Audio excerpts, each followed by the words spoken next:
Micro pause, and then he shakes his head, as though reaffirming a decision. She doesn't, and she won't. Why won't you tell her? I won't burden her with the knowledge.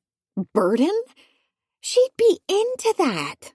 You're basically swearing eternal love to her, and you're kind of a catch.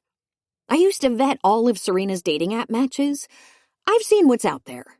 The pool is shallow. As far as I know, you have 0 criminal convictions, a house, a car, a pack, and, okay, a wife. But I'm happy to help you clear that out. I wonder why I'm being so proactive about this. I'm not the kind to want to meddle with other people's love lives, but maybe it has to do with this heavy feeling deep in my stomach. Maybe I'm just overcompensating my irrational disappointment with enthusiasm. Honestly, she'll be stoked. She's the current collateral. She's probably as perfectly self-immolating as he is. And something occurs to me. Is it about your sister? You think she won't accept Anna? He exhales a laugh and goes to put his shoes away. The opposite. Anna would be delighted too. He checks that the door is locked and comes back to bed. Scooch over, he orders, pointing at the side of the bed that's farthest from the entrance. I obey without hesitating. What if she feels the same about you? She can't. The mattress dips with his weight. He lies back, still wearing his jeans and shirt. The back of his head sinks into the pillow as he crosses his arms on his chest. The bed is king size and still a little too short for him, but he doesn't complain. Maybe she doesn't have the hardware. Maybe she doesn't feel the same biological pull toward you that you feel toward her, but she could still develop feelings. I tow my shoes off and kneel next to him. Is he going to sleep? You could still date her. We're still talking about this, he drawls without opening his eyes. Yes. What about now? Yep. No, I'm not going to examine my interest in the topic. Frankly, it's a bit childish, this all-or-nothing attitude of yours. You could still have a... He props up on his elbow. 1 second I'm staring at his handsome, relaxed face. The next, his eyes burn bright into mine and I can feel his breath, warm over my lips. They still taste faintly like blood. Something charges between us. Something ready. You think that the reason I won't tell her is that a small part of her wouldn't be enough? He growls. You think that I would care if she were to love me less than I love her? That this is a matter of pride for me? Of greed? Is that why you think I'm childish? I open my mouth. A wave of heat, embarrassment, confusion, something else, slams over my body. You think, but you don't know. You don't know anything about what it's like to find your other half. He continues, voice low and sharp. I would take anything she chose to give me, the tiniest fraction or her entire world. I would take her for a single night, knowing that I'll lose her by morning, and I would hold on to her and never let go. I would take her healthy, or sick, or tired, or angry, or strong, and it would be my fucking privilege. I would take her problems, her gifts, her moods, her passions, her jokes, her body. I would take every last thing if she chose to give it to me. My heart pounds in my chest, my cheeks, my fingertips. I've forgotten how to breathe. But I won't take from her. His eyes leave mine and steadily trail down my face. They stop at the neckline of my dress. Tonight I'm wearing our wedding band as a necklace, and he studies the way it disappears into the curve of my breasts. His gaze lingers leisurely for what feels like hours, but is probably a brief moment. Then it moves back up. Above all, I won't take her freedom. Not when so many others have already done so. That aggressive energy between us dissipates as quickly as it formed, melting like salt in water. Slowly, comfortably, with one last glance at my lips, Lo settles back on the bed. His arms come up to lace behind his skull. She wouldn't admit it. She might not even realize it herself, but she's the kind of person who would feel beholden to me. She would think I need her, when what I really need is for her to be happy, whether it's with me, or alone, or with someone else. His eyes flutter closed again. I manage to gulp in some air, and I watch his body relax from a tense, angry line back to soft strength. I'm utterly ashamed, and other things that I'm unlikely to be able to articulate.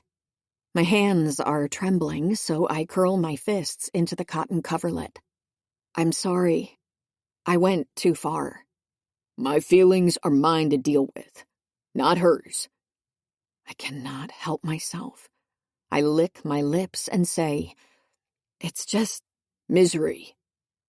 It's that tone again, the alpha one, the one that makes me want to say yes to him over and over again. I'm sorry, I repeat, but I think I'm forgiven. I think Lo is simply too big a person to hold grudges. I think Lo is too fucking principled for his own good and doesn't deserve to have his heart broken or his life only half full.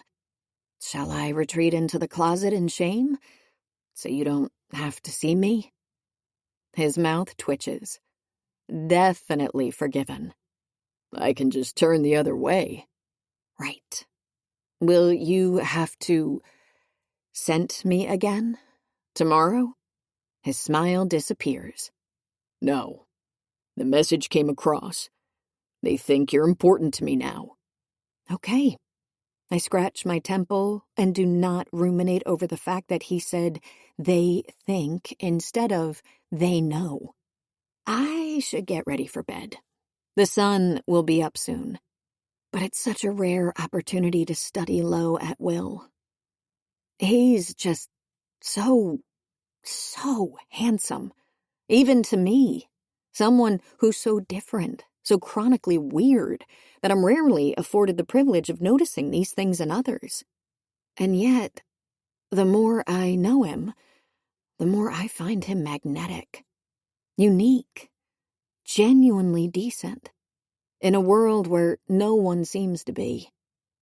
And I'm convinced that his mate would agree with me, but I'm not going to belabor the point. Even if I can't imagine anyone refusing him. Even if I have developed an attraction toward him, and I'm not even his species. You can get changed before sleeping. I'm going to keep my hands off you, even if your PJs have cute little drops of blood on them. I'm not going to sleep, he murmurs. I frown. Is it a wear thing? You only sleep every third day? It's a me thing. I tear my eyes away from his full lips. Right, the insomnia. When we were teens, Serena was the same. Yeah? He hasn't moved a muscle, but he sounds genuinely interested, so I continue. She had horrible nightmares she could never remember. Probably something that happened in the first few years of her life. She had no memories of that period at all. Then what would she do? She wouldn't sleep. Would always look exhausted. We were concerned, me and Mrs. Michaels, who was our caregiver at the time, and a nice one at that. We tried white noise machines, pills, those red lights that should have facilitated melatonin production but just made the room look like a brothel. Nothing worked. And then we found the solution by chance, and it was the simplest trick. What was it? Me. Lo's body tightens. What she needed was someone she trusted next to her. So I'd hang out in her room and scratch her. Scratch her? He sounds skeptical. No, yes, but not what you think. It's just what we called it. Here. I lift my hand to his forehead, and after a small hesitation, I press my palm to his hair. It's at once bristly and soft, not long enough to run my fingers through. I caress it a couple of times, letting my nails brush softly against his scalp, just enough to give him an idea of what Serena used to enjoy. And then pull back to... His hands dart up lightning fast. He doesn't open his eyes, but his fingers close around my wrist with deadly precision. My heart slams into my chest. Shit, I've overstepped. Until he brings the hand back to his head as though he wants me to... Oh. He doesn't let go until I resume the scratching. A ball of something swells in my throat. You're so much luckier, I say, hoping a joke will deflate it. Why? He rasps. I just fed. It reduces the clammy mollusk feel Serena had to deal with. He doesn't smile, but his amusement is thick around us. His dark hair is short, so short, and I wonder if he cuts it like that because the upkeep is easier. No need to style it ever.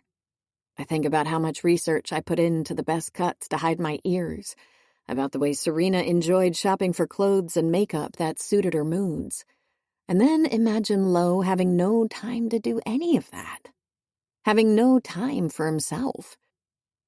Like Juno said, his entire life is sacrifice. He was asked for so much and always said, yes, yes, yes. Oh, Lo, no wonder you can't sleep. You're not as terrible a husband as you could be, I say for no particular reason, continuing to caress him. I'm sorry you had to give up your entire life for your pack.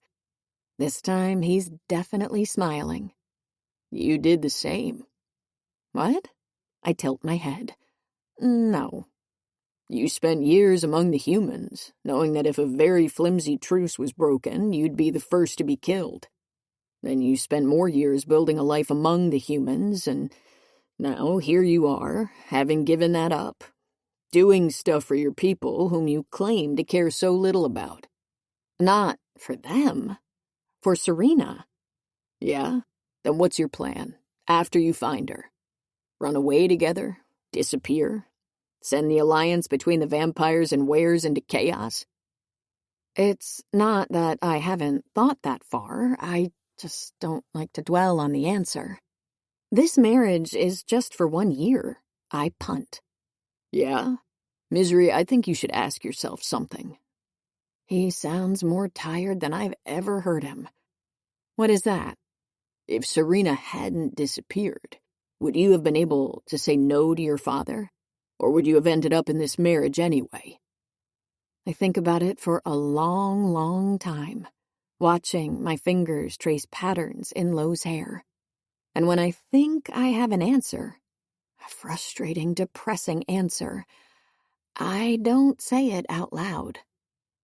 Because Lo, who suffers from something that's definitely not pneumonia, is breathing softly and has sunk into a tranquil sleep. Chapter 16.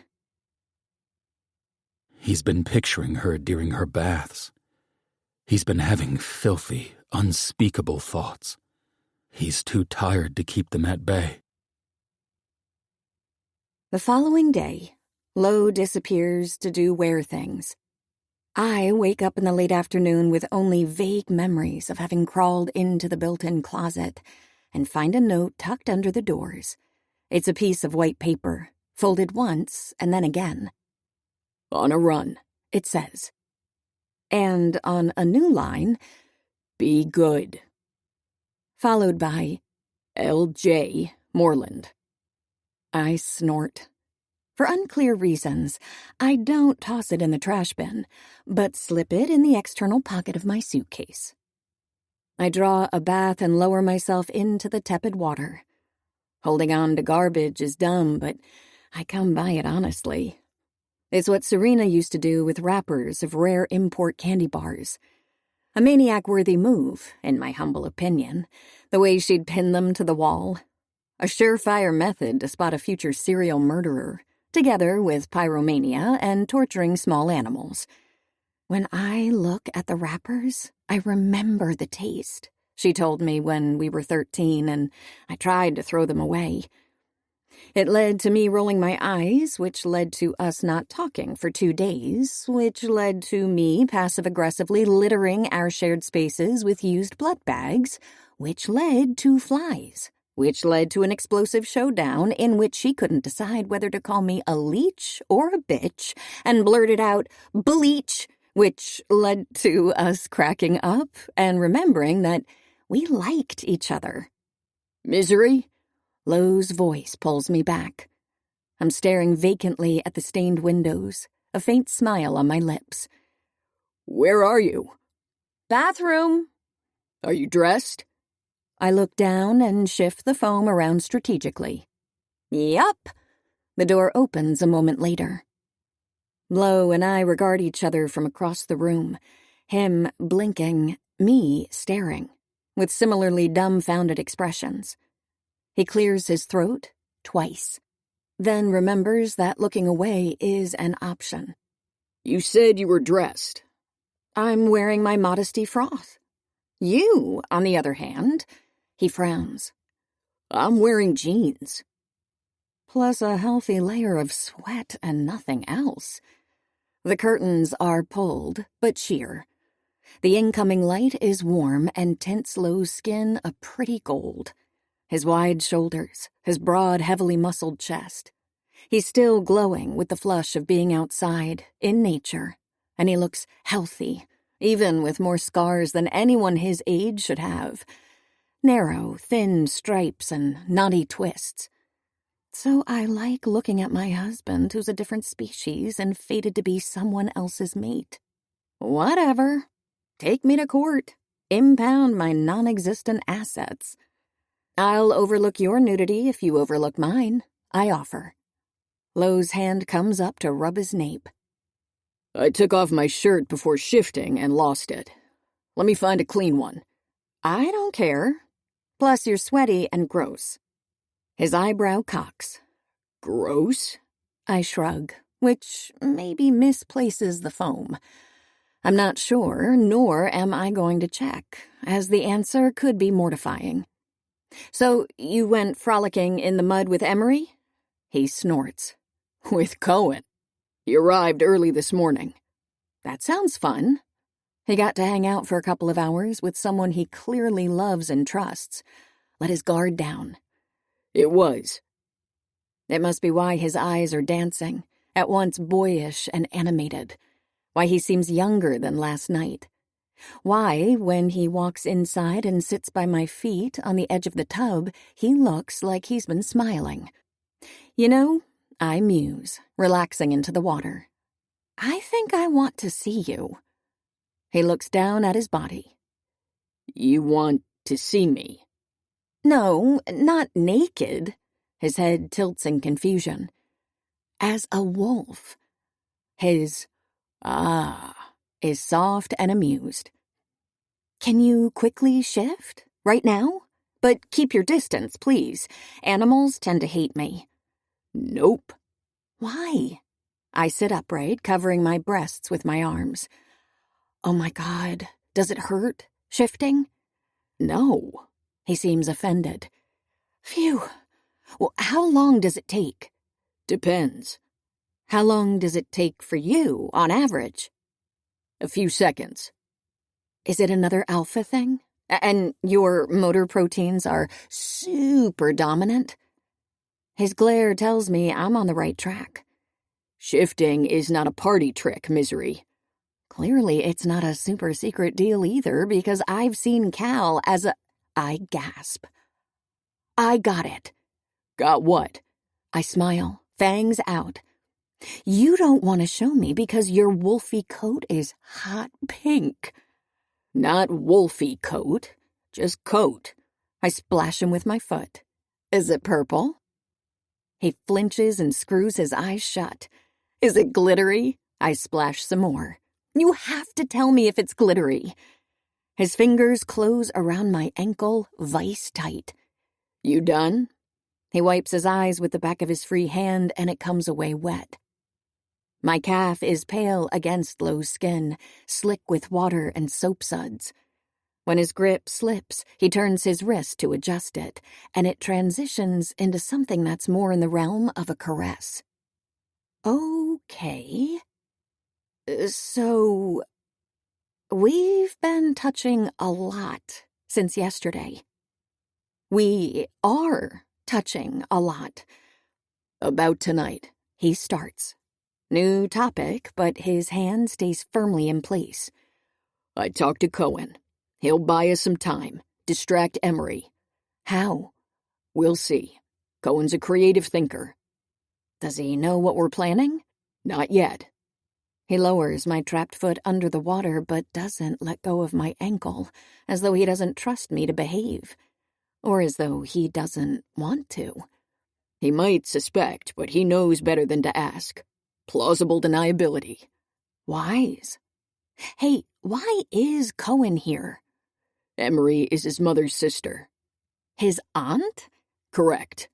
She was originally in the Northwest Pack, then moved when she met Roscoe. That's why I was sent to him.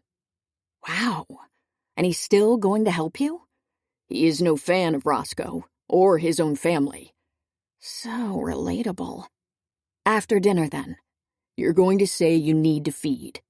And you'll come with me because you're my worried and possessively protective alpha husband and I have terrible orientation skills. All we need to do is get to the office, plant the devices, and get out. I bite into my lower lip. I could also do it on my own. I'm not sending you out there on your own. I think, I'm not positive, because of the water and the foam and the sheer improbability of it, but I think Lo might be brushing his fingertips against the arch of my soul. A tactile hallucination. You're a vampire. If Emery's guards find you, they'll attack first, ask questions later. He presses his lips together. Stick close, okay? I can fight, I say, to give him an out, to avoid thinking about what's going on underwater. I don't care. I'm not taking the chance. Not with you. I'm not sure whether to be flattered or indignant. So I opt for a flat, okay. He nods and finally lets go of me. I watch the play of his shoulder blades as he walks away and savor the glow his skin left on mine for a long time after he's gone. Cohen is an asshole, in the most delicious and entertaining of ways.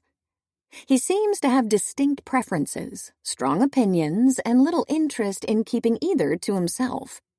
Let's all thank Lo for the opportunity to not have to tune out one of Roscoe's deranged rants tonight, he proclaims loudly while taking a seat at the dinner table.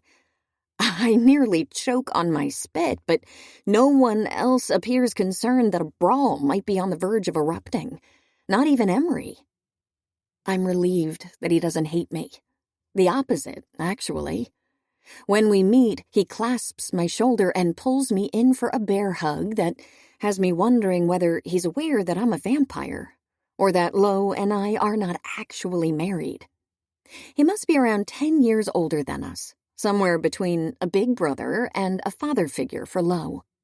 But before dinner, when I watch them talk, two tall men wearing identical button-downs and exchanging hushed, comfortable words, the mutual affection and respect was obvious. And yet, they're as different as night and day. Lo might be aloof at times, but there is something fundamentally kind about him, selfless and patient. Cohen is brash, cocksure, a little vicious. He's indeed no fan of Emery's, and willing to declare it as forcefully as possible. Other guests are more relatives, and a few former seconds of Roscoe's who decided to stay neutral during the change in leadership. Most seem to have realized that Lo is their best bet, or maybe they're simply beguiled by whatever his alpha magic is, and act deferentially. But one of them, John is wearing a necklace with a vial of something purple that looks a lot like vampire blood. Lo stares at him for a long time when he notices. Long enough that I'm certain a fight will break out, and I find myself reaching for one of the meat knives just in case. After a beat, John lowers his eyes, a show of submissiveness if I've ever seen one, and the tension in the room seems to deflate. When I next see him, the necklace is gone. The topic of new alliances with the vampires and the humans comes up at the table, and the only person to bring up objections is Emery. "I hear you and that new human governor-elect have been meeting," she tells Lo. "Matty Garcia, yes." "Do you really mean to establish an alliance with—" "It's done," he says, eyes holding hers. "There are details to iron out, but the Wares and the humans are going to be allies as soon as her term begins." Emery composes herself. "Of course. But is it not offensive to the memory of the Wares who fought and died in the wars against the other species?" she asks, with the tone of someone who's merely asking an innocent question. Amanda, a young woman who came with Cohen and is sitting across from me, theatrically rolls her dark eyes. When she smiles at me, I smile back. "That's not my intention, but if it were, it still seems preferable to more of my pack dying." Lo stresses the word "my," a not-so-subtle reminder. "I understand the push for a ceasefire, I suppose." Her eyes flicker to me. "Are you not worried about what this might mean for your pack, Cohen? The humans border your territory." "No." Cohen takes a bite of his steak. He and Lo bickered like an old married couple over who'd get to eat mine, so I decided to give it to Amanda. "Look, Serena, I'm making friends." "Not all of us live to stir up shit with other species, Emery." "Indeed. Some of you even have vampire spouses." Her tone is chilly. Here I was, thinking she approved of our love. "Some of us are lucky," Lo says, sincere-sounding, like our marriage is one of his proudest accomplishments, the culmination of years of deeply harbored love. Good actor. "Do you need to feed?" he asks, turning to me, voice instantly more intimate. And, yup. Great actor, great timing. "Please." I smile adoringly at my nurturing partner, pretending not to notice the gagging looks around us. He holds my eyes and murmurs, "Let's go, then." We step out of the dining room just as Cohen calls John a fuckwaffle. Does he like to make enemies? Start fights? Watch the world burn? Cohen's big on— Lo searches for the right words. "Unfiltered honesty." No shit. Who did he challenge? To become alpha, I mean. No one. His mother was alpha before him. When she passed, Cohen just ascended. How delightfully monarchic. And the pack was just okay with it? Not all of them. And? His hand presses on my lower back, wordlessly asking me to take a right. There were challengers. And? He's been alpha for well over a decade, has he not? True. Are he and Amanda doing it? She's his second. Well, are they? A brief pause. Traditionally, the alpha of the Northwest Pack takes a vow of celibacy. Oh, God. Did you? Lo shakes his head. Feels like it, though, he murmurs, just as we reach the office. I immediately unhook a pin from my nape and drop on my knees in front of the lock, letting my dress bunch up my thighs. A few seconds later, I open the door with a butler-like flourish. "What?" I whisper, noticing the upturned corner of Lo's mouth. He slips in first, scans the room, then gestures me inside. "Just picturing you doing the same." He closes the door behind him and turns on the light. I see a fireplace so large it could comfortably sleep a mid-sized family, and a suspicious amount of antlered wall decor. "To break into my room." Ah, right. I flinch. About that. I am sorry that... You went through my underwear? Yeah, that. He points at the computer on the desk with a small smile, and I dart there, giving the antlers a wide berth, glad to have something else to focus on. I'll hide your scent, but make sure you touch as little as possible, he reminds me. We don't have much time, so I nod and hurry. Lo already bugged several spots in the house, but what I'm doing will allow us to track and rifle through any communication from all of Emery's devices. And since she doesn't have an Alex, she'll never realize. Need anything from me? Lo asks while I slip into the network, voice pitched low. I nod between keystrokes. Set up the Ubertooth and hand me the land turtle. I snort at his wide-eyed, I didn't know the essay was due today and my dog ate it anyway expression. I was kidding. Just keep guard. Thank fuck. His relief could jumpstart a truck's battery. How long do you need? 6 minutes tops. Too long? No. I doubt they know how little time it takes you to feed. I beam up at him. Why, thank you. Was that a compliment? His head tilts in confusion. Wasn't it? Not intentionally. Weren't you trying to say how low maintenance I am? No. Bummer. I bend my head and quickly type the code. Well, I rescind my warm acceptance of your non-compliment. If you think that's what it was, you need better ones. Better what? Compliments.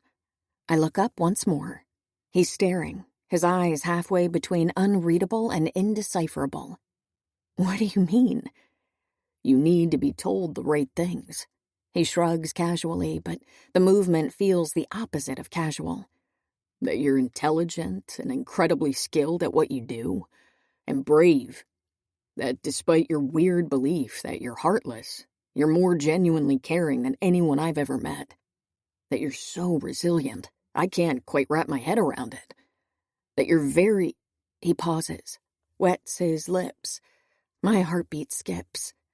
Very beautiful to look at. Always so beautiful. And that... He pauses abruptly, lifting his palm. His shoulders tense, shifting to acute vigilance. Someone is coming, he whispers. Emery? I mouth. I can't make out any noises, but where hearing is better than mine. Lo shakes his head, and 2 seconds later I hear them too. Voices. 2 voices. 2 men coming down the stairs. Emery's guards, he says, barely audible. The possibility of being caught freezes me. Then the image of Anna pops into my head.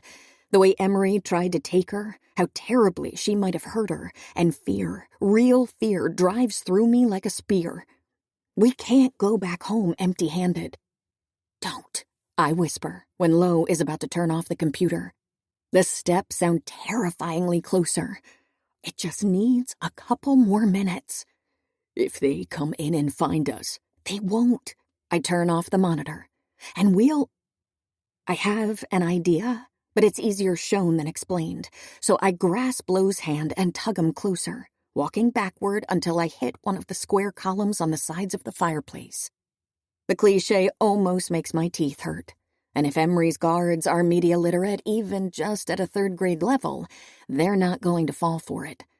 But it might buy us a couple of minutes, and that's all that matters. Kiss me, I order, pulling him farther into me. He needs to be inside my space, towering over me. What? Lo's brow is one deep furrow. Let's just pretend we're newly married and got, I don't know, horny and ended up in a random office. Maybe we're kinky. Maybe we're idiots. Maybe we're pathetic. Shit, the guards are never gonna fall for it. And they're coming. They think you're feeding. Lo hisses from above me. If I could devote any brain cells to not panicking, I would roll my eyes. I know, but since we're here and they are basically here... Feed. From me. He looks dead serious. What? Pretend that's what we came here for. No, it's... actually a pretty good idea. A really good idea, even. Still doesn't explain why we're in here. We could say we got lost and it was the first unlocked door we found. Okay, I nod. The steps are getting closer. Tilt your neck. I'll pretend I'm drinking from your vein. Misery. His eyes drill into mine. You have to bite me. Why? They're wares. They're going to be able to smell it if you're not really drinking. What? What? I've never... Misery. Low orders. Or maybe it's a plea. Or maybe my name is just a word he likes to say. A word he likes to think of. A second later, my fangs sink into the vein at the base of his neck. 2 seconds later, the door to the office opens. Chapter 17. The past year notwithstanding, he was always comfortable with sex and everything that came with it. He knew what he liked, and he knew how to get it. He was content. Now, he can't remember what satisfaction felt like. It's surprising how smoothly it all goes, especially considering how new we both are at this. There's Lo, who cannot possibly have a clue of what to expect. There's me, a notoriously bad vampire. And then there are some very shitty circumstances, like how mauled we're about to get. And yet, even without knowing what to do, I know exactly what to do. I know to draw the tip of my nose across the base of his throat to find the perfect spot. I know to stop where his blood smells the sweetest and his skin forms the thinnest veil. I know to press my lips to his flesh in a brief, indulgent moment of silent gratitude. Above all, I know without any trace of doubt or hesitation or fear to bite. My canines might be unused, but they are plenty sharp, guided by instinct if not experience. And after a brief, suspended moment of screaming disorientation, Lo's blood fills my mouth. It's unlike anything I've ever tasted. And not because I've only ever fed from chilly refrigerated bags, and in comparison, this feels scorching as fire. I think it has to do with the fact that this is Lo. And his blood tastes like blood, yes, but it's also spicy, coppery, a thrill on the back of my tongue. His blood tastes like his scent, and his smiles, and his hands lingering on my skin, like the serious way he stares into the distance and rubs his jaw when he's worrying about Anna. His blood is everything that he is, and I'm drinking of it. It's the most delicious, the most earth-shattering, the most inside-out moment of my entire life. And then the first few drops hit my stomach, and everything changes. Mere feet from us, things are happening. I hear them distantly, dreamily. Gasps, a frantic, hushed conversation that includes words like Lo and wife and feeding. A rushed, panicked apology. A door slamming closed. But all I can think of is misery. Lo grunts. Warmth. I'm feverishly, beautifully warm. And empty. And bursting. And dizzy. Liquefying. And I feel like I need. I need more. I need Lo to be closer. Misery. He breathes. I don't know when, but my hands have hiked up to his shoulders. I moan into his neck, unable to stop myself. I want to climb under his skin. I want him to slide under mine. I want to give him every last thing he asks for. Fuck. His breath is shallow against my temple. I think he gets it, though, because he does exactly what I'm unable to beg for. His hand travels down my spine to cup my ass, and he holds me to himself while my legs wrap around him. My breasts are achy and tender. My core throbs, and there's an alarm in my head telling me that I should stop, that I'm drinking too much. It's killed into silence the moment Lo winds his fingers into the thick hair at my nape and orders, "Take more." I moan a blissful hum into his skin. Something wet and eager bursts inside me, spills into my stomach. "Misery. Misery." He scoops my head deeper into his neck, bucks against me in a way that feels not wholly voluntary. "Take all you need." I cling to him like I'd die if he let go, desperate for friction. My hips grind against his abs, seeking relief, and when the contact feels good, I need more. More blood, more Lo, more of the stretching, rocking, taut feeling coasting inside me. "I'm going to... Fuck!" His voice is a thick, urgent rumble against my ear. "Misery, let me..." A stifled, filthy sound comes out of his throat.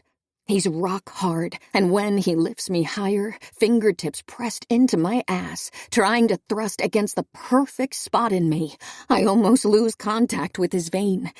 Almost. I let out a plaintive, needy whimper, even as I writhe against his cock. "I know," he murmurs, soothing, commanding. "I know. Be good. I'm going to..." The first twitches of pleasure hit me so hard, so sudden, I cannot process them. My back arches, my shoulders shake, my core spasms, and for a long second I'm just there, stretched, untethered, until something clicks and my orgasm explodes inside me, leaving me without breath. The pleasure is sharp, loud, all-consumingly bright. It bursts to everything, and then it doubles, and then it swells again until everything else is gone, and I come and come and come, sinking into its tide for seconds, minutes, centuries. Then, slowly, it shrinks to aftershocks pulsing through my body and licking down my spine. I'm glad Lo is pinning me to the fireplace because I've lost control of my limbs. My breath is stymied and I pant into his still open vein. I'm his vein, his precious, beautiful vein. I'm not capable of rational thought at the moment, but I lean forward and suck at the wounds I opened. Then lick at them like a kitten, rescuing every last green drop. It's an automatism, something written in my genes, and Lo seems to enjoy it too. Intense satisfaction radiates from him. His big hands clutch at my hips. Soft, pleased praises are muttered against my cheekbones. The blood stops seeping through, his skin sealing shut. I pull back, feeling supremely smug, brimming with pride for a job well done. I'm full, satiated, happy. I'm strong and warm all over, comfortable in a way I haven't really experienced before. And it's all thanks to Lo and his powerful blood, the way his heavy breath rolls against my skin. Oh, God. Lo. I push against his shoulders and he doesn't immediately react. "Let go of me." It's all it takes. He gently lowers me until my feet are on the ground, then tries to take a step back, but I can't let him. I cling to his shirt, following his retreat. "Misery." I'm physically unable to give him up. "Misery." His hoarse voice jerks me out of my trance-like state. I put some air between us, which feels like a supremely bad idea. Cold and invasive and all wrong. My hair is wild and the fabric of my dress caught at my waist, but I'm too busy staring at Lo to do anything about it. His pupils have swallowed the irises. They travel down my legs, mesmerized. With the distance, The awareness of what just happened slowly trickles into me, then drowns me like a water flood. Shit! It's not that I fed from him, even though I did, but also I had no clue that I am so sorry, I gasp out, straightening my clothes. He shakes his head, chest heaving rhythmically up and down. His eyes are different, not his anymore. I'd never... from someone. I had no idea it would be... Did I hurt you? There's something raptorial about the way he shakes his head. Slow, careful. I take a step back, feeling like I'm being tracked by a much stronger, faster predator. Okay. I lick the corner of my lip. This aftertaste in my mouth is his blood, and there is something deliciously erotic about it. He is alive, breathing in front of me, warm and strong. This living being, this man, this were, produced plasma and green blood cells and chose to provide me with them. Life and sustenance. It's so intimate. Sexual, but more than that. Not something I could imagine sharing with just anyone, except for Lau. Of course. I look down at my crumpled dress, feeling like a child who just found out that she didn't really come from the Cabbage Patch. Misery. I peel my eyes from my feet. Lo looks disheveled, a little shell-shocked, confused, obviously horny. He strokes his erection once over the tented fabric of his pants, staring at my face in that spellbound way. Are you okay? I don't know.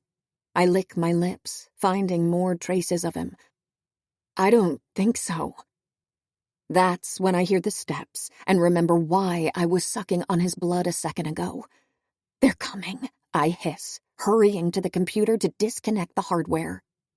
In the first lucky break of the evening, the code is done. I unplug everything, making sure to leave nothing behind. Lo is still standing still, following my every gesture like a wolf about to pounce on a rabbit. When my fingers disappear into my cleavage to hide the USB, his breath hitches. Lo? You know someone's coming, right? Yeah, He says simply, and for a moment I think he might be broken. Then I realize, what should we even do? Run? We've already been caught. Now it's all about committing to the show. Are you okay? I ask, because I didn't think to before. He murmurs, come back. a hand outstretched in my direction. I don't think he's okay, but neither am I, so I cross the room. He hugs me, both arms enveloping my shoulders, my head nestled under his chin.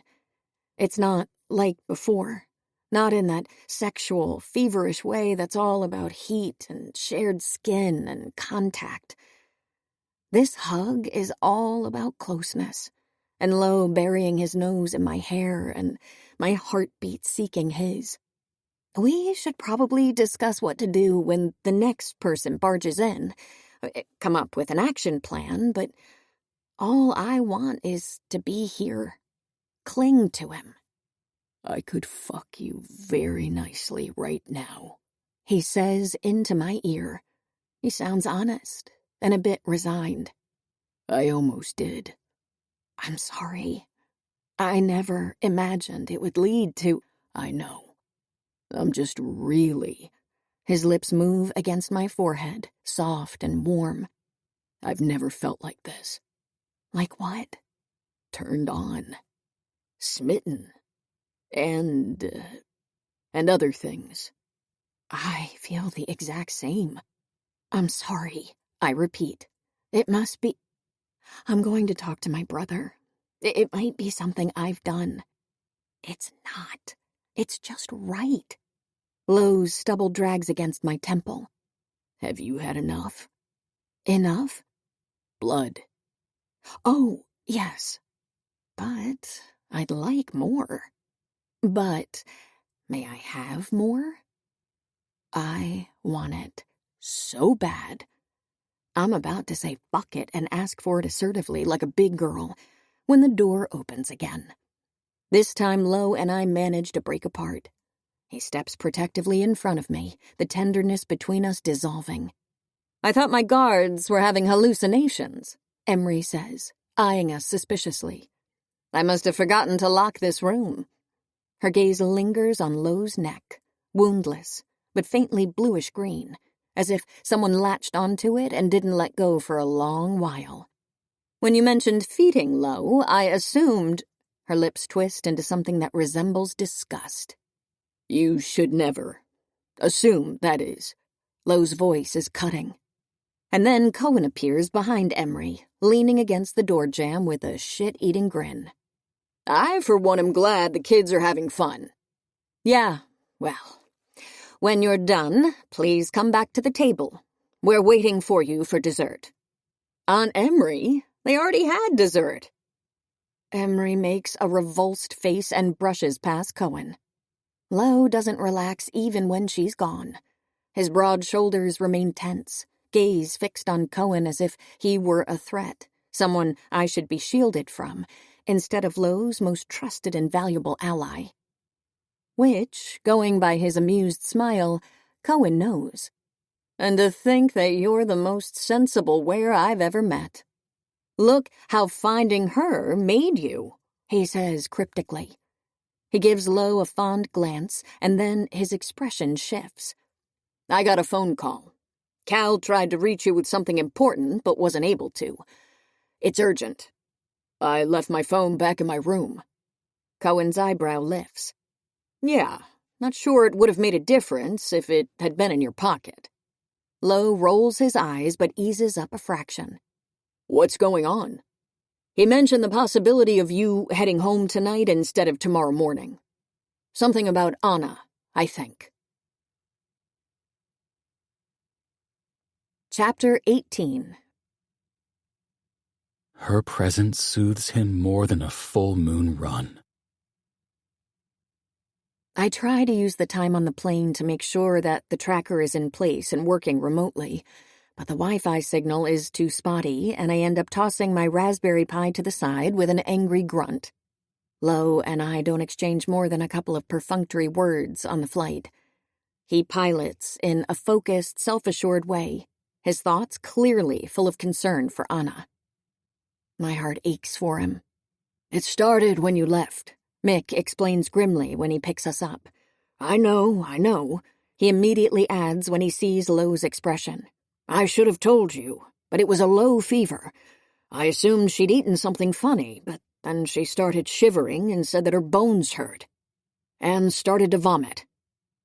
Lo, whose alpha nature manifests through having to drive every single means of transport he boards, pulls up to the house. Can she keep liquids down? Not much. Juno's upstairs with her.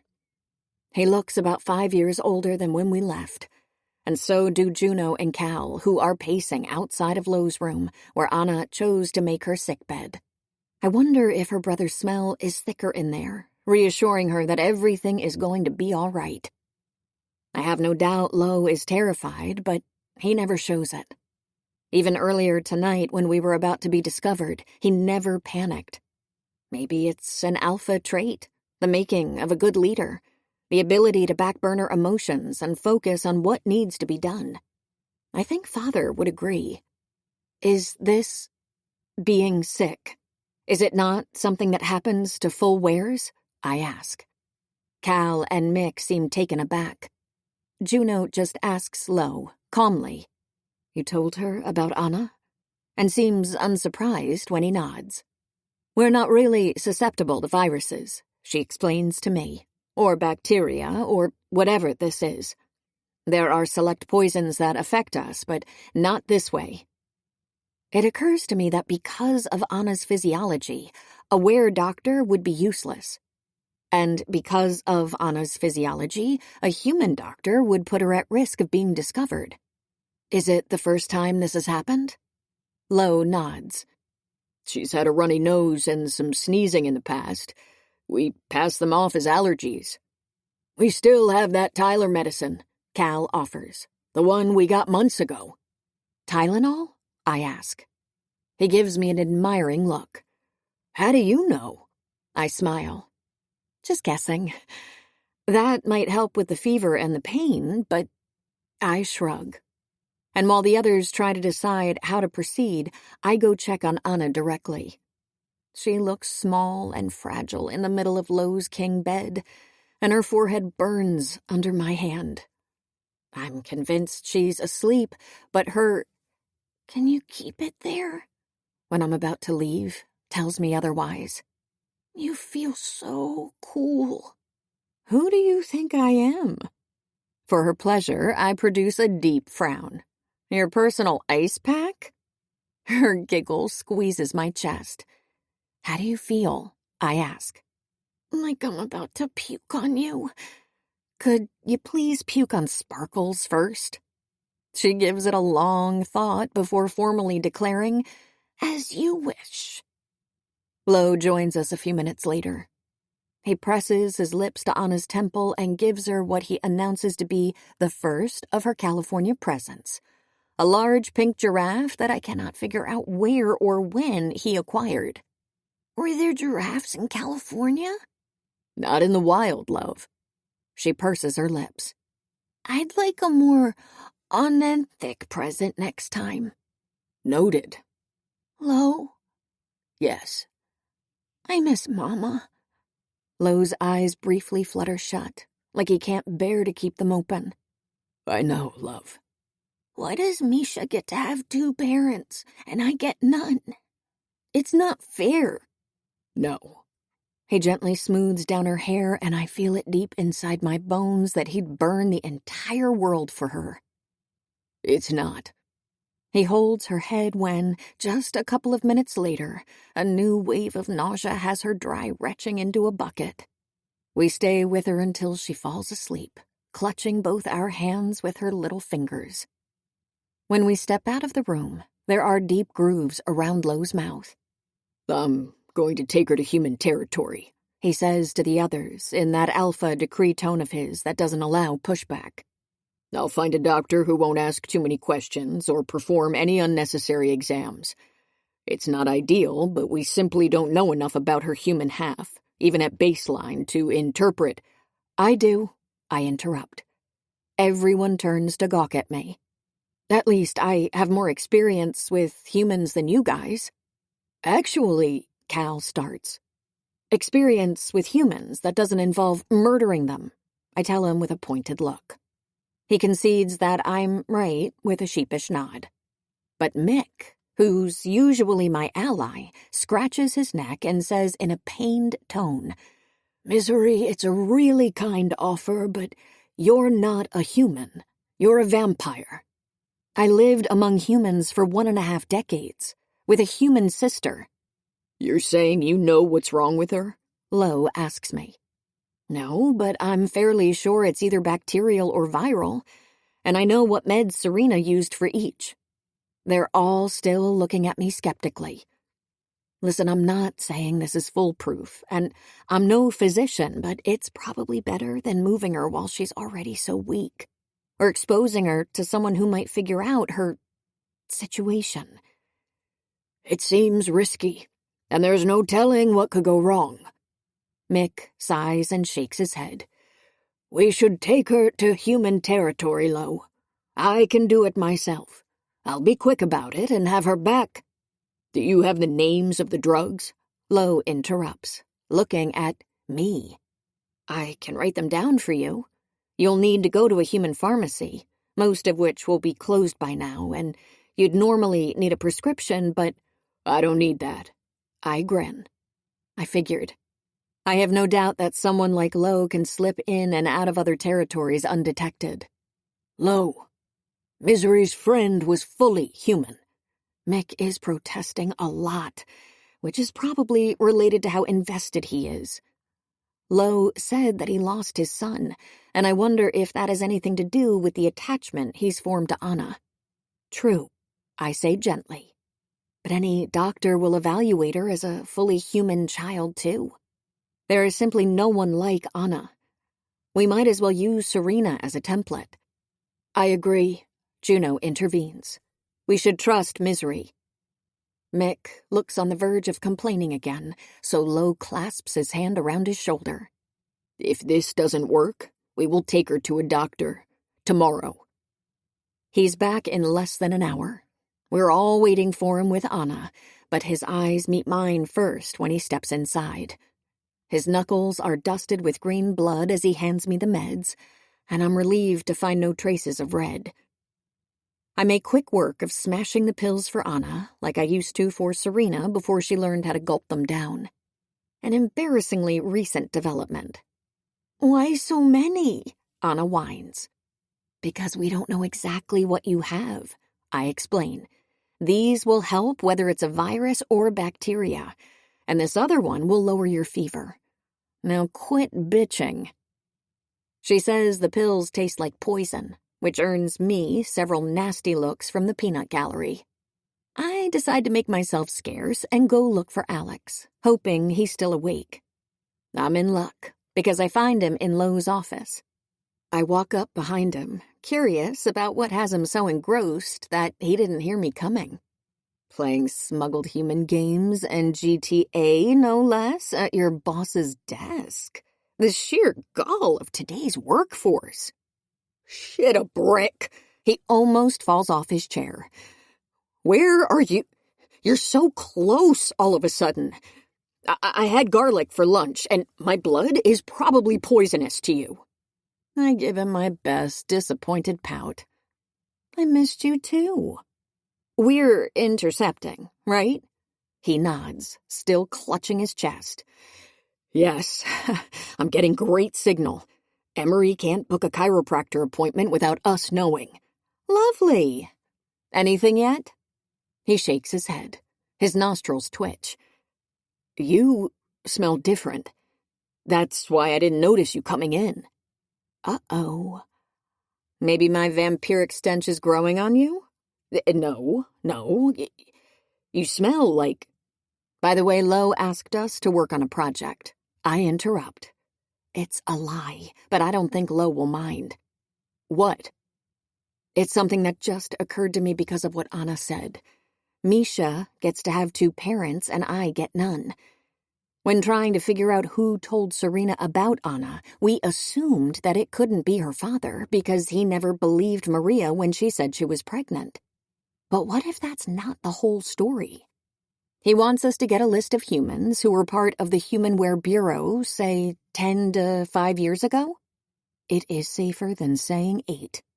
Alex is not stupid.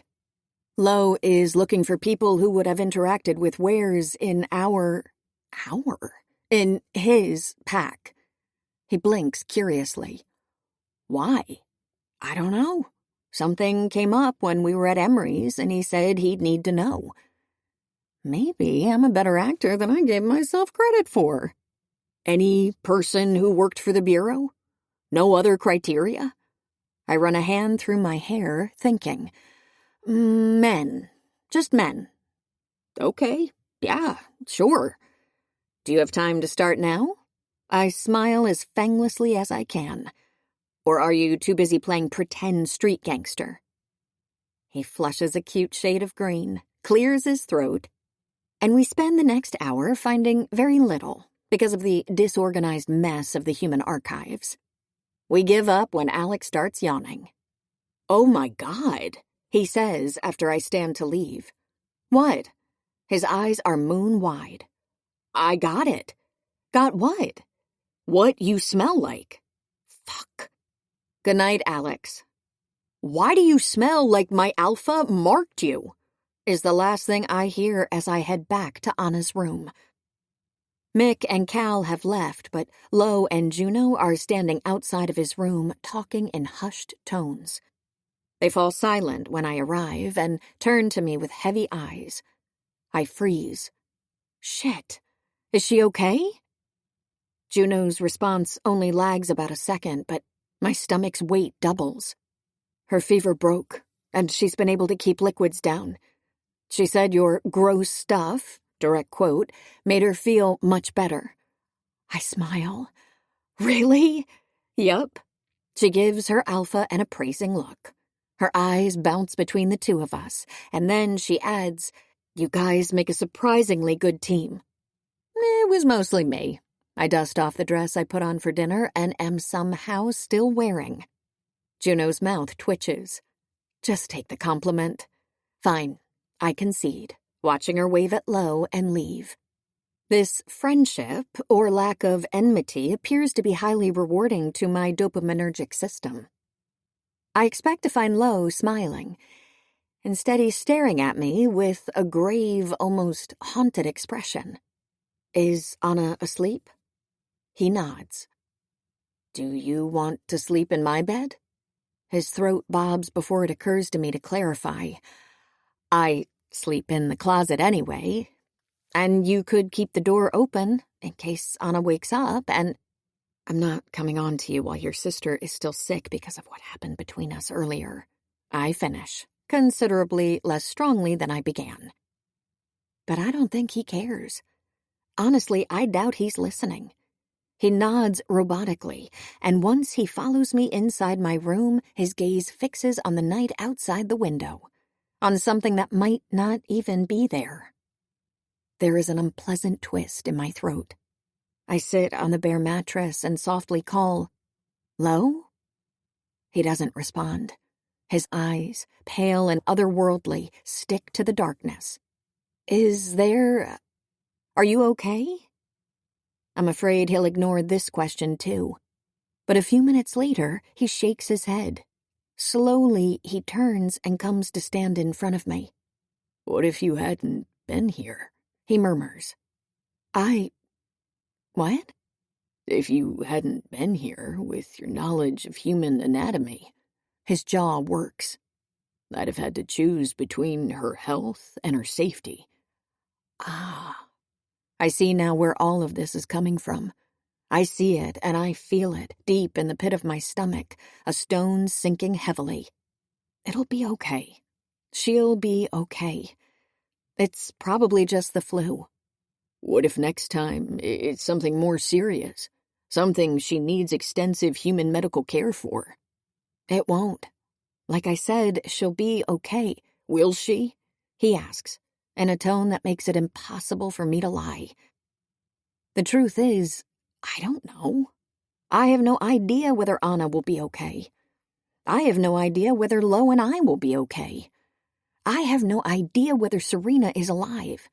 I have no fucking idea whether a war is inevitable, whether my people care enough about me not to leave me here as its first casualty, whether every single choice I've made since the day I turned 18 was a mistake.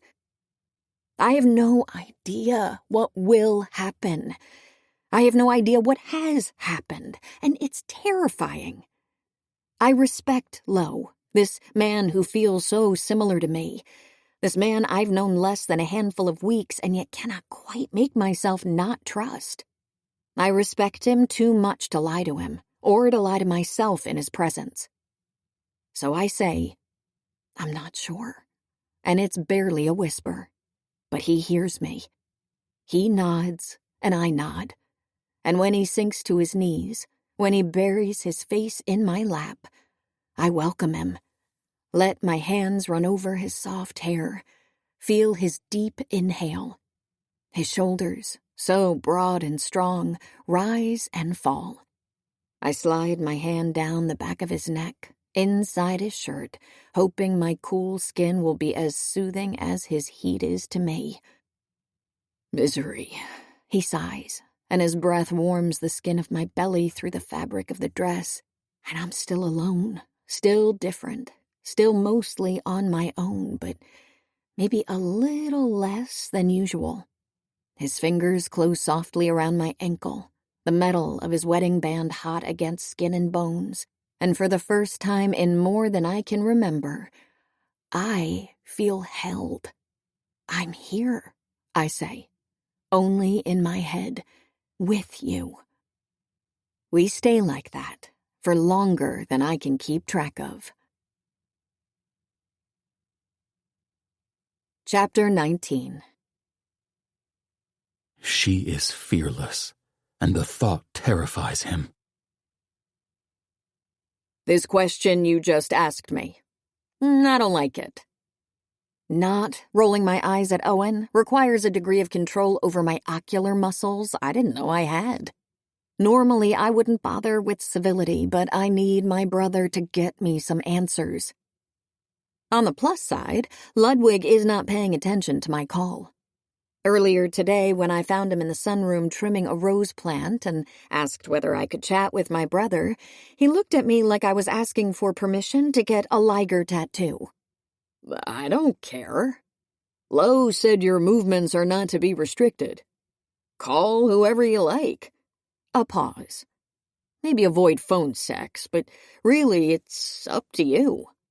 Is phone sex even a thing anymore? Pretty sure all kinds of sex are a thing and will be till the sun swallows the earth. He went back to pruning, then added, if you're ordering pizza, get extra large. I'm not sure why a vampire would order pizza, but I'd love to be on the phone with some bored teenager trying to upsell me some garlic knots, and not at the mercy of a less-than-loving brother's judgment. Your dislike breaks my heart. I tell him in the tongue, straight-faced. Please answer anyway. Who have you fed from? I straighten my face, even more. I didn't say I fed from someone. No, you asked whether there can be any negative consequences if a live source is fed upon. And I brilliantly deduced it, because you've never exhibited any curiosity on the topic before, and I'm not a damn idiot. Who? I let out a deep breath. Who do you think? He face palms. Your husband. Your where husband. Your alpha where husband. Please. Did you force him? What? No. His curse is not soft. Do not tell father this happened. Why? He'd try to exploit it. In what way is there anything to exploit about this? He pinches the bridge of his nose. Misery, do you know nothing? What should I know? How did you not just pick up stuff growing up? The noise that comes out of my throat has Ludwig checking in on me. From whom? From my human caregivers? Okay. His hands lift, a silent order for me to stay quiet while he collects himself. I consider hanging up on him and asking father out of spite. It's not normal for him to let you feed, for anywhere to let a vampire feed. Maybe Lo doesn't know that.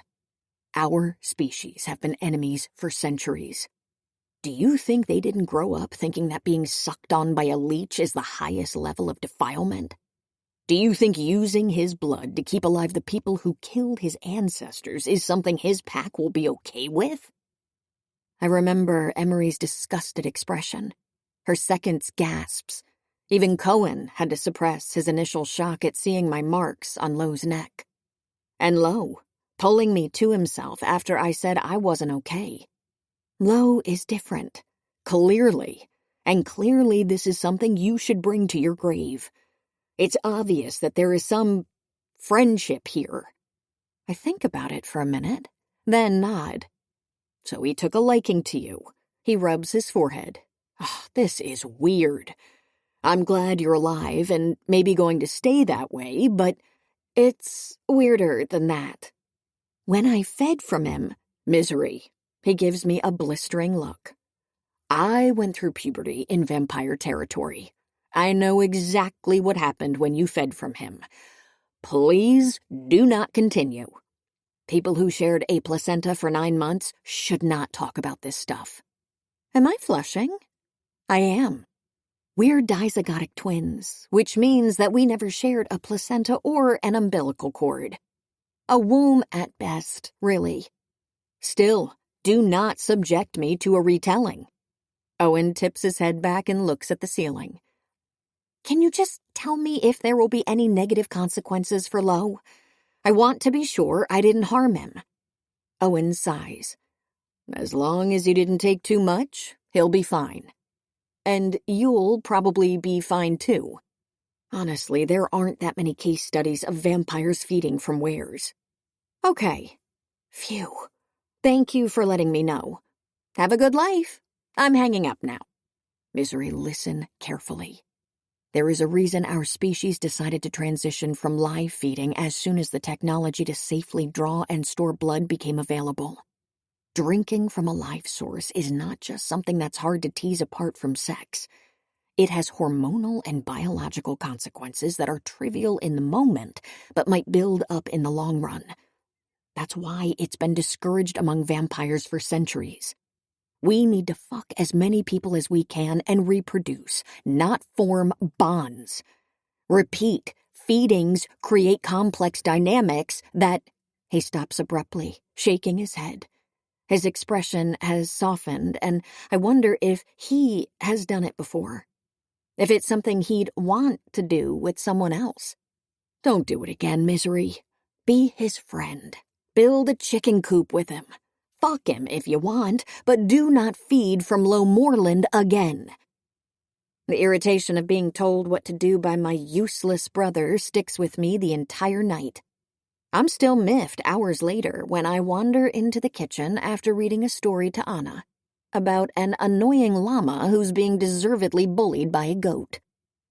The place is dark and deserted, so I open my fridge and take out the jar of peanut butter.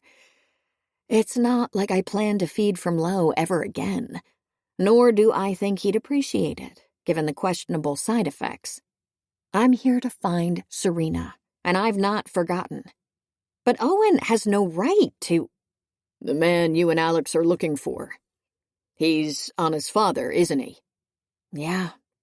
I shrug mechanically, dipping the tip of a spoon in the peanut butter. I figured it'd be the most likely way Serena... I turn around, abruptly realizing that I'm not having a conversation with myself anymore. Low stands by the table, arms crossed. Eyes veiled with something. When did you get here?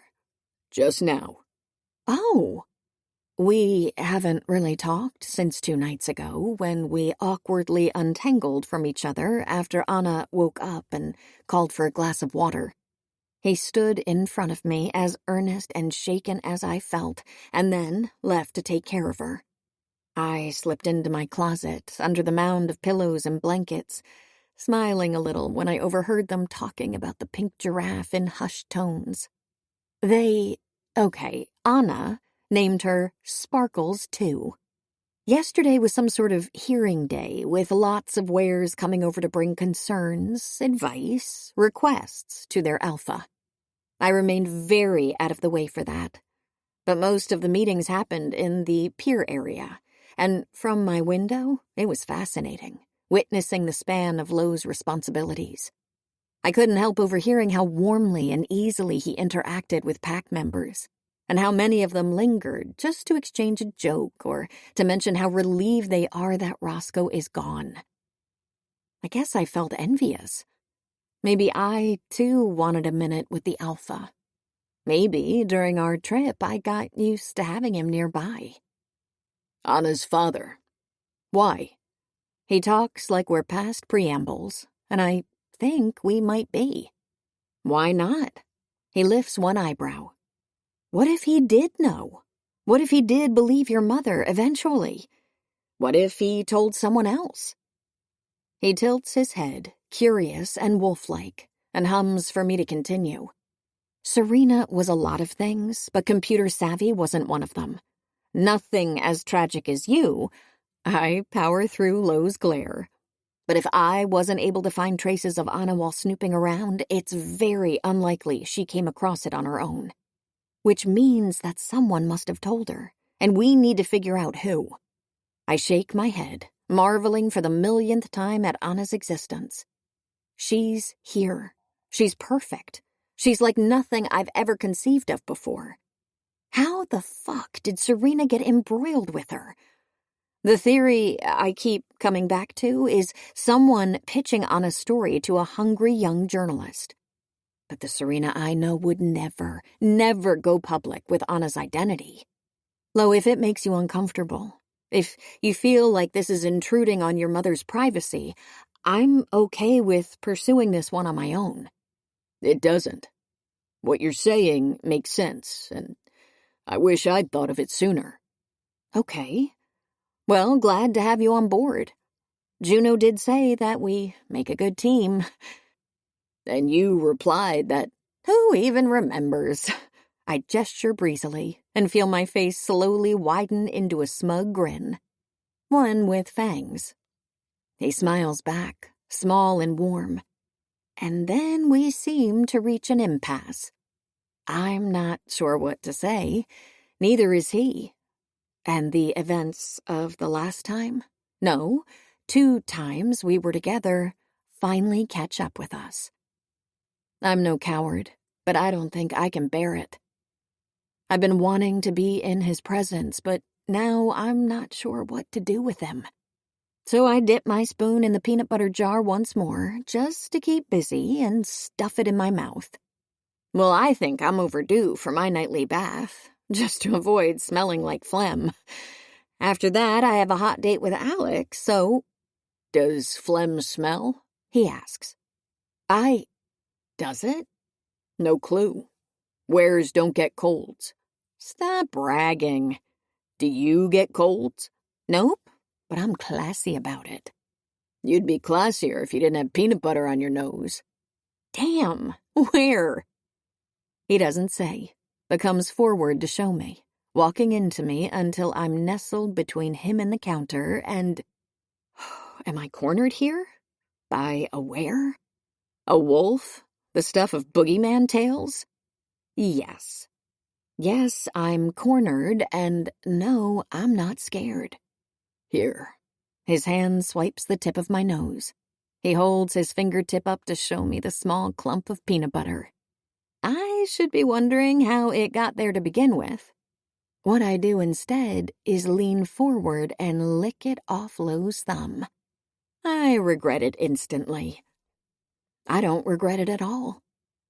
I contain every pair of opposing feelings as his eyes, pupils expanding in a way mine could never, fix on my mouth in an entranced, absent way. I should not have done it. My stomach twists in what feels like pain and something else, something sweet and hot.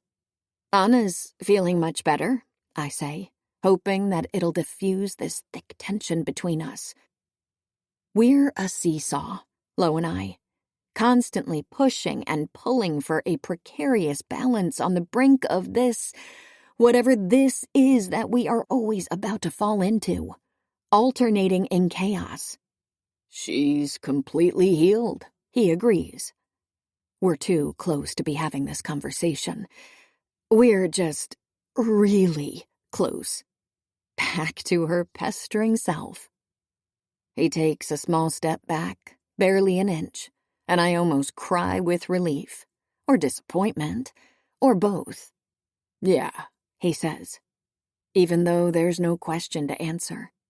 It's punctuation. He's leaving. He's about to. "Wait," I blurt out. He stops. Doesn't even ask me why I'm keeping him here, tethered to me. He knows. The atmosphere between us is too awkward and rich and lush for him not to know. "Do you..." He starts with a small, abortive, uncharacteristically insecure gesture of his hand, just as I say, "When did..." We fall silent at once, letting the sentences swing between us. The silence swells, triples, and when it reaches critical mass, it bursts inside my head. This time I'm the one moving closer. My head swims deliciously. What's happening? What is this thing between us? "I don't know," he says. And then, "That was a lie. I do know." I know too. My stomach is an empty, open ache. You have a mate. He nods slowly. "It's never far from my mind." And I'm a vampire. I have to lick my fangs to make sure that I really am one, because my people don't itch to touch his. It's simply not how things go. "You are. His eyes are on my teeth and, yeah, he doesn't mind them at all. This can't be real, can it? He is silent, like I have to work through the answer on my own, and he cannot do it for me. It just feels real, I tell him. I'm heated, glowing. I didn't think my body was capable of these temperatures. I'm afraid I'm misinterpreting, maybe. One of his hands, large and warm, curves around my waist, tentative at first, then firm, like a single touch is enough to double his greed. It's okay, Misery. His thumb climbs to the back of my neck, rubbing over the fine hairs at my nape, and I shiver in his arms. It can just be us, he whispers. Suddenly, I'm not sure that there's something wrong about the fact that we're about to kiss. It feels right, for sure. I've never kissed anyone before, and I like the idea of my first being special. And lo is that and more. I'm unsteady, muddled, off balance, but it's normal. Who wouldn't be next to someone like him, someone who'd carry them through? So I stretch on the tips of my toes, leaning into his touch, and I feel shaky. I feel ready. I feel happy. I feel lightheaded, as though I'm made of glass about to shatter into pieces. My limbs have never been this heavy, and I wish I could just drop to the ground. Yes, I think. I'll just let myself do that. Misery. The mix of worry and fear in his voice is unexpected. Why are you so... Searing pain stabs throughout my body, and that's when the world turns pitch dark. Chapter 20. Whoever did this will pay. Slowly. Painfully. The next few hours are sheer, concentrated agony. The mere act of breathing is an ordeal. My stomach hurts like it's about to digest itself, bruised from the inside out by 1,000 wild creatures who are having way too much fun carving their name in its lining with a rusty knife. There are several moments, and then a single one, long, protracted, when I'm sure, just sure, that this is the end. No living being can sustain this level of torment, and I'm going to die. Which is just fine. Nothing can be worse than what I'm experiencing. I welcome the blissful release of nothingness and all that good shit, but just when I'm about to tip into the void, something pulls me back. First, there's someone. Okay, low. Yes, low. Giving orders. Barking orders. Growling orders. Or perhaps not low, because I've never seen him anyway but in control. He sounds desperate, which makes me want to crawl out of my corner of pain and reassure him that it'll be okay. It may be not me, but everything else. And yet, I'm unable to speak for eons. Many, many times I drift right up to the edge of consciousness, only to sink back into sweaty, suffocating darkness. And when I finally manage to drag my eyes open, there she is. Dr. Averill? I try to say, but my tongue is glued to the roof of my mouth. I know him.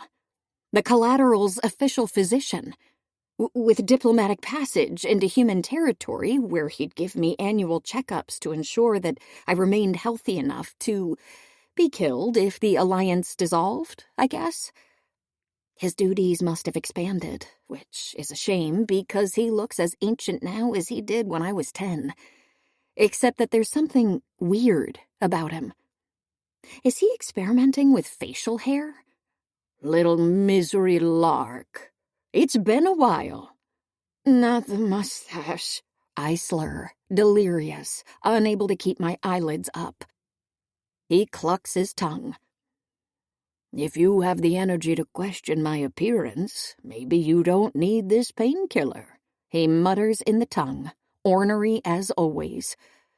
I would beg my apologies, claw that syringe out of his hands and into my body, but the needle is already pushing into my arm. The burning quiets. There are voices from inside the room or several miles away.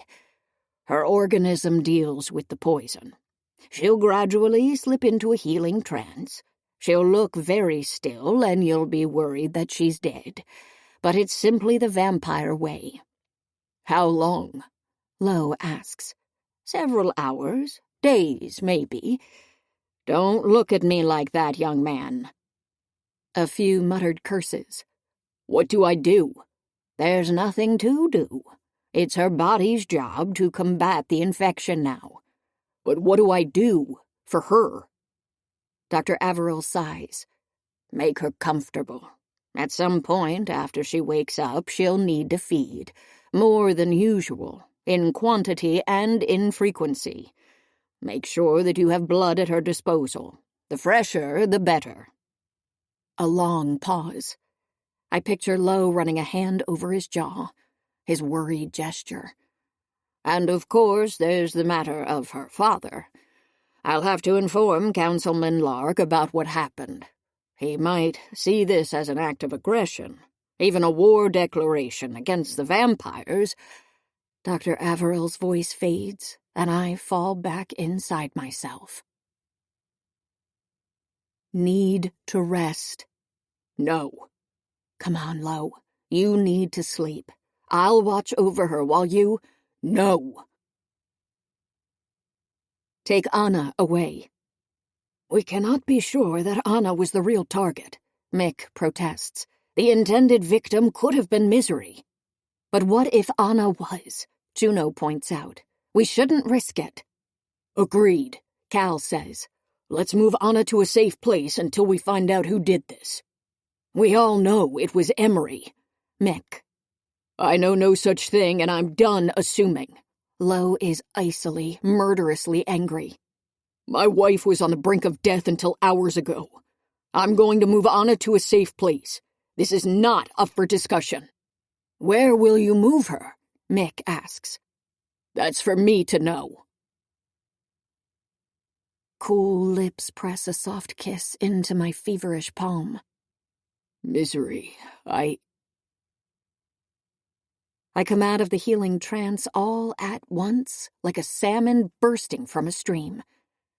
I sit up in bed, clammy and breathless and utterly disoriented, and wait for the pain to make itself known. I expect it to follow its usual roads, start from my stomach, irradiate out to my limbs, rake through my nerves like an army of knives. When nothing happens, I look down at my body in bafflement, wondering where it's gone. But there it is, colder than usual perhaps, paler definitely, intact ultimately. Healed? I pull back the covers to test that theory. The large white t-shirt I'm wearing doesn't belong to me, but the pretty lace underwear is mine, courtesy of the wedding stylist.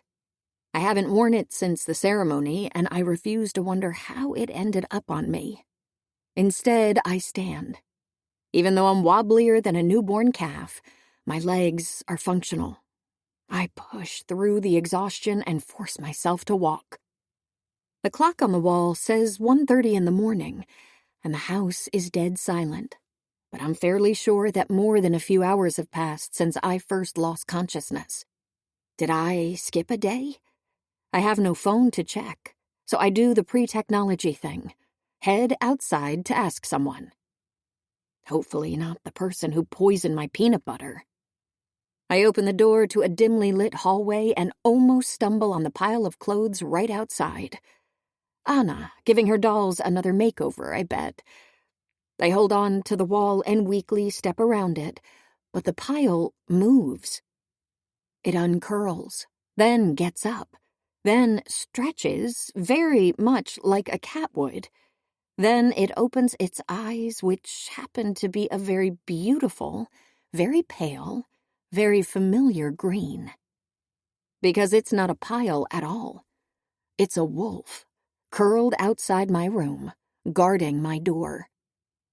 A huge white wolf. A fucking gigantic white wolf. Lo? My voice is unused and rusty. I may have been out more than just one day. Is that you? The wolf blinks at me, still enjoying his stretch. I blink back, hopefully stumbling on the Morse code for, please, please, please don't eat me.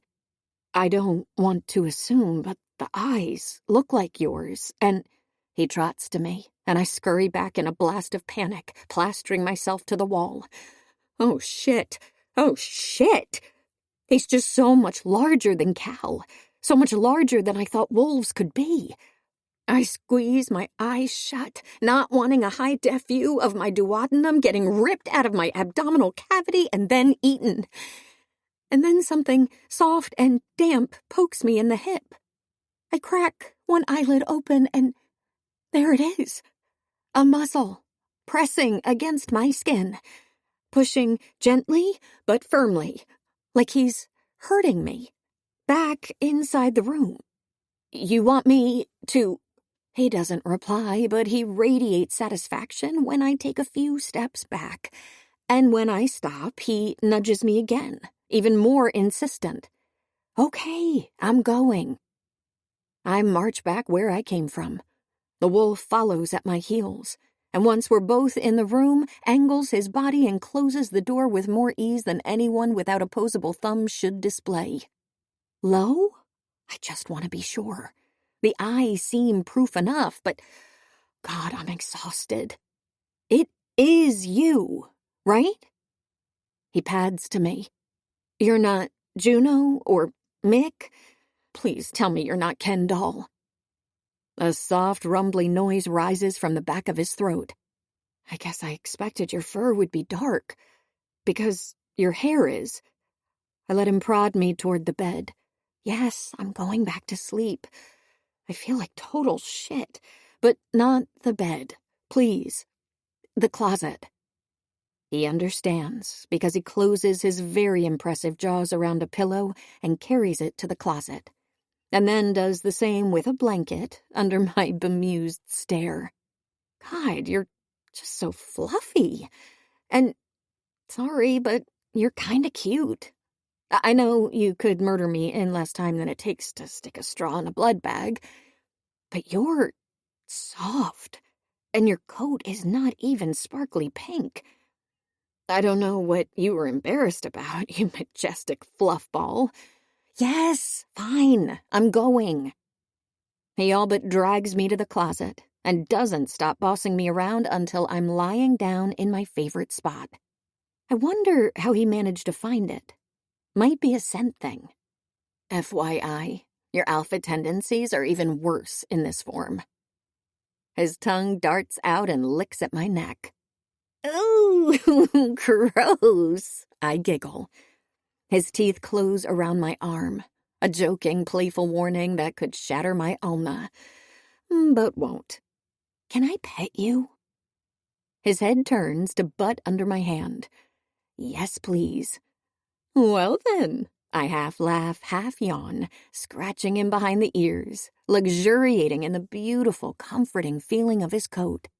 It's not hard to ask, not when he's in this form, a fierce hunter who loves a cuddle. Do you want to stay? Sleep with me? Apparently, it's not hard to say yes either. Lo doesn't hesitate before curling right next to me. And when I inhale deeply, the smell of his heartbeat is all it's always been. Familiar, spicy, rich. I fall asleep twined with him, feeling safer than ever before. Chapter 21. She told him vampires do not dream, and yet, once her midday rest is over and the evening approaches, her sleep becomes fitful, agitated. His touch seems to comfort her, and the thought fills him with pride and purpose. Serena arrived at the Collateral residence at the end of a pleasantly mild January, many months after I first moved in, and came of age at the beginning of an unpleasantly wet April, spent crunching numbers to see how long the transitional sum of money allotted to her by the Human Vampire Bureau would stretch in the real world. The rain ticked and ticked, incessant against the window panes. We packed our bags and tried to decide what pieces of the past decade to bring into our new lives, sifting through memories, splitting apart the ones we hated from the ones we still hated but could not bear to let go. That's when he arrived. A child of 8, the new Collateral, sent from the vampires for his official vesting ceremony. He was escorted by Dr. Averill and several other counselors I recalled meeting at various diplomatic relations. A sea of lilac eyes. Conspicuously, not the boy's parents. It was a sign that we were taking too long to vacate the premises, but we didn't speed up. Instead, Serena stared at the child roaming the spotless hallways in which we'd skinned our knees, fought over hide-and-seek rules, practiced less than video-worthy choreographies, ranted about the casual cruelty of our caregivers, wondered if we'd ever fit in somewhere, panicked over how to keep in touch after the end of our time together. "Why are they always children?" she asked me. "He must be related to someone important," I shrugged. "That's how you make the Collateral a deterrent, by taking the heir to a prominent family. Someone who's valued by a person in power." She snorted. "They haven't met your father." "Ouch," I said with a laugh. The child heard it and wandered our way, eyes lingering on my mouth, as though he suspected I might be like him. When he approached us, Serena dropped to her knees to level with him. "If you don't want to be here," she said, "if you'd rather come with us, just say the word." I don't think she had a plan, not even a contrived, improbable one only for show. And I don't know how we would have abducted the child if he'd asked us to whisk him away. Where would we have kept him? How would we have protected him? But it's who Serena was. Badass, caring, committed to doing the right thing. The child said, "This is an honor." He sounded rehearsed, too formal for his years. Not at all like I did when I was 9 and begged Father to let me go back to vampire territory over and over and over again. "I am to be the Collateral, and that is a privilege." He turned around and left. I was of age and finally free, and chose not to attend his ceremony. This is not a core memory for me. I barely ever recall it, but I'm thinking about it now, awake just before sundown. Perhaps because of what came after the child left us. Serena, furiously determined to burn down the entire world, the vampires, the humans, and whoever else made themselves an accomplice of the Collateral system. I listened to her rant without quite understanding her, because the most I could feel was resignation. There was little fight left in me, and I simply couldn't afford to spend it on something hopeless and unchangeable when waking up every morning in a hostile world was already so exhausting.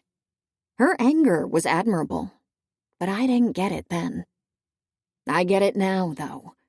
In the fuzzy yellow light filtering into my closet and splattering over the walls, in the worn-out ache that has nested in my bones, I get her anger now. Something within me must have changed, but I still feel like a fairly accurate version of myself. Exhausted, but furious. Above all, glad to be alive. Because I have something to do. Something I care for. People I want to keep safe. And I need you to care about one single fucking thing, Misery. One thing that's not me. Well, Serena, you're still part of this, whether you want it or not. But there's Anna, too, and Lo, who really needs someone to take care of him. In fact, I should go to him. Standing takes me several tries. He's not in his room, so I wrap a blanket around my shoulders and make my way downstairs. The trip feels 5 times longer than usual, but when I walk into the living room, he's there, surrounded by over a dozen people. His seconds, all of them. A few of them I know, but most I'm seeing for the first time. It must be a meeting because everyone looks pinch-eyed and serious. A handsome wear with cornrows is saying something about supplies, and I catch the tail end of his explanation, see several people nod, and then lose track when a familiar voice asks a follow-up question. Because it's Lowe's. The rest of the room fades. I sink into the doorframe and stare at his familiar face, the dark shadows under his clear eyes, and the stubble he hasn't bothered shaving. He speaks with patience and authority, and I find myself lingering, listening to the rhythm of his deep voice, if not to the content, my marrow-deep exhaustion soothed at last. Then he stops. His body tenses as he turns, at once intensely focused on me. Everyone else stares too, not quite with the thinly veiled distrust I'd expect from them. You should go, Lowe commands somberly. I'll see you later. Oh, yeah, I flush. I'm acutely aware that I'm half naked and crashing an important pack meeting that's probably about how to handle their never-ending conflict with my people. I didn't mean to interrupt, but he's crossing to me, and when the seconds stand, I realize that I'm not the one being dismissed. Lowe is in his usual human form, and I wonder whether I hallucinated my encounter with the white wolf. His seconds walk past us, some nodding at me on their way out, a few patting my back, all wishing me well. I'm unsure what to say until Lowe and I are finally alone. So, I gesture at myself with a flourish. It appears that I survived. He nods gravely. My felicitations. Why, thank you. How long was I out? 5 days. I close my eyes. Wow. Yeah. There is a microcosm in the way he says the word. I want to explore it, but I'm distracted by the slight twitch in his fingers, like he's actively stopping himself from reaching out. Are we, you, at war? With the vampires? He shakes his head. It came close. The council was not happy. Aw, I bet Father was heartbroken. Not. Lowe's set jaw tells me how perfectly fine Father was. Once we were sure that you'd pull through, Averill pointed out to the council that the poison is toxic to wares, too, and that since you ingested it through ware food, it's unlikely that it was meant for you to begin with. Oh, God. I hid my face into the door jamb. Does Father know about the peanut butter? Is that what worries you? Not sure what it says about me, but yeah, I sigh. Was it meant for Anna? No way to be sure. But she's the only one in the house who eats it regularly aside from you. I squeeze my eyes, too worn out to deal with the anger sweeping over me. How is she? Safe. Away from here. Where? It occurs to me that it might be a secret. Actually, you don't have to tell me. It's probably confidential. He doesn't hesitate. She's with Cohen. And yes, it's confidential. No one else knows. Oh. I massage the curve of my neck. It's a level of trust I cannot fathom. Not because I'd ever tell anyone, but because he's aware that I wouldn't, not even if my life depended on it. I care, and he knows. Was it Emery? The Loyals? I don't know, he says carefully.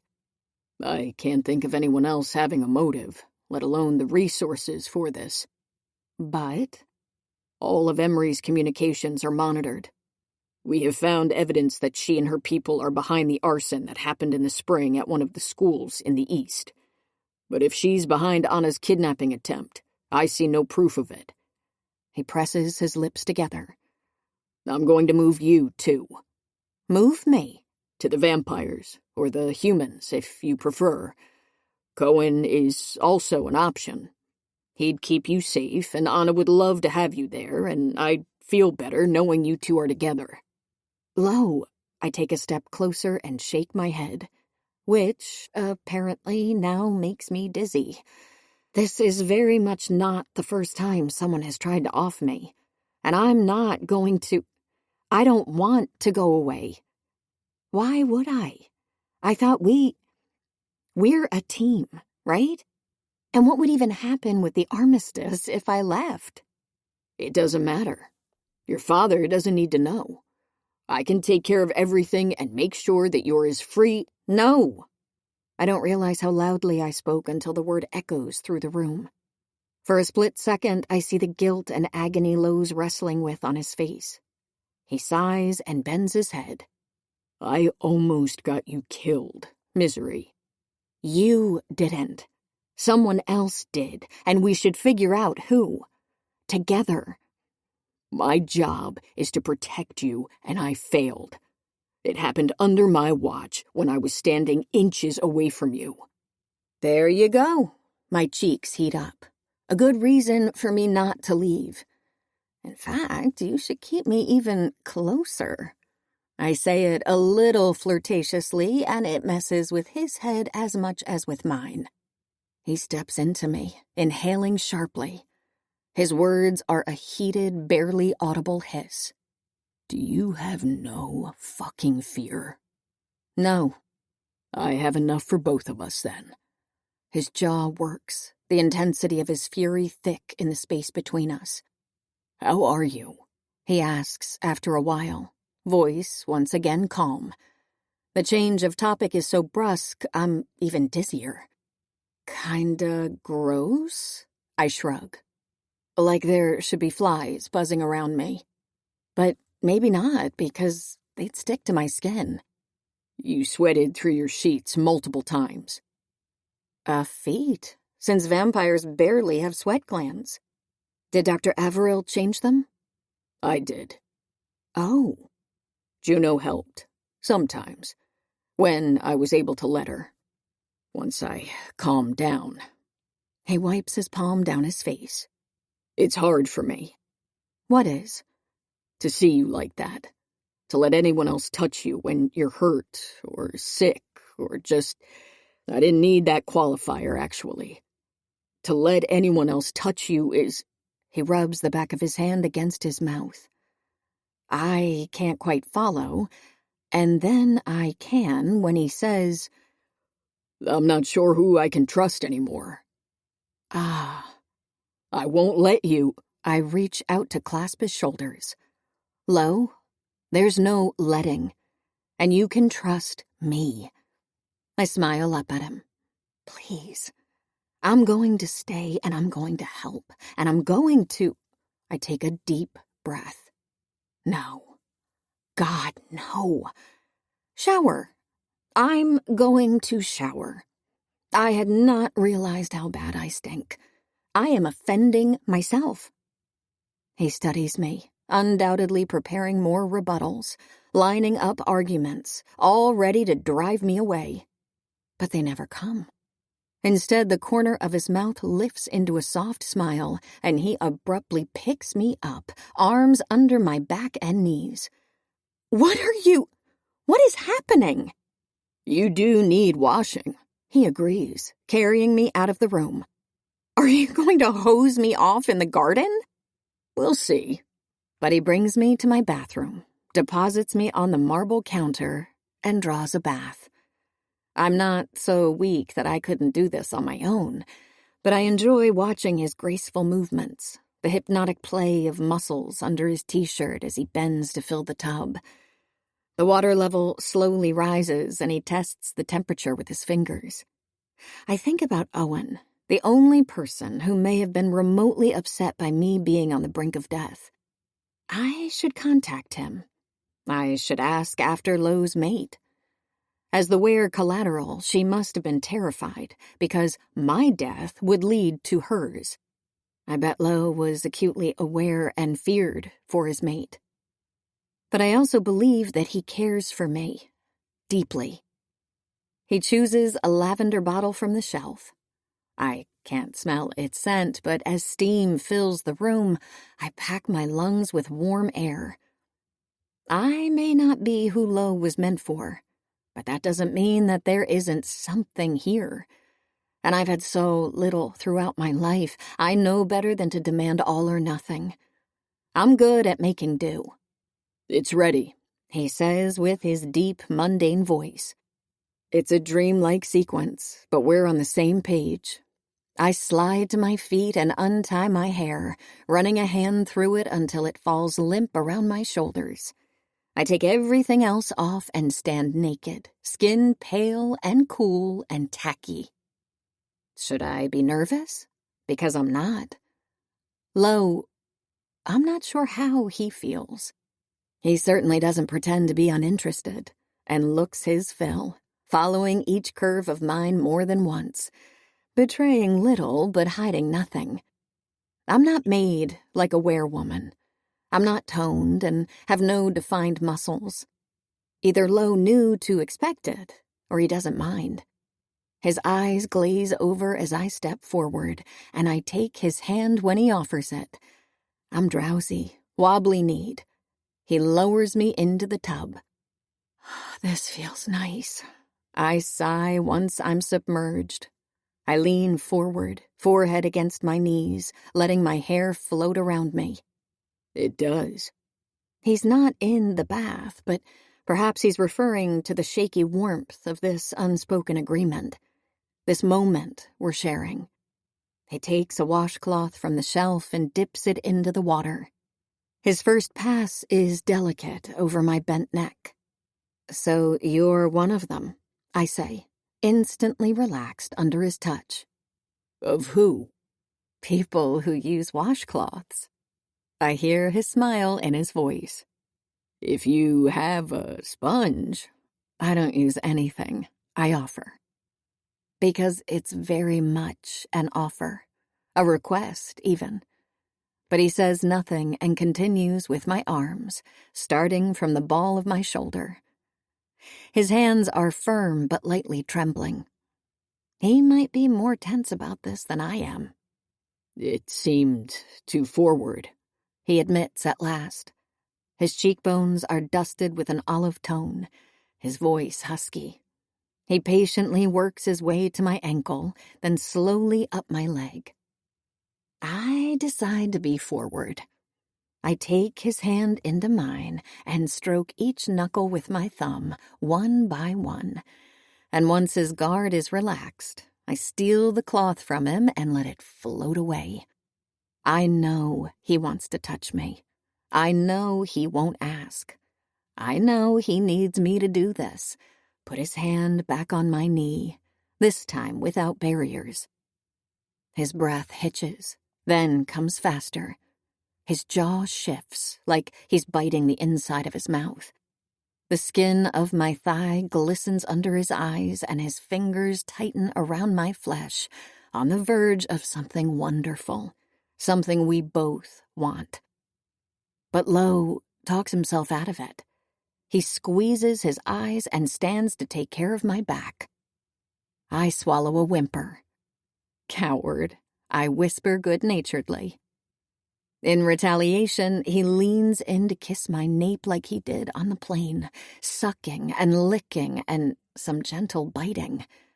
A subtle reminder that he's different from me, a whole other species. If we do this, we'll have to work things out. How do wares have sex? He laughs softly against my skin, but I sense an edge. Are you worried? I tip my head back. Should I be? He massages my sternum. I'm not going to hurt you. Not ever. I know. I'm not sure why I asked. I close my eyes and he takes the invitation as what it is. I lose myself in his touch, wondering how something that requires so little can feel so good. He lingers on my breasts, around my hips, but also everywhere else. All the curves and angles, all the soft, vulnerable places. My skin tingles, simmering with an unknown sort of pleasure. Lo is painstaking. He finds spots he wants to explore, slows down, and his breath grows heavy in my ears, broken by soft hums of approval. He takes his time, delays moving on until he's satisfied that his task has been completed. There's something patently sexual about this, no question. But it goes beyond. I'm being discovered, mapped, soothed, and ignited at once. You are so beautiful, he whispers, an absent-minded thought more than a declaration, and suddenly I can't stand it anymore. Eyes closed, my hand searches for his under the water. I braid our fingers together and guide them to my inner thigh. It's a silent plea. I'm just so tired, I sigh, and I really want it. God, misery. His heartbeat smells like he'd die for this. And yet he's about to ask me if I'm really sure, and I'm going to laugh at him or snarl. Lo, will you help? Please? His fuck is soft and awestruck, but his fingers shift to where I need them. Barely a brush of knuckles against my labia, but I hiss right as he inhales. Our breaths catch together, balancing in the room. Okay. A rumble from deep in his chest. Okay. The pad of his thumb finds my clit in warm, rhythmic circles. Lo licks his lips and half asks, half growls. Like this? I nod. It's not what I do for myself, but it works. Somehow even better. There is some clumsiness on both our ends, but he figures out where to touch me. How long, how hard. Yes. I bite into my lower lip, fangs exposed, and press into him. The night we met, when you came down the mezzanine stairs, he groans against my shoulder. I thought about doing this. There must be something dramatically, massively compatible between us, because I feel every stroke of his fingers deep inside this soul that I'm not supposed to have. Yeah, the hot mounting sensation in my lower belly knots into a tangle of heat. I squirm, arch my back. Cool air sweeps over my wet nipples. You looked cold in your jumpsuit. He sucks at the same spot on my neck that he fixated on back at Emery's, on the tarmac. You looked so lovely, and so determined, and so fucking lonely. I grind against his hand, shamelessly whimpering at the empty, swollen feeling inside me, clutching blindly at his muscled arm with both hands. I thought about taking you away. I thought about getting you a blanket. His index finger slips inside me, and with a brief adjustment, I push against it.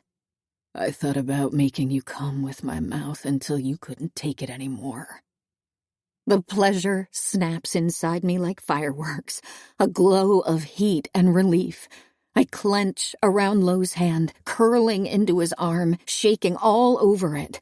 A scream burns in my throat, but I swallow it down into a small moan.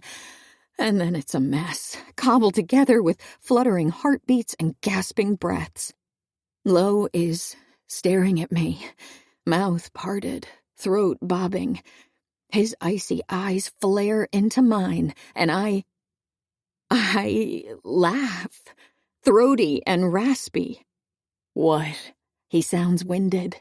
Just a hairbreadth from an unspecified turning point. I'm still pulsating around his hand, and he stares at the water sloshing around my hard nipples while licking his lips. I clear my throat, still laughing. Could we kiss? What? We haven't yet. It'd be nice if we did, at some point. At some point, he repeats in a haze. His hand cups the slick inside of my thigh, vibrating with restraint. Now, if you want. Though, I'm worried. He scowls. Worried? About my fangs. What if I cut you? Or bite your lips accidentally? You've bitten me before. I didn't mind then. He leans forward, eager. I won't mind now. It doesn't immediately work. My nose bumps against his. I cock my head a little too quickly. My hands glide off the slippery edge of the tub. Misery, he murmurs against the corner of my mouth when his lips somehow end up there, sounding more delighted than dismayed by my lack of skills. But then we get the hang of it, and oh, it's a messy kiss. Instantly, stunningly good. I'm cautious, afraid I'll hurt him, but Lowe's the unrestrained one. Feral. He's the one who moves everything along, who nibbles and sucks and bruises. He uses his thumb to tilt my jaw upward, gripping my neck with his large palm once he's satisfied with my position. It's very deep, very quickly, and I give myself to it, to the filthy way he angles me as though he wants to know my taste from every side. I pull back to breathe, but he only gives me a second before asking for more. He licks my fangs, and I feel it deep in my core. His desire bursts between us, longing, frustrated. I want to do something about it. For him. Low, I mumble against his mouth, forcing myself to stand. Warm water sluices over my skin, and he follows the journey of every single drop. He leans forward to press his lips to the soft skin underneath my belly button, then rises to towel me dry. The front of his shirt is wet. My lashes are clumpy, beaded with water, and he kisses the drops out of my eyes. I was scared. It comes out like a confession. You went limp in my arms, and I was so fucking scared. I nod. I was too. His eyes are paler than ever. Come here. He picks me up again, and I want to remind him that I'm not defenseless. But this might be more for him than me. So I bury my face into his neck and instinctively dart my tongue to lick the glands he told me about. His entire body shudders, and then we're in my room. I expect us to tumble onto my mattress, but he lowers me inside the closet, on the mound of blankets and pillows I've assembled, then instantly pulls back. Low? The timbre of his voice is rough and low. You smell like you just came. I stare back, speechless at his directness. I did just come. And I need to eat you out. He needs to. Okay? It's a wear thing, he says, almost apologetic. I nod, and when he bends to nip at my hip bone, I close my eyes and welcome it. The stretch of my thighs as they are spread out, the hitch of his breath as he looks and looks and looks some more, his raspy groan, and then the contact with his mouth. There is something beseeching about the way he licks and sucks, something not quite in control. And when the pleasure begins fizzing in my stomach again, I writhe against his lips and give him what he wants. I comb my fingers in his short hair, but he takes my hands, both wrists locked in his large fingers, and pins them to my side. Be still, he orders, and the sight of me restrained must do something for him, because his other arm disappears down his body, the rhythmic flex of his corded shoulder a mesmerizing sight. He's touching himself, because what he's doing to me makes him want to, and the idea is like fire in my belly. I can't, I hiss out, arching into him even more. Hush. My brain cannot unravel how much he seems to be enjoying this. The sounds he produces, the consuming way he kisses my clit and my opening, the sweet scrape of his stubble against the crease of my thighs. I'm mindless, completely unraveled, and I'm dragging him with me. You are fucking unreal, he says, and when a knuckle slides inside me, I feel myself clench around it. I don't think Lo is inexperienced, but there is an edge to his movements, something more enthusiastic than skilled, something just perfect. He gently bites my swollen lips, making me jolt, and then chases the sting with his tongue. When the heat rises in my chest, when the pressure coils and I thrash around, he anchors me with an arm over my hip bone. That's what has my legs quivering and my nipples aching and me coming hard. Lo's presence surrounding me, taking up every molecule of air. Once I'm a shaking mess, he groans against my pussy and lets out a low, I'm going to. His grip on my thighs becomes nearly painful.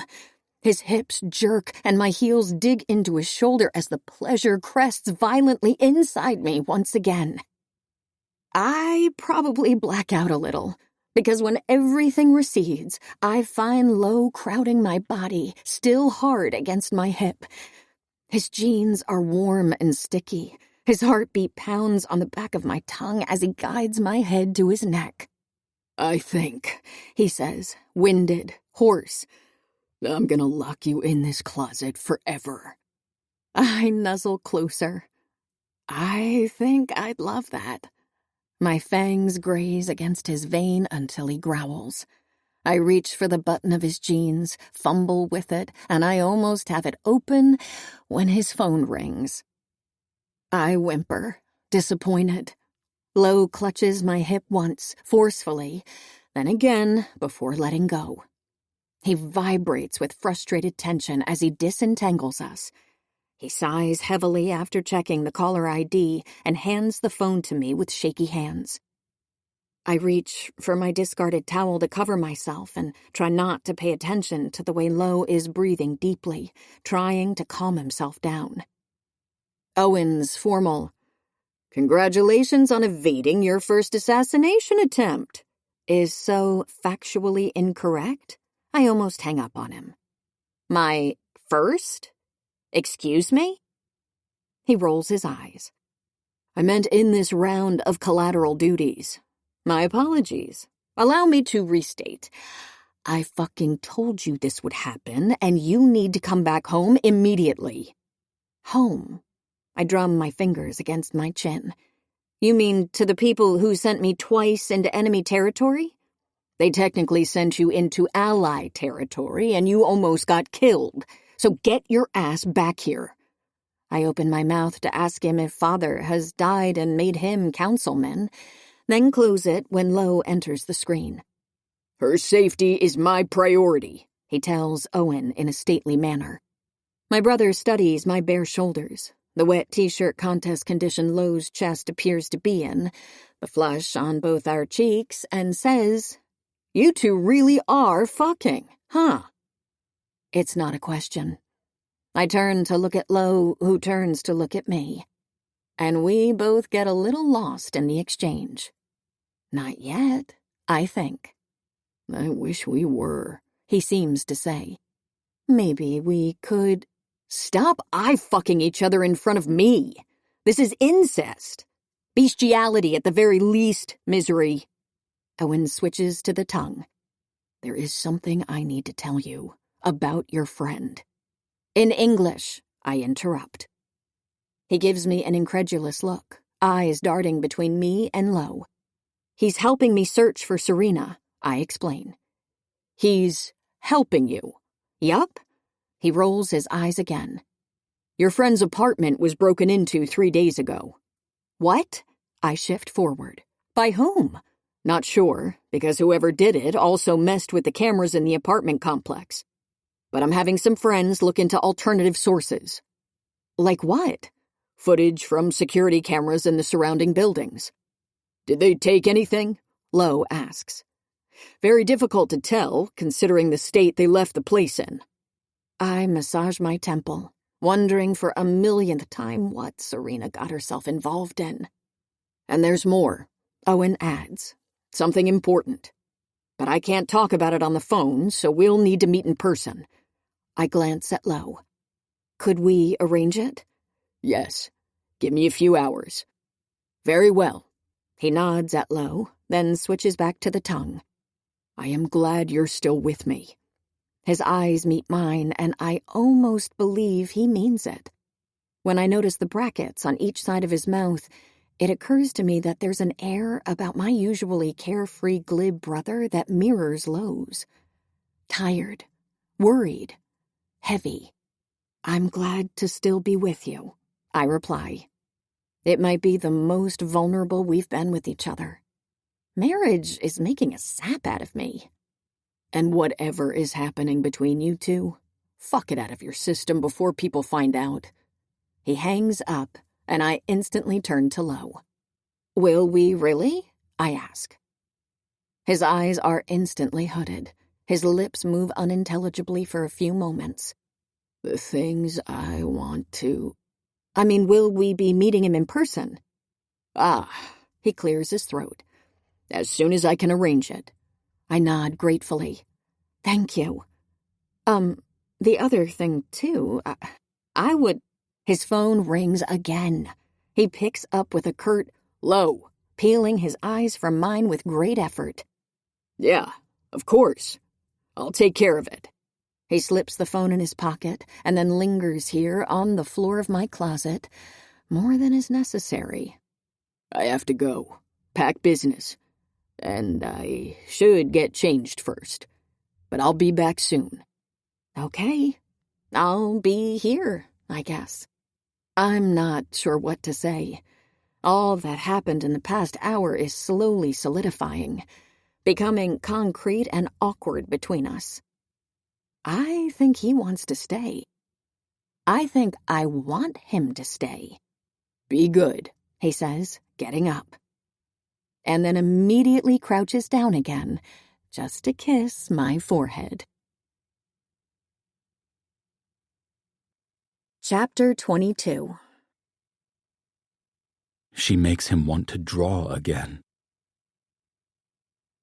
I must have fallen asleep again because when I open my eyes, it's a little before midnight. Dragging a t-shirt and leggings on is a feat worthy of 1,000 armies, and I barely manage. I haven't fed in a week, and my body must be well enough to demand sustenance because my stomach cramps painfully. I stagger downstairs, trying to recall if I've ever gone without blood this long before. The closest was when I first moved back to human territory, before Serena found me an under-the-table cellar I could afford.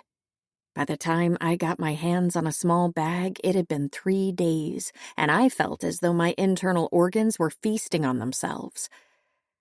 Maybe it's because my body is shutting down, but I stumble into the kitchen without noticing Lo and Alex. I stop like a deer in the headlights, wondering why they're huddled in front of a computer. It's a bit late for a meeting. Is Anna okay? I ask, and they both look up at me in surprise. Anna's fine. I relax, then tense again. Did Owen find that footage? Lo shakes his head. You both look really serious too. Wait, Alex, what are you... Alex has stood from his chair and is currently hugging me. This is a nightmare. Maybe vampires do dream after all. Thank you, he says, for what you did for Anna. What did I... Oh, this is weird. You know that I didn't ingest that poison voluntarily to protect her, right? I just happened to be disgracefully into peanuts. You would have, though, he mumbles against my hair. What? Protected her. I gently push him away, too hungry to argue over whether I'm a good person. I might like him better when he's terrified of me. Listen, I'm going to feed before I'm tempted to bite one of Anna's stuffies, or I gasp. Fuck.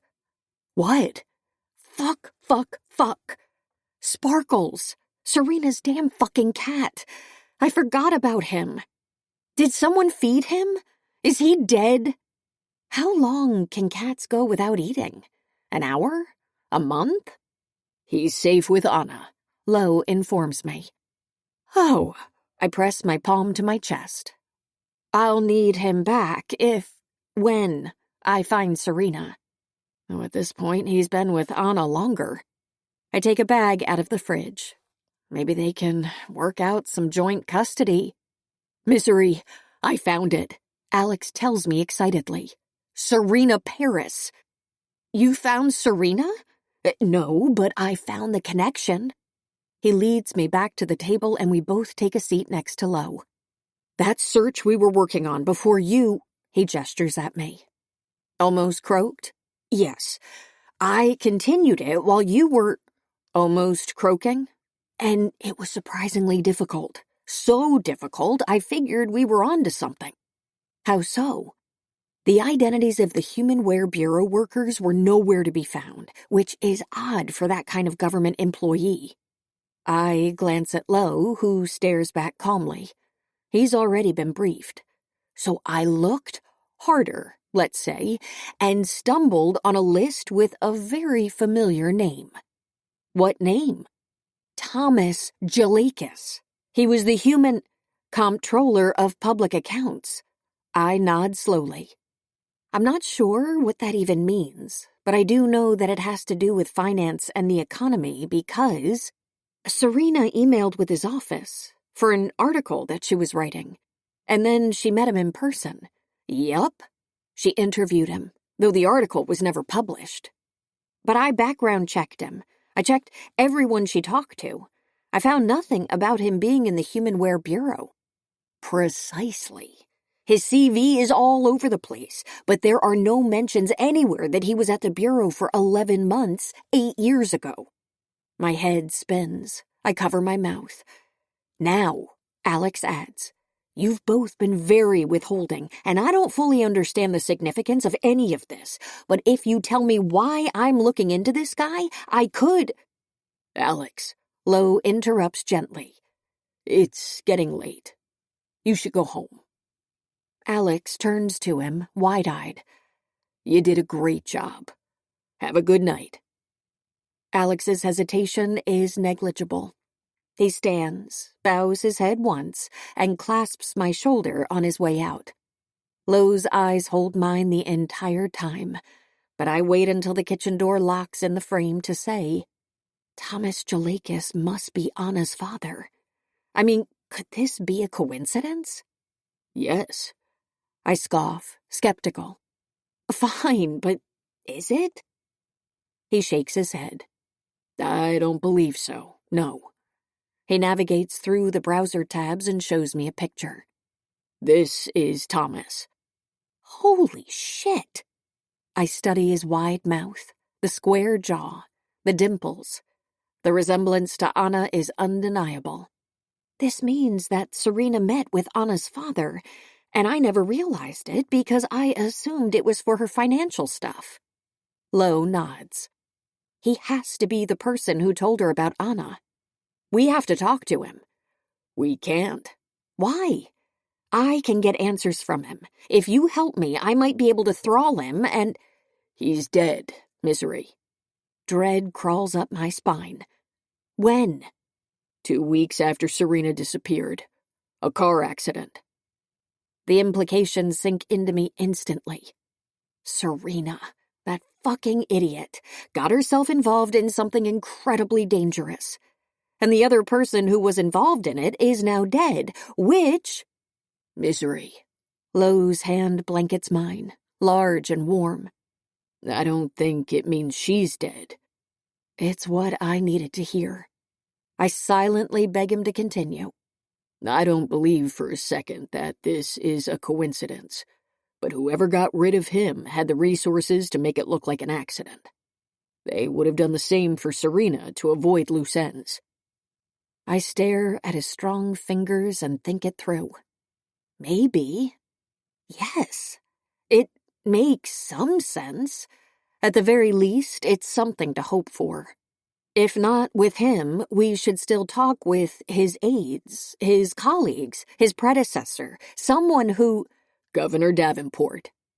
I look up. Lo's eyes are calm, direct. What? Thomas Chalakis was appointed by Governor Davenport Misery. Both his bureau position and his latest one. Is it even a normal career path? Going from an interspecies bureau to some huge financial office? Excellent question. Lo removes his hand. The cool night air hits me like a slap. You should ask Governor Davenport tomorrow while we're having dinner at his place. My jaw drops. When did you get us a dinner invitation? When Alex told me about this, 3 hours ago. That was quick. I am the alpha of the Southwest Pack, he reminds me, a little archly. I do have some power. I guess. I let out a single incredulous laugh. I could kiss him. I want to kiss him. What did you tell him? That we have a gift for him, to thank him for hosting our wedding ceremony in his territory. He believed that? He's an idiot, and humans are apparently big on thank you gifts. He shrugs. I read it online. Wow. You were able to fire up a browser all on your own. He shushes me with his thumb on my lips. I know you can fight. I know you've been taking care of yourself since you were a kid. I know you're not part of my pack, or my real wife, or my... But there isn't a single part of me that wants to take you into enemy territory. Especially days after you were almost killed in mine. For my peace of mind, please be careful tomorrow. I nod, trying not to think about whether anyone else has cared about my safety as much as he does. The answer would be too depressing. Lo, thank you. This is the first lead on Serena in a long time, and my stomach growls, and I remember why I came downstairs. My organism, slowly self-cannibalizing. Sorry, I get to my feet and reach for the bag I left on the counter. I know we were having a moment of gratitude and rainbows, but I really need to feed. I'll just need a... Lo is suddenly behind me. His hand closes around mine, stopping me. What? I don't want you to drink that. I look at my bag. It's sealed. It cannot be contaminated. Plus, I can smell crappy blood. That's not the reason. I tilt my head, confused. Use me. I don't get it. And then I do get it, and my entire body melts into lava, stiffens into lead.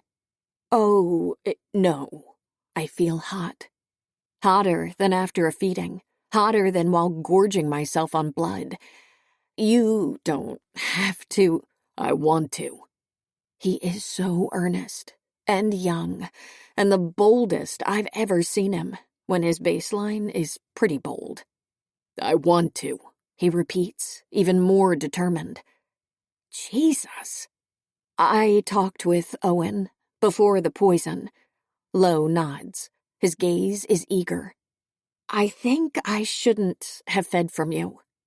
Why? He said that it's not something people should do unless they are... Lo nods as though he understands, but then he licks his lips. And you and I aren't? He's so genuinely eager to know, it's like electricity injected straight into my nerve endings. I think about the last few days, the escalating intimacy between us. Yes, Lo and I are, but it goes beyond just sex. Long-term feedings create bonds and tangle lives together. It's something that is strictly done by people who have deep feelings for each other or the will to develop them. Lo listens intently, eyes never wavering. When he asks, "And you and I don't?" it's like a knife skewering my heart. My stomach is an empty, open ache. Do we? He's silent, like he has his answer, but he's willing to wait for me to find mine.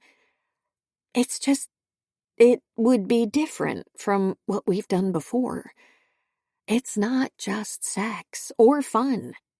If we get into the habit of this, in the long term, there could be consequences. Misery. His voice is soft, faintly amused. There is a solemn shine in his eyes. We are the consequences. The problem is, this cannot possibly end well. I'm not sure I'm even ready to demand someone's unconditional love and devotion, but Lo's heart is occupied, and it's reckless to see what's happening between us as something more than the forced proximity of two people thrown together by a flurry of political machinations. I've come after something, after someone, my entire life. Always the means, never the end, and I've made my peace with it. I don't resent Father for putting my safety after the well-being of the vampires, Owen for being chosen as his successor, Serena for valuing her freedom more than my company. I may never have been anyone's main preoccupation, but I know better than to spend my time on this earth simply begrudging. But when I'm with Lo, I feel different, because he is different. He never treats me like I'm the runner-up, even though I know I am. I could see myself becoming jealous, envious, greedy for what he cannot give. It could quickly become unbearable, the pain of being just an afterthought to him. Not to mention that when I find Serena, I'm going to have to make some important choices. Misery, he says, patient. Always patient, but also urgent. I realize that he's offering me his hand. It's outstretched, waiting for me, and this cannot possibly end well. And yet, I think Lo might be right. The two of us, we're well past avoiding what's between us. I smile. His warmth is tinged with intense melancholia. This won't end well. But so few things do. Why deny ourselves? Yeah, I take his hand, registering his mild surprise when my fingers slide past his knuckles, then close around his wrist. I hold his palm in both of mine, upturn it. The meat of it is fun to trace, full of calluses, scars littering the rough skin. A large, capable, fearless hand. I bring it to my lips, kiss it lightly, scrape it gently with my teeth, which has his eyes fluttering closed. He mumbles a few hushed words, but I cannot make them out. If I really do this, I say against his flesh, I should avoid your neck. why? It might leave a trace. People would notice. His eyes shoot open. You think I'd mind? I don't know. I lie. I doubt Lo cares about what others think of him. You can do what you want with me, he says, and it feels like he means more than just his blood. My fangs graze his wrist. I'm teasing myself as much as him. Are you sure? I hover, afraid that it won't be as good as the first time. Maybe I embellished it in my head and he'll taste like every bag I've ever had. Satisfactory, unremarkable. Please, he says, soft, hungry, and I sink my teeth into his vein. The wait for his blood to hit my tongue lasts long enough for thousands of civilizations to collapse. Then his flavor floods my mouth, and I forget about everything that is not us. My body blooms with new life. fuck, He slurs. I take more with a strong pull, cradling his arm to myself, and he presses me against the fridge. His teeth come to my neck and bite, hard enough to leave a mark. He seems to have descended into a trance-like state, to be moved by instinct. Sorry, he gasps, and then resumes sucking on my neck, licking my pulse, marking me. Of all the good things, He grasps my hips as I roll them into his. Of all the good things I've felt in my fucking life, you are the best. I take one last gulp and seal the wound with my tongue. His eyes are stark, wide, a wolf's eyes. They stare at my fangs like he's desperate to have them in his body once again. Am I? He nods. I'm going to. He kisses me, eager, immediately deep, tasting the rich flavor of his blood on my tongue. Can I? He picks me up and carries me upstairs. I bury my face into his neck, and every time I nibble at his glands, his arms tense with pleasure. Lo's room is dark, but light filters from the hallway. He deposits me in the middle of the unmade bed, pulling back instantly to take off his shirt. I sit up and look around, processing that this is really happening. I didn't change them for the longest time, Lo says. I admire his beautiful form, the corded strength of his body. I could bite him anywhere and would find nourishment, sip from his round biceps, the V on his stomach, the hill of his lats. What? I'm losing track, skipping words. It didn't change what? The sheets. Why? They smelled like you. When? Oh, my break-in. Sorry. The scent was so sweet. I got myself off to the filthiest fantasies, Misery. He gently flips me around, belly against the mattress. My leggings are pulled down to my thighs, my shirt in the opposite direction. And then the smell faded. He climbs over me on each side of my legs. His hands close on the round globes of my ass, half stroking, half gripping. Through the rough cloth of his jeans, his erection drags against my thighs. When I twist my head back, he's tracing the shallow dimples in my lower back with a pleased expression. Not the fantasies, though. He descends over me, his heat an iron blanket. I can't be anything but what I am about this, he whispers against the arch of my ear. There's a hint of apology there. What you are? Where? His hand wraps around my ribcage but halts right underneath my breast. A silent reminder that we can always stop. Alpha. Ah, I wouldn't want you to be not you. Can I? His teeth close gently around the ball of my shoulder. I'm not going to draw blood or hurt you. But can I? I nod into the mattress. It seems only fair. He grunts, grateful, and licks a long stripe up my spine and into my nape.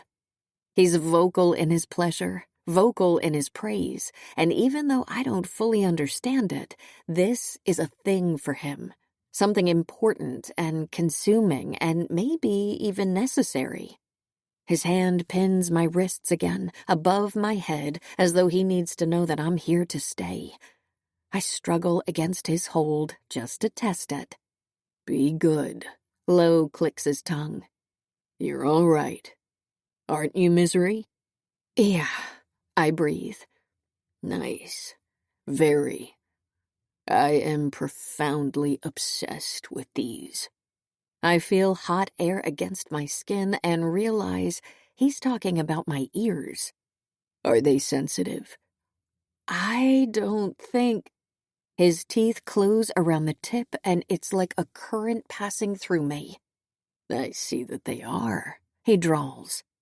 His cock presses harder against my ass, and his lips drift back to my nape over and over again, like he cannot help himself, like it's the center of gravity in my body. I remember the plane, how close he got to losing control when he first touched me there. Do wares have a gland there? I ask, words muffled into the sheets. I'm more wet than I can remember being. If this is the hottest thing I'll ever experience, I'd love to know why. It's complicated. He sucks a mark into the knob at the top of my spine, and I make a guttural sound. Then he does. There's some fumbling behind me, his belt unbuckled, the zipper of his jeans lowered, and after a few seconds of rustling, his cock splits the cheeks of my ass, pushing between them. It's wet and hot, rubbing up and down for the right amount of friction. Lo makes a stupefied sound. Condom, I gasp. Not something vampires ever use, but maybe wears do? Do you have one? He goes back for one last nibble before turning me around. No. His eyes glow with determined, reflected light as he takes off my leggings. He stares down at me with a transfixed look that strikes me as the culmination of many things I'll never hear about. And when he bends down to lick my collarbone, I feel how hard he is, leaking against my stomach. The heat of him feeds my hunger for blood in a confusing, beautiful buildup. But do you want to use something? I ask. We don't need to, he says, pushing up my shirt.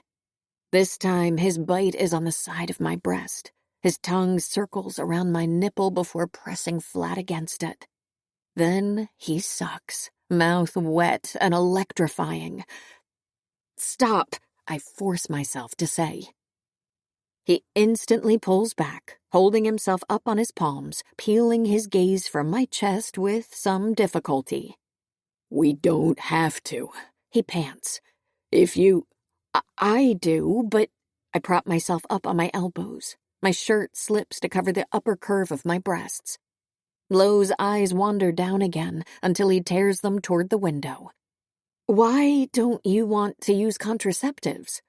If wares and humans can reproduce, nothing is off the table. I don't. We can, if you'd like. But we can't have sex. We can't?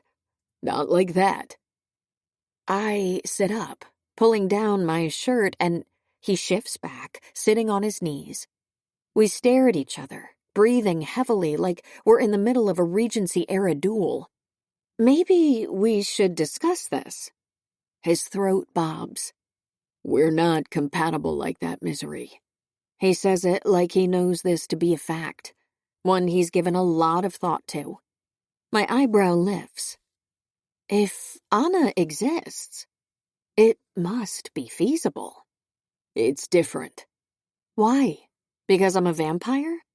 I look down at the way I'm clutching the hem of my oversized shirt like it's a life raft. What we need here is some humor to diffuse. I swear I don't have teeth down there. He doesn't smile. You are not the problem. Ah. I wait for him to continue. He doesn't. What's the problem? I don't want to hurt you. I glance at his groin. He pulled his underwear back up. It's tented and the room is dark and my view is not exhaustive by any means, but he looks normal. Good. Big, sure, but normal. I remember what he told me about Switzerland, the way different species live together. He said he didn't hang out much with vampires, but have you ever... with a human? He nods. And you hurt them? No. Then it will be different. We're discussing sex, right? Penetrative intercourse? This insurmountable obstacle he's talking about must be located somewhere between his and my hardware. Except that he seems structurally standard. I grew up with a human. My reproductive organs don't significantly differ from humans who are assigned female at birth. It's not because you're a vampire, Misery. He swallows. It's because you're you. Because of what that does to me. I don't understand. He interrupts me with a kiss, bruising in a delicious, unhinged way. He cups my face, teeth pulling at my lower lip, and I lose track of our conversation. You're going to smell like this, he murmurs against my lips. It's happened already, and you weren't even in the fucking room. It? And I'm not going to be able to stop myself from wanting to finish. That's fine, I laugh. My forehead settles against his. I want you to finish. Misery, we are different species. I close my fingers around his wrists. You said we would. In Emery's office. I'm blushing, embarrassed to admit that I've been thinking about those words for days. I said I could fuck you. His throat works. Not that I would. I lower my eyes. Were you ever planning to tell me? That we couldn't have sex? Misery. His eyes capture mine, and I suspect he can see everything, the very inside of me. It's sex, what we've done, what we're going to do. It's all sex, and it's all going to feel really good. I believe him. I really do. And yet, are you sure that you and I can't? I can show you. Would you like me to? I nod. He kisses me again, tenderly, clearly trying to take things slowly. I'm the one to wriggle away to take off my shirt. Have you done any of this before? He asks against the crook of my neck, and I shake my head. He'd never judge me for it, but I want to explain. It felt weird, doing this with a human when I was already lying to them about everything. And vampires were never an option. I was always alone, at the border between those two worlds. The fact that I feel more at home than ever before with with someone whose proximity I should have never been in. There's something wrong about it. Or painfully right. Feed more, he orders, pushing me down on the bed. We end up on our sides, facing each other. Not a position I'd associate with wild and uninhibited sexual activities. If I feed, we can't. With a hand on the back of my head, he guides my face into his neck. We can. He kicks his jeans away, and it's just his skin, hot against mine, the rough hairs on his arms and legs subtly foreign. I slip my shin between his knees and let my hand roam, curious, eager to explore. He is gloriously different, and while I'm not one to admire beauty, I cannot stop thinking that I like him. The way he looks, the way he feels, the way he likes me. The slight tremble in his fingers as they settle on my waist, the muscles of his body tightening with patient anticipation. You are so beautiful, he murmurs into my temple. I thought so since they gave me that first picture of you. You came walking down the aisle and I was afraid to look. I hadn't even smelled you yet, and I already couldn't stop myself from staring. A stray notion crosses my mind, sweet and terrifying and utterly unlike me. I wish I was your mate. I know better than to say it. I know better than to think it. Instead, I feel his large hand close around my nape. I really want you to feed, Misery. Sinking my teeth into him is becoming second nature, his flavor lovely and familiar. I don't let myself wonder how I'll go back to chili bags. I just take deep, blissful gulps, and when I hear his drawn-out, vibrating moan, when his hand drags my wrist to his cock and closes my fingers around it, I'm happy and pliant and eager to please. He is hard, but also soft, and doesn't want much. He guides my hand up and down once more, and beyond that, he has no instructions for me. My touch appears to be enough, just like the rest of me. I'm going to come really fast, he puffs out. I let go of his vein with a wet pop. You don't have to.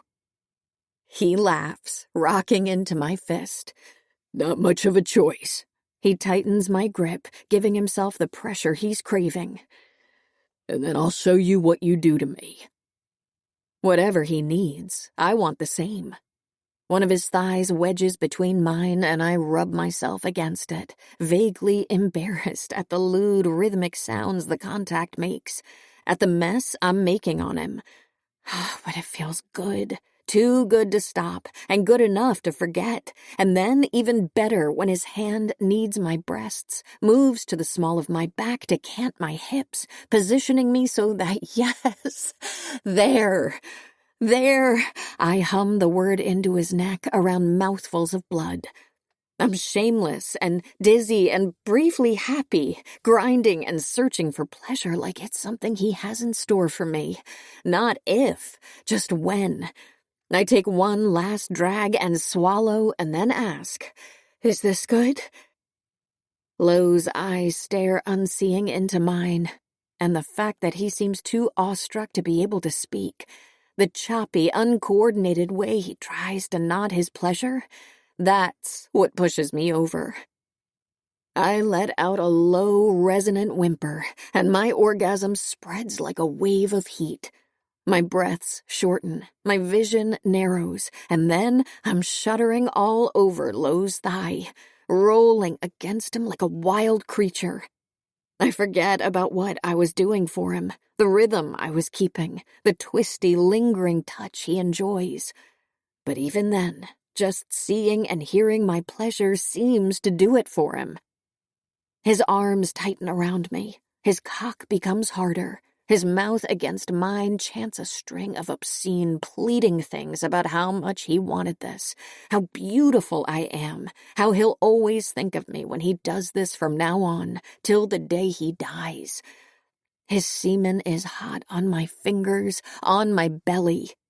The sounds in his throat belong to something that lives in the underbrush of the forest, someone lost to rational thought. It's beautiful, I think. Not just the pleasure, but sharing it with someone else, someone I care about and maybe love a little bit, as much as I'm able. And then the things he's saying change. Unlike my orgasm, which bloomed and exploded and ebbed, his lasts, crests, and Lowe shivers and pants and groans through it before he asks me, "You want to know?" I nod, still out of breath. His hand comes down to guide mine, lower on his cock, until we reach the base. Shit. His cheeks are flushed, head tilted back. I don't immediately understand, not until his soft skin changes. Something inflates under my palm. Lowe's hand closes around mine, pressing it there, circling the swelling protuberance like all he wants is for it to be enclosed, held within something. It grows larger, and Lowe's stifled groans grow louder, and misery. He's saying my name like a prayer, like I'm the one thing standing between him and heaven on earth, and that's when I understand what he meant. Sexually, he and I might not be fully compatible. Chapter 23. She makes him laugh. It's no small gift. The problem of using a gift as an excuse to visit Governor Davenport is that we cannot show up empty-handed. It takes 1 hour in human territory, 3 different antique stores, and a whole lot of bickering before Lo and I find a present we both consider appropriate. He nixes my choice of a vintage bicycle pump. "That's a hookah, misery." I veto his ceramic vase. Someone's grandpa's in there, Lo. We insult each other's taste, first covertly, then passive-aggressively, then with unabashed contempt. When I'm about to suggest that we fight it out in the parking lot and see how well his claws hold up against my fangs, he has a momentous realization and asks, "Do you even like the governor?" Nope. Is it possible that we're putting too much thought into this? My eyes widen. Yes. We slip back inside the last store and buy a mysterious ashtray shaped like a polar bear. It's simultaneously the ugliest thing we can find and well over $300. Where does the money come from anyway? I ask. What money? Your money. Your second's money. Your pack's money. I glare at him on our way back to the car, making sure no one is around. I'm wearing brown contacts, but haven't shaved my canines in a while. Opening my mouth in public would probably get animal control called on me. Do you work in insurance while I'm passed out during the day? We rob banks. I stop him with a hand on his arm. You rob banks. Not blood banks. Don't get too excited. I pinch his left side, miffed. Ouch. An elderly human couple walks past, giving us an indulgent, young love look. Liver? Wrong side, I whisper. Appendix. Still wrong. Gallbladder? Nope. Fucking human anatomy. He mutters. He laces his fingers with mine, pulling me in his direction. You're not serious, right? About robbing? No. He opens the door for me. A lot of wares have jobs. Most wares. I had a job before his life became something his pack owned. Right. Most ware packs have highly organized investment portfolios. That's where the expenses for infrastructure and the leadership roles who don't have the time to hold other jobs come from. He watches me slip into the passenger seat and then leans forward. One hand on the door and the other on the roof of the car. It's different from the financial framework of vampires. Because our leadership positions are hereditary. I'm sure that families like yours rely on estates passed on over generations, but generally vampires are not as centralized. There's fewer of you, less community culture. I purse my lips. Kind of annoying that you know more about my people than me and that you're such a show-off about it. Is it? He drawls. He leans forward and presses a kiss against my nose. I'll have to do it more often. It's the most fun I've had with someone who's not Serena. Even more, at times. Although that might be due to the way I find him glancing at me between bouts of perusing stained glass lamps and the fact that he silently hands me his sweater when I shiver in the AC of the store and how when we're alone in the car, he steals a kiss that has me forgetting how to breathe. His tongue soft across my fangs until I taste a drop of blood, and then he is the one groaning, pressing his hand around my waist, telling me that he cannot wait to be home. Home. I try not to think about it, that the territory of his pack is most definitely not my home. But it's difficult. I'm relieved when Governor Davenport welcomes us at his door, making a show of explicitly inviting me in. I wonder if in all their years of political dealings, my father never dispelled that specific myth for him. It's the kind of mindfuck he'd indulge in. It's so refreshing to see a were-vampire union that has not yet ended in bloodshed. Going by the smell of his blood, he's not fully drunk, but on his way there. His house is a mix of pretty and ostentatious, and his wife is definitely not his first. Probably not his second either. When he tells me, half paternal and half salacious, "You must have been behaving, young lady," Lowe's glance at me clearly asks, "Would you like me to hold him down while you tear his jugular to shreds?"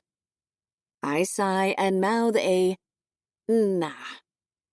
Still, Lowe's, "Thank you for having us," is accompanied by a more than firm handshake. The governor holds his fingers to his chest as he escorts us to a sitting room, and I tip my head down to hide my smile. He appears to have a prurient interest in the workings of our marriage, and he's not shy about asking. "It must be challenging. Full of arguments, I bet." Not really, I say. Lowe takes a sip of his beer. "Disagreements, at least." I glance around the room. Lowe sighs. "I cannot imagine that when topics such as the Astor come up, you see eye to eye." "The what?" Lowe looks at me blankly. It occurs to me that the were might remember the event by another name. one less centered on vampires' blood.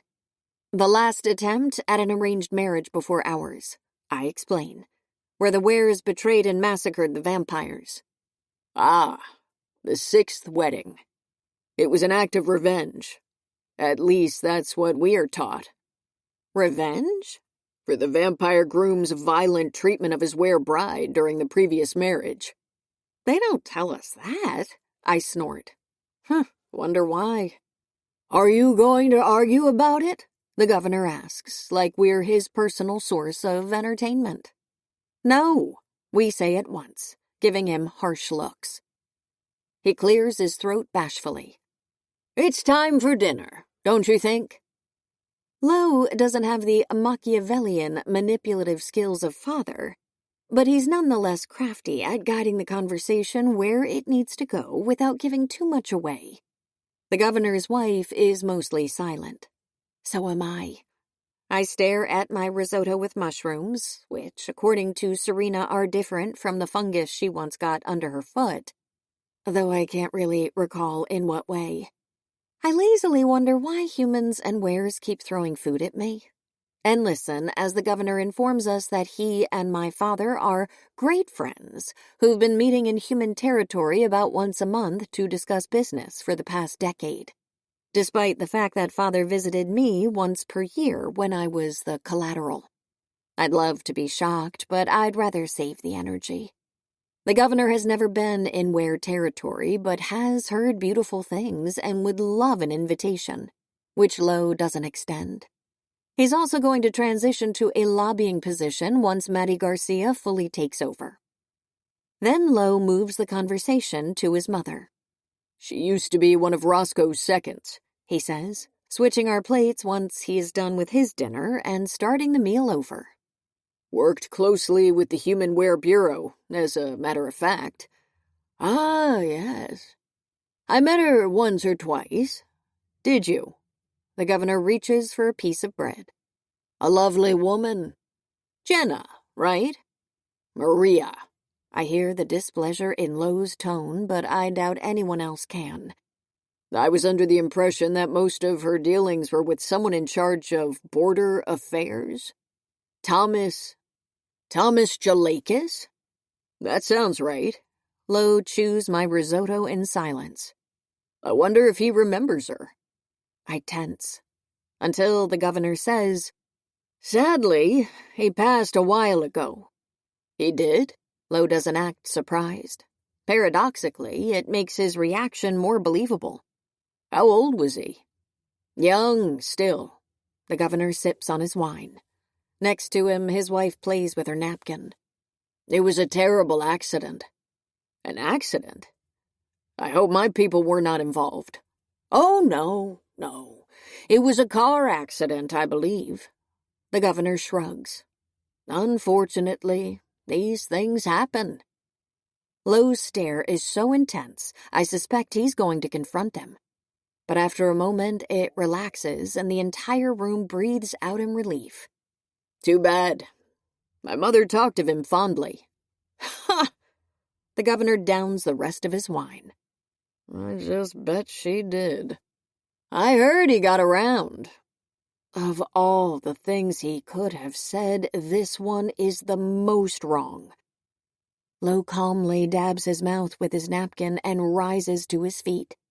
He unhurriedly walks around the table toward the governor, who must realize the error of his ways. His chair screeches against the floor as he stands and begins retreating. I meant no offense. Ow! Lo slams him against the wall. The governor's wife screams, but stays put in her chair. I run to Lo. Arthur, my friend, he murmurs in the governor's face. You stink like you're made of lies. I'm not. I don't. Help! Help! Why did you have Thomas Jalakis killed? I didn't. I swear, I didn't. 4 human agents storm inside the room, weapons already drawn. They instantly point them at Lo, shouting at him to let the governor go and step back. Lo gives no sign of noticing them. Tell me why you killed Thomas, and I'll let you live. I didn't. I swear I didn't. He leans in. You know I can kill you faster than they can kill me, right? The governor whimpers. A drop of sweat trickles down his red face. I didn't want to, but he was talking to journalists about some embezzling my administration was involved in. We had to. Lowe straightens. He dusts himself off, takes a step back, and turns to me as though we are the only 2 people in the room and 4 firearms are not still trained on him. His hand leisurely finds my elbow, and he smiles, first at me, then to the guards. Thank you, Governor, he says, leading me away. We will see ourselves out. I have several people tailing him, Lowe informs me once we're in the car. And Alex is working on monitoring his communications. He knows we're on to him and will be alerted as soon as he makes the next move. I hope 10 wolves are currently shitting in his backyard, I mutter, and Lowe half smiles and puts his hand on my thigh in an easy, absent-minded way that would only make sense if we'd been driving places together for years. It just doesn't add up, I vent. Say Serena really did just interview him for a financial crime story. Maybe she was the journalist he was talking to. Where does Anna's name on her planner come from? I guess it could be unrelated, but there is no way she coincidentally met with Anna's father and found out about Anna through other channels. No fucking way. Did someone plant the name? But it was in our alphabet. No one else knew about it. We're silent while I churn on it, staring at the streetlights. Then Lowe speaks. Misery. Yeah? There is another possibility regarding Serena. I look at him. Yeah? He appears to painstakingly line up the words. When he speaks, his tone is measured. Maybe it wasn't Thomas who told Serena about Anna, but the opposite. What do you mean? Maybe Serena found out about Anna from another source, and then used the information to blackmail Thomas over his relationship with Aware and force him to tell her about financial crimes he might know about. Maybe she wanted to break the story, but changed her mind when she realized that she was in danger of being targeted by Governor Davenport. Unlike Thomas, she wasn't a public individual, and she had the option to disappear. I shake my head, even as I realize that some of this is a distinct possibility. She wouldn't have left without telling me, Lowe. She's my sister, and there are no digital traces. She wouldn't know how to avoid them. She's not me. She's not, but she did learn from you for years. He looks deeply sorry to have to say this. I let out a laugh. Not you, too. Trying to convince me that Serena didn't care about me as much as I cared about her.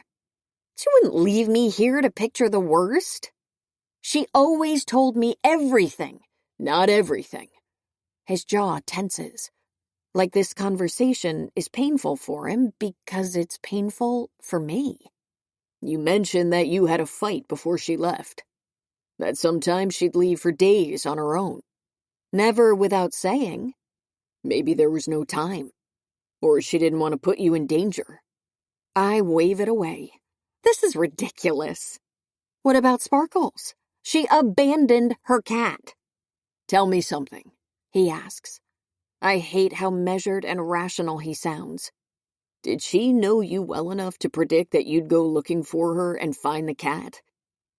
I want to say no so bad my lips almost hurt. But I can't. And instead, I remember her last words to me. I need to know that you care about something, Misery. And she did leave something behind. Something that needed caring for. That damn fucking cat. God, what a wacky plan this would be. A Serena plan. Maybe you're right and she doesn't want to be found. But she wouldn't put the life of a child at risk, not even in exchange for the biggest, juiciest story of her career. I know Serena Lowe. And that's the problem with Lowe's theory. It would mean that Serena is safely tucked somewhere, but also that she wasn't the person I believed her to be, and I can't accept it. Not for a minute. Lowe knows this because he opens his mouth to say something else, something that undoubtedly will make impeccable sense and feel like a punch in the solar plexus. So I stop him by asking the first thing that comes to mind. Where are we going? We're headed south, toward downtown, toward vampire territory. To meet your brother. We're nearly there. Owen? You have others? I frown. I thought he'd come to us. Where territory is more tightly patrolled and harder to infiltrate. Since we don't want to attract attention and turn this into a formal summit, it's safer to meet with him at the vampire-human border. I'm well familiar with this road. I took it for the first time at 8 years old on my way to the collateral residence, and I still remember that drowning, sticky feeling low in my throat. The fear that I'd never get to go home again. I squeeze my eyes shut, trying to redirect my thoughts to the last time. Shortly before the wedding, I imagine. Maybe when I was asked to choose between flowers that all looked the same, white and pretty and ready to wither. A handful of days and a million lifetimes ago. Are you okay? Lowe asks softly. Yeah, I'm not usually sentimental, but something about being with him softens me. My guard is down. Feels weird, huh? I nod. We can always turn around, he offers quietly. I'll figure out a way to have Owen come south. No, I'm fine. Okay. He turns into a small side street. When I glance at the GPS, it's not on the map, but we come to a stop at the edge of a cultivated field. Lowe's expression is bemused. I'm actually curious about this. I glance around. All I can see is darkness. About the wholesome experience of picking your own tomatoes? About meeting your brother. He gets out of the car and I immediately follow him. I thought we were alone, but I hear another car door clicking and there he is. Owen, sneering at the soil sticking to his loafers, swatting away bugs. It's shocking how happy I am to see him. That jerk climbing up my good graces uninvited. I'm tempted to yell some insults at him just to make up for it, until I hear another click. Owen didn't come alone. There's a woman with him. A woman I've never met. A woman whose blood smells a lot like a ware's. Lowe's mate. Chapter 24. He feels like the entire world is in the palm of his hand. She seems happy too, and mystified by her own happiness, as though the feeling is something new and foreign. It has him wondering whether he could make this work. She's not Ware, and her lack of familiarity could be a blessing. She wouldn't need to know the full truth, which in turn would ensure her freedom. Lowe leans back against the trunk of his car in what seems to be the official position of performative harmlessness. Crossed ankles, relaxed shoulders. His best, I may be one powerful Ware, but I have no intention of brawling with you, air.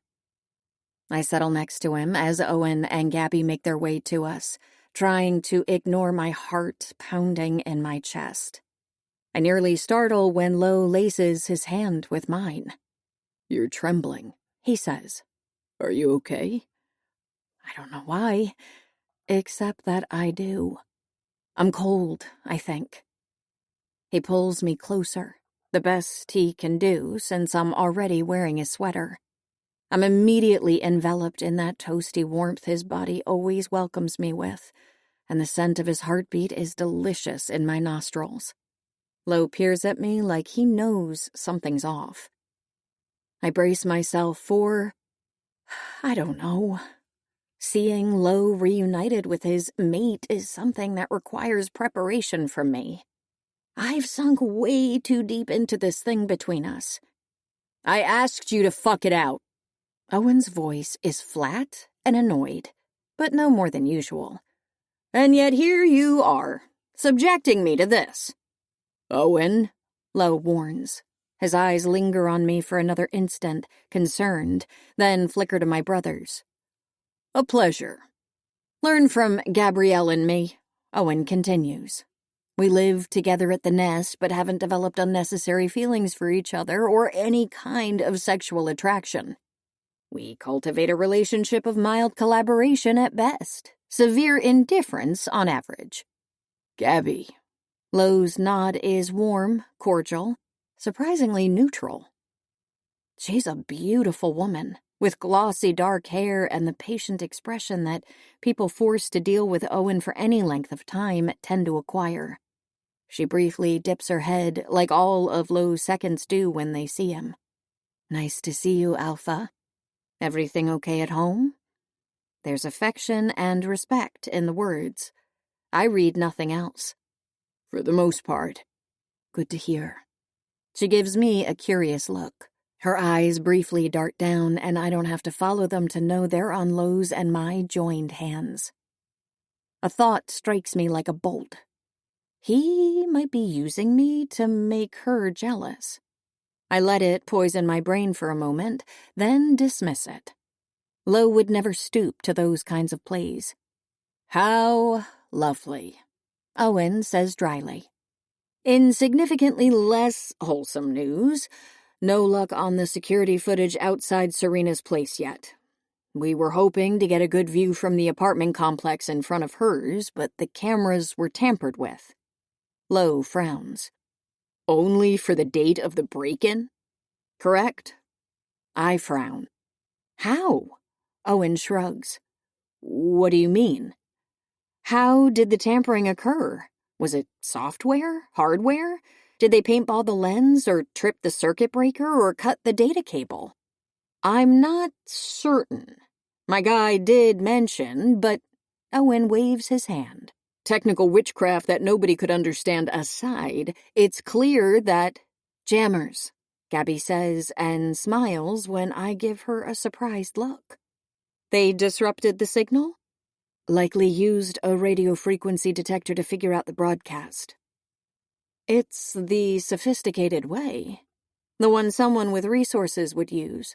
Someone who works for powerful people and is looking for clues on the whereabouts of a journalist on the run. It would fit with Lo's theory for sure. Crafty, I say. Right? She grins. Owen and Lo exchange a commiserating look.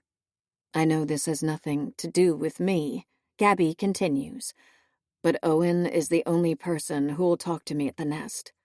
He told me about your friend, and I'm sorry that happened to you.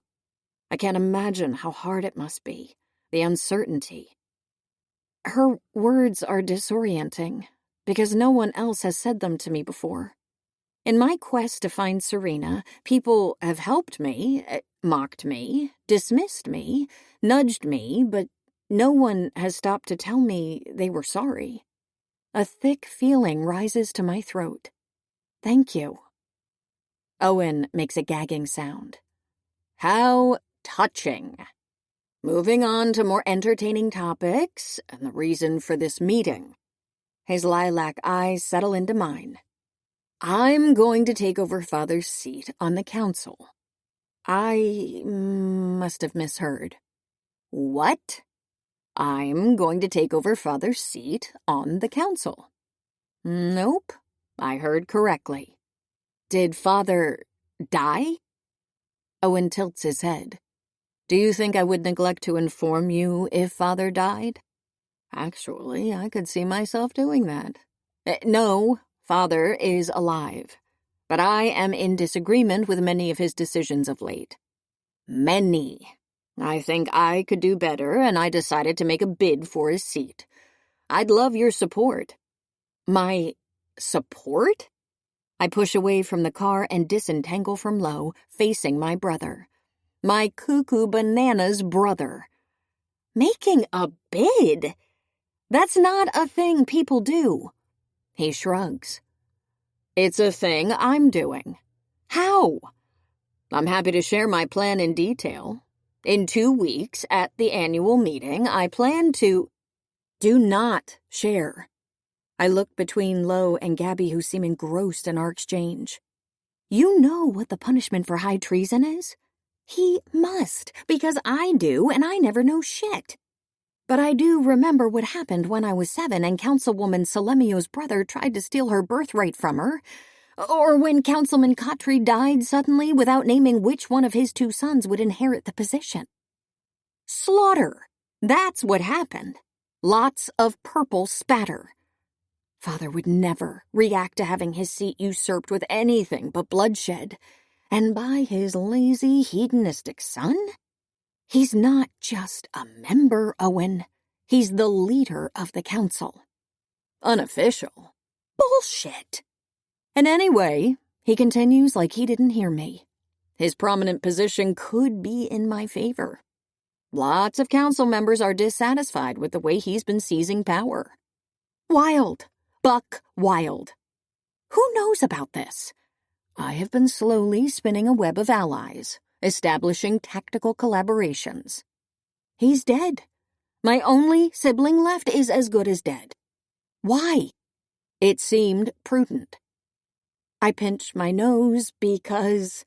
Fuck. Do you even want to be a councilman? He shrugs nonchalantly. Why not? Could be fun.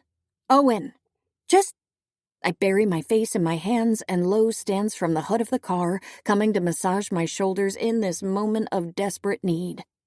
I suppose he's trying to be comforting, but I feel his amusement in my bones. Maybe I could punch him and Owen. Just a little bit. Wouldn't that make me feel better?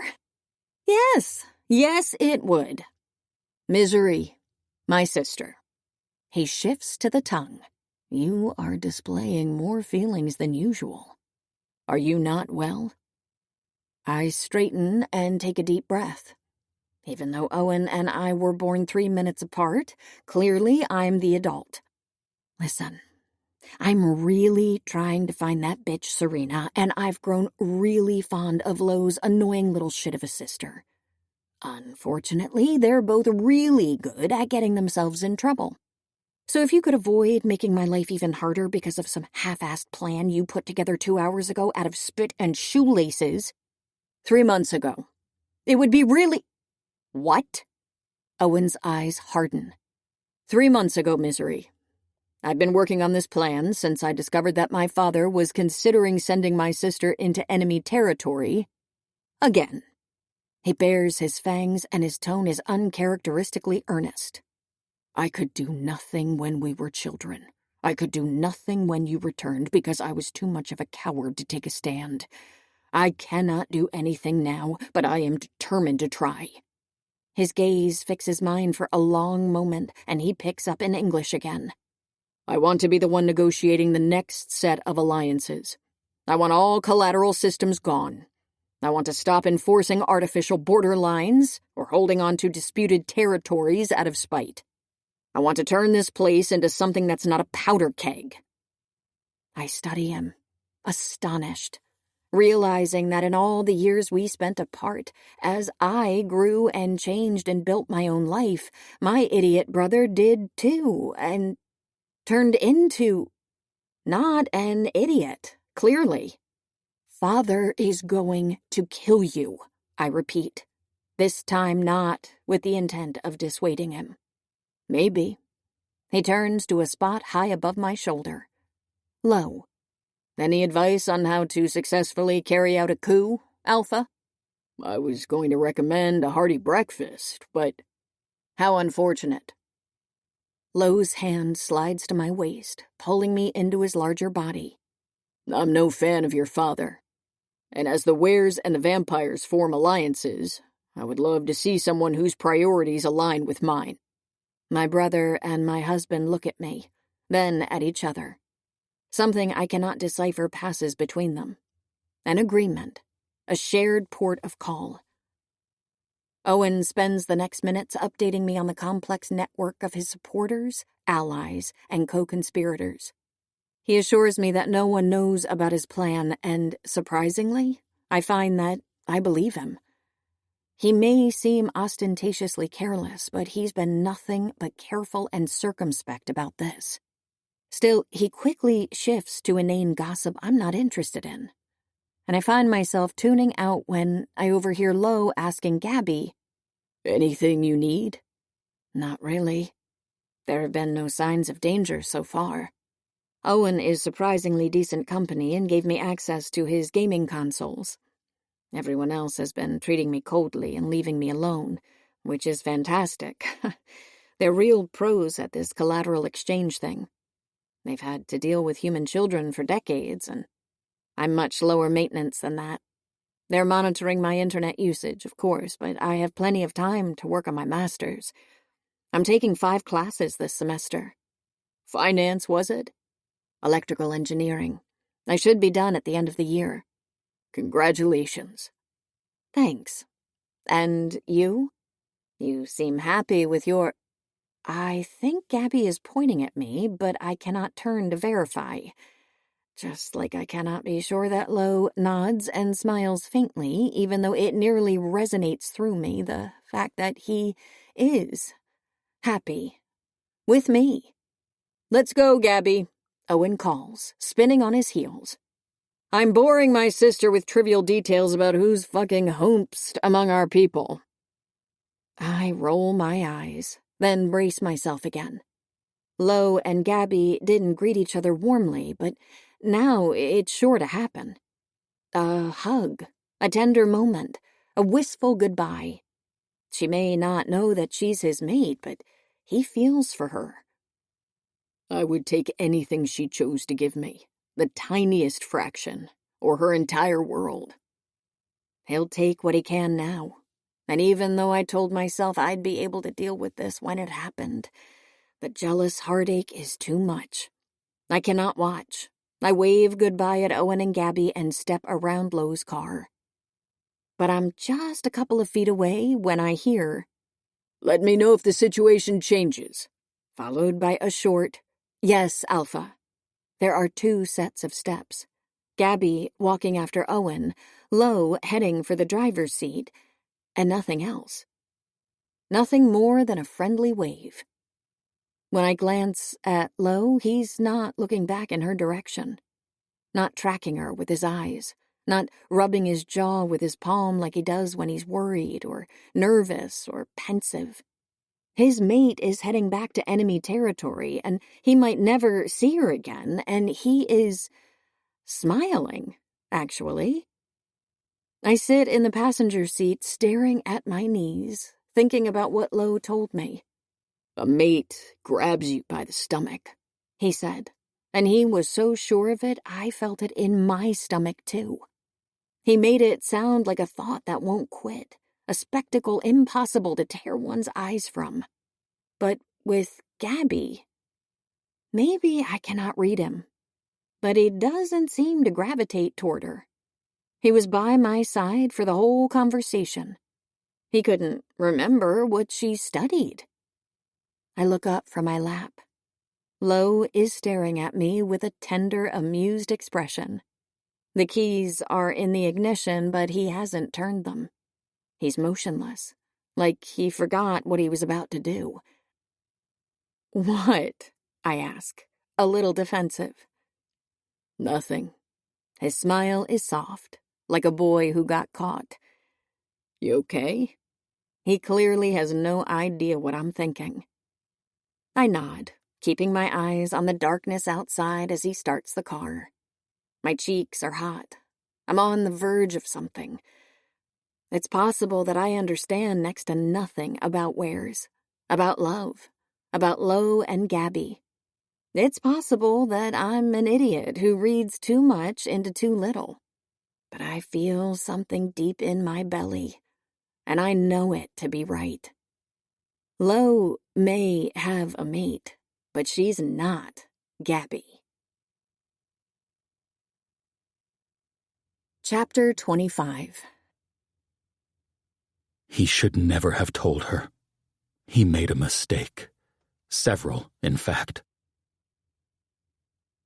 Something elusive dangles in front of my nose, but I can't focus on it.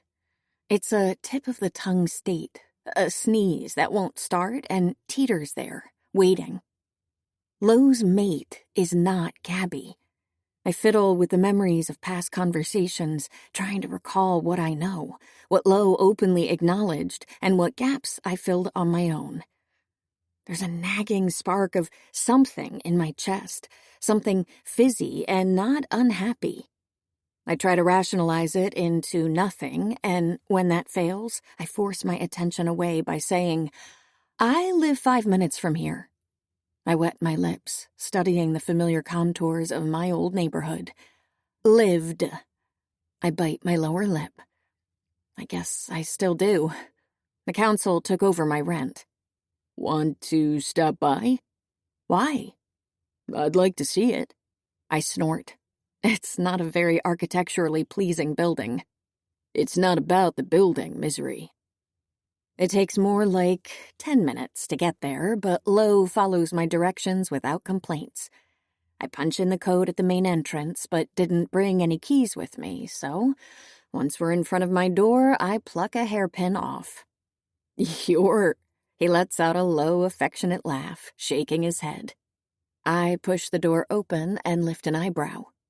I'm amazing. My chest is too tight for my heart. How long did you live here? He asks, following me inside and glancing around. I calculated in my head. 4 years, more or less.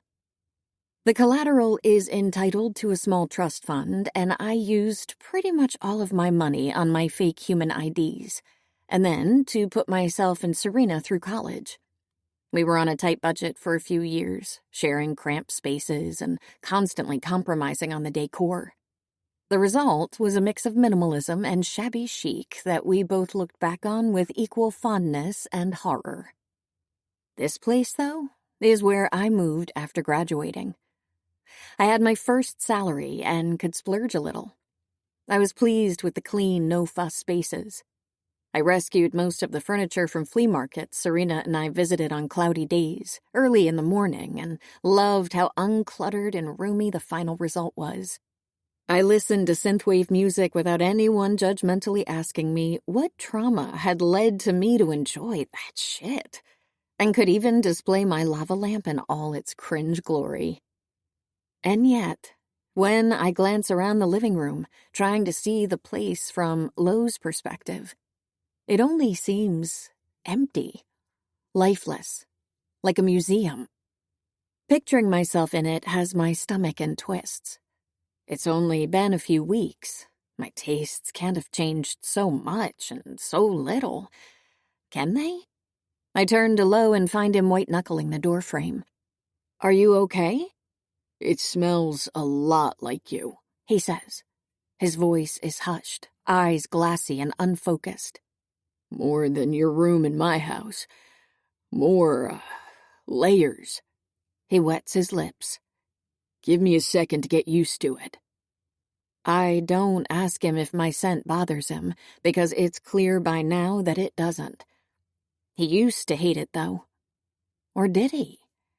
He sure didn't deny it, and I thought he only recently changed his mind, but maybe. Are you and Gabby close? I ask. Not what we were discussing, but Lo appears to welcome the distraction. I don't know her well. He takes a deep breath, slowly getting himself under control. She's a couple of years older and grew up in another huddle. I've only met her a handful of times. Why was she chosen to be the wear collateral? She offered to. He takes a few steps inside, fingers lightly tracing the empty surfaces, as though he wants to leave little snippets of his scent in this home. Braid it with my own. I see no dust, which means that Owen must have arranged for a cleaning service. He really is a better brother than I gave him credit for. She was a second. She wanted a truce with the vampires. She lost relatives in the war, I believe. I see. Did you ask for volunteers? He shakes his head. Your father's proposal was discussed during one of our round tables. I wasn't going to ask anyone to put themselves in danger, and was very clear that if us providing a collateral was non-negotiable, I wouldn't go through with the marriage. After the meeting, Gabby took me aside and asked to be sent in. Right. I wander into the kitchenette and idly open the fridge. Inside, there's a forgotten bag of blood. What a waste. She asked. Lo? He leans against the wall, already more relaxed. Yeah? What did I study in college? He gives me a puzzled look. You? Me. Why? He shrugs when I don't reply. You majored in software engineering and minored in forensic sciences. Okay. It was never her. His stare is perfectly blank. Gabby, she is not your mate. No. Did you think she was? He blinks uncomprehendingly. Governor Davenport said so, back at the ceremony. His eyes widen with understanding, and I watch the realization hit him. No. The traditional contract between vampires and wares requires the collateral to be two things: in good health and related to the alpha of the pack. I knew that, but for the first time I actually think about it. Do you have any living relatives aside from Anna? He shakes his head. I see. Then you weren't about to let her go. It was also non-negotiable. So, we made the case that a mate is equivalent to a blood relative within a were pack. It's not quite as straightforward as that, but the council bought it. Lo nods. I asked your father not to publicize that she was my mate to avoid issues for Gabby once she returned home. I didn't think... I watch understanding fully sink into him. That I'd been assuming it was her. That I thought he'd brought me to meet his mate, even as we... No, Misery. He seems distressed on my behalf. She isn't. I'm sorry. It's okay. It's not his fault if I assumed, and it has nothing to do with me anyway. But it has. We study each other across several feet, and there's a question bubbling deep in my belly, and an answer simmering inside him, a tentative certainty that warms the air between us. My feet drag me to Lo of their own accord. They push me up on my toes, and I'm kissing him as intensely as I can. Too much pressure, too fast. My arms loop tight around his neck like a noose. He doesn't immediately respond, but it's confusion more than hesitation. After a beat, his hands close around my waist, trapping me between him and the wall, deepening the contact. Misery. The words come out jumbled between our lips. His erection brushes against my stomach, and we both gasp. We shouldn't, he says, pulling back. But when I ask him, why, his lips find mine again. The kiss started high, but still manages to escalate. I know. I think my hands travel down, pulling up his shirt and exposing a strip of warm skin. I cannot say it out loud because I don't know what I need. It has to do with the truth and him admitting it, but it's a confused, painful thorn tangled in my head. Can we? Yeah, we can. He's at once urgent and soothing. We can. There is a couch right behind us, but Lo flips me around until my front is pressed to the wall, forehead and forearm flush against it. Slow down, he commands, mouth sucking on my neck, a large hand splaying over the center of my back. My heart flutters. In the slipperiness of this moment, it's exactly what I need to hear. You're just so good. He's being were or alpha or Lo again. Pressing open-mouthed bites into my neck. I moan and he pushes harder into me. You need to tell me. This place smells like you, and your scent is shooting up my brain, and I cannot think about anything but fucking you. So if you want me to stop, I need you to tell me. I press my forehead harder against the wall. Please don't stop. He swears softly, sounding ruined. He makes quick work of pulling up my shirt and unfastening my jeans. I arch against him, his mouth, his chest, his cock. One of his large palms comes up to the wall right beside mine, and I extend my little finger to brush against his thumb. I'm requesting more, and he gets it. But instead of giving it to me, he nuzzles the crook of my throat. We should slow down. He laughs, rueful, hot into my skin. The opposite. Misery, he starts. I want to have sex. A yearning guttural noise vibrates into my skin. Misery. It's fine. It's going to work out. It's not. Why? You know why. His arms cross on my belly and pull me to him, possessive, a little frustrated. We can't. We're both shaking with this deep, bottomless need inside me. Is it desire? Is this why people do impulsive, mindless, hot-headed things? It must have happened before. A male were and a female vampire. Our species have existed for thousands of years, and we didn't always hate each other. We could try. I'm not afraid of your... He laughs unsteadily against my throat. You don't even know what it's called. What does it matter? Am I wrong? I let out a bitter hum, and he shushes me with a nip on the valley behind my ear. You don't know what you're asking for, do you? Just tell me then. Then I'll know, and... A knot. It's called a knot. I savor the word in my head, marveling at how well it fits. Say it. Low orders. And when I hesitate, he adds, please. Knot. A knot. His grip tightens. His breath grows shallow. Shit. What? I think I'd like to hear you say it again. I do, just because he asked. He clutches my hip as though he likes the encore even more. You know what its purpose is? I may know nothing about were biology, but I'm not stupid or naive. Yes, say it. This is simultaneously mortifying and the most erotic experience of my entire life.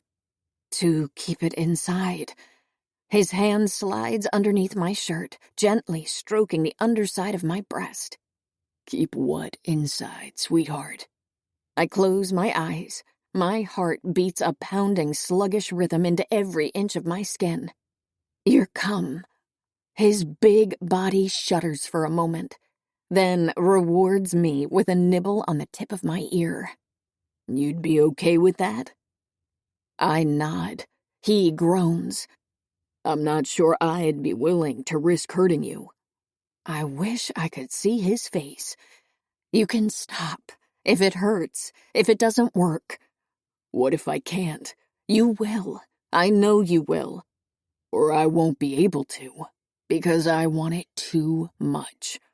His fingers move back down, skimming my underwear, knuckles white against the damp blue cotton.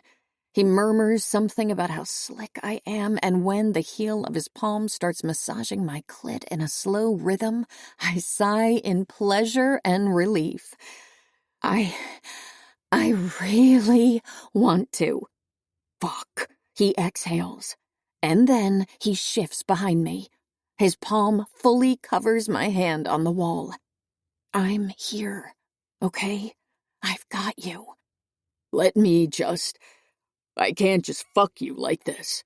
He pulls my jeans around my knees and crowds me tighter into the wall.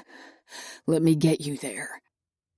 I don't fully understand what he means until one of his hands grips my hip bone and the other slips inside my panties, stretching the cotton in a way that feels obscene. He parts me with two of his fingers and lets out a hushed, reverential groan as he stares at himself touching me under the soft fabric. His heartbeat punches into my back, and when his teeth find my throat and start scraping, then nibbling, then biting just hard enough, when his finger circles my clit just right, that's when I come.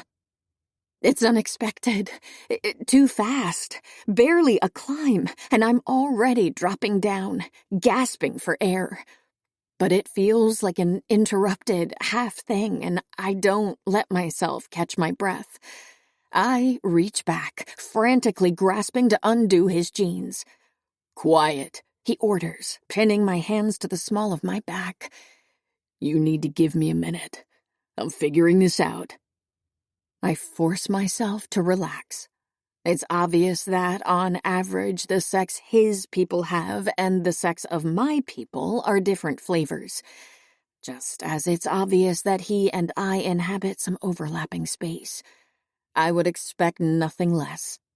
"This would be easier if you smelled a little less fuckable," he says raggedly, but I hear the clinking sound of his belt, and then I feel it.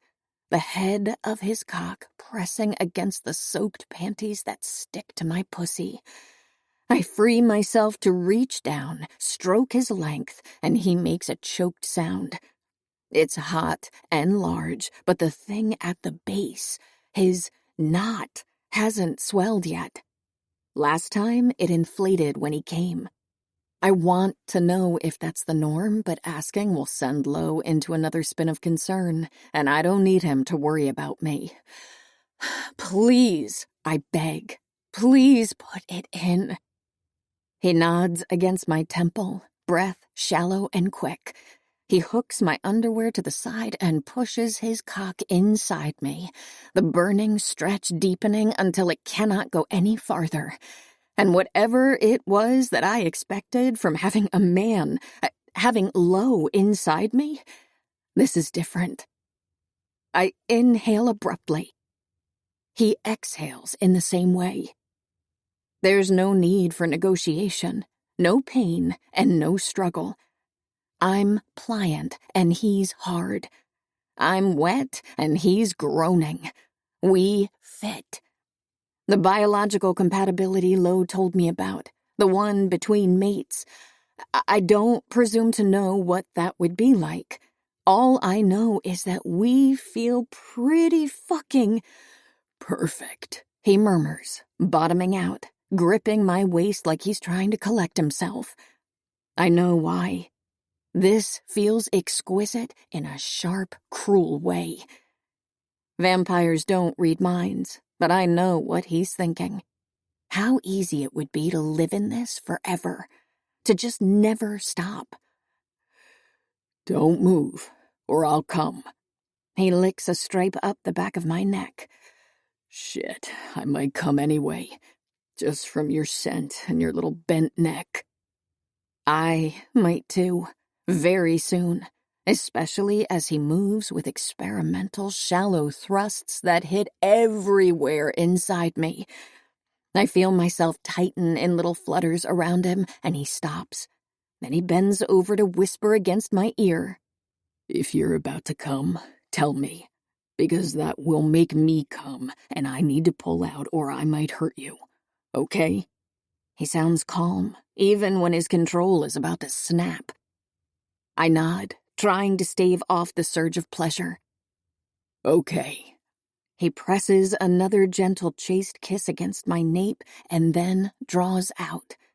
The friction is delicious, and I arch back, making plaintive sounds as only the tip is left inside. When he pushes in again, a little deeper, I whimper. "Too much?" The only answer I can manage is a squeeze around his cock. His palm slaps against the wall with a curse. "I've been thinking about this," I tell him, barely a whisper. His "yeah" is apologetic. "I tried not to." I turn my head. He's hulking, wrapped around me. His cheek is there, stubbly and flushed, olive and perfect for me to kiss. Me too. Then I add, smiling, not too hard, though. I lose track of time when he starts thrusting, and so does he. We move together, sweaty and winded. He stops after a few minutes to take off the edge, and then again a couple of minutes after that.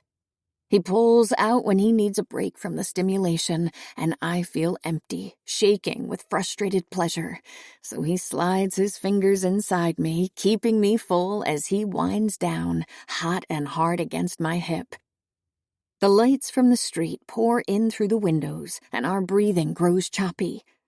When I can't stop myself, when I'm sensitive and swollen and about to shatter so hard that a single thrust is okay to bring me off, I can barely remember to warn him. I'm about to. I come again, the pleasure curling tight inside me. What happens to Lo is fuzzy, eclipsed by my own pleasure, but I make out some of it. A sharp grunt, a sudden feeling of emptiness. That part of him swelling hotter and harder against the globes of my ass. Then his cum, warm and wet, pooling onto the small of my back. And then we stay like that, breathing together, wiped of thought. He presses his forehead against my shoulder, one hand splayed on my abdomen as if to contain me. And maybe it's whatever chemicals flood vampire brains after sex, but I cannot accept that this is not destined, that we are not meant to be. My voice is raspy from swallowing my moans. I clear my throat and hear myself ask, do where's always not? He lets out a shuddering breath. Don't move. He presses a kiss against my cheekbone. I'm going to clean you up. Where do you keep? Don't leave. I turn around to look at him, and he looks ravaged, vulnerable, happy. My shirt slips down, but this is my apartment. I have nothing but changes of clothes. Can you answer my question first? He shakes his head. We don't, but then adds, it's complicated. I don't think it's complicated. In fact, I suspect it might be very simple. Explain it to me, please. It's a sign of...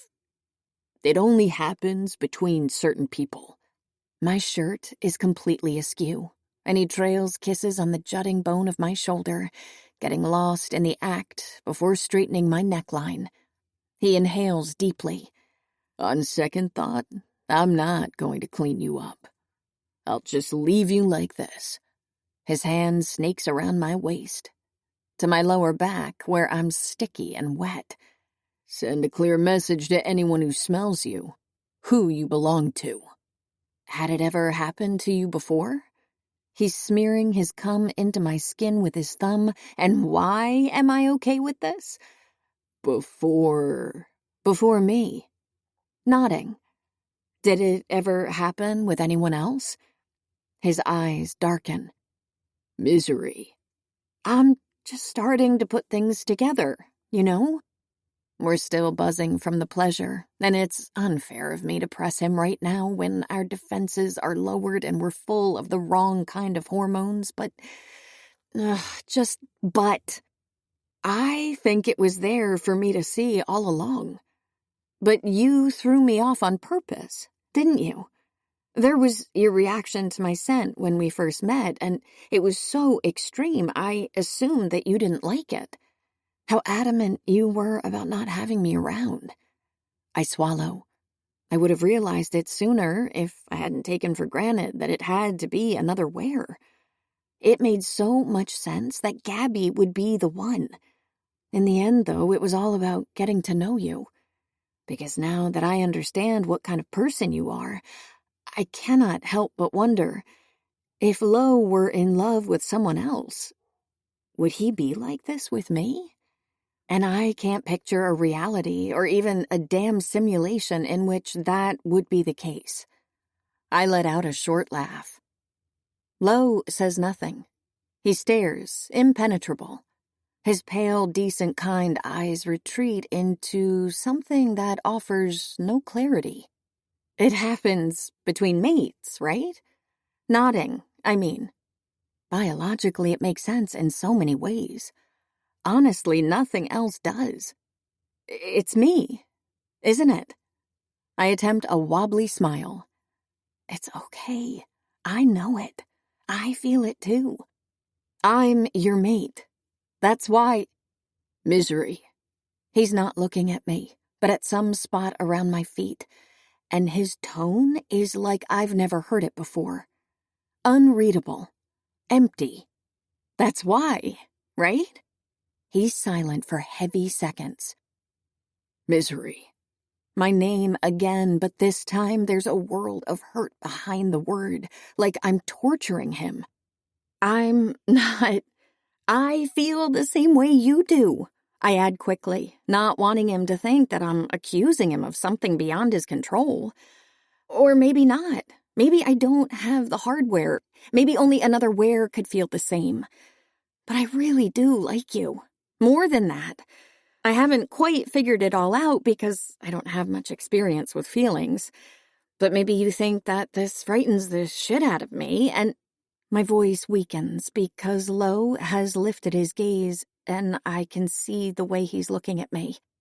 He understands, I think. He knows. He feels exactly the way I do. But then his expression shudders, and his tone can only be described as compassionate.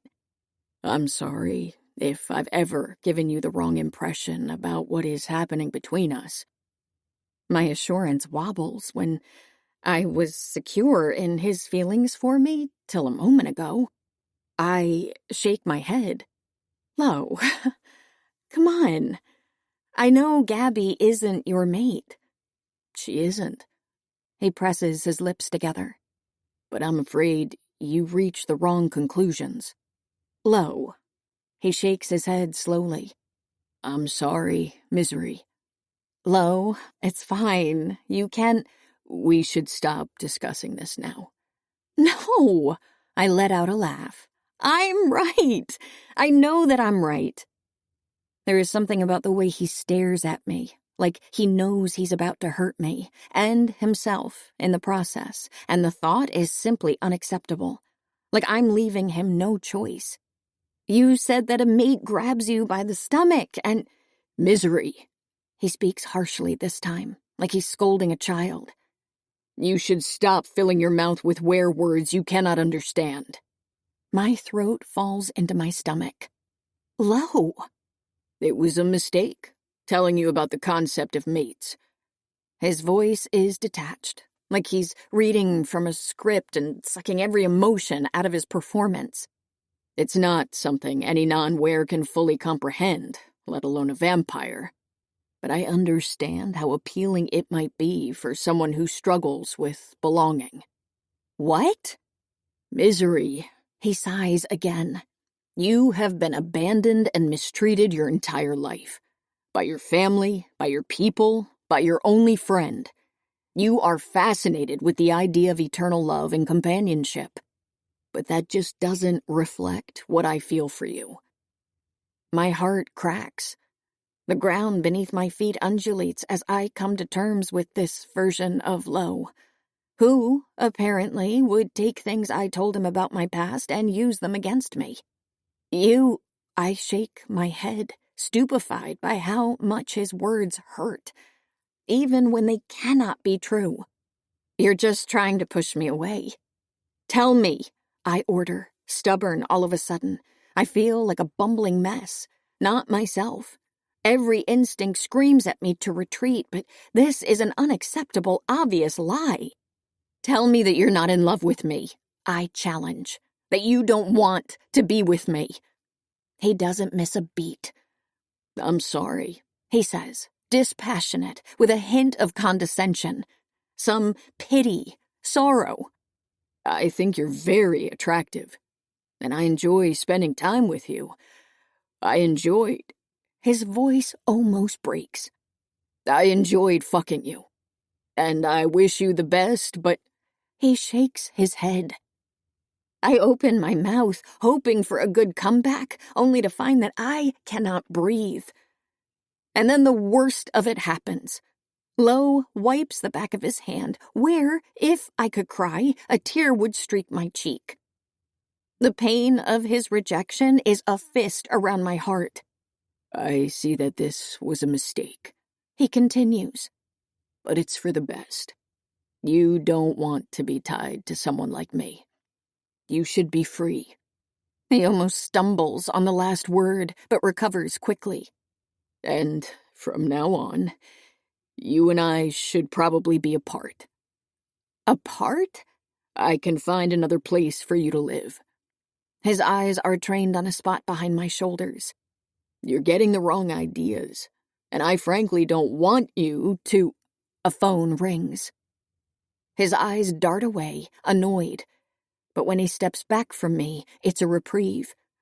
I stare down at my feet, tuning out the soft conversation that ensues, trying to breathe through the crushing cold lodged behind my sternum. I was wrong. I misunderstood. I was mistaken, and he isn't. He doesn't. I'll be right there. Lo hangs up. When he addresses me, it's with his usual calm, as though our conversation never took place, as though nothing between us ever took place. I need to leave. He adjusts his jeans. I nod, with difficulty. Okay, I'm going to have someone come pick you up and take you back into Ware territory. It's fine, I can just... It's dangerous, he interrupts flatly. So no, you can't.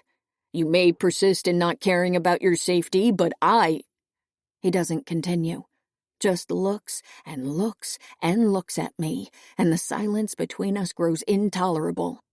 Okay, you can let yourself out. I'm going to shower and get changed. I head blindly toward my bedroom, but barely manage 2 feet before a strong grip around my fingers stops me in my tracks.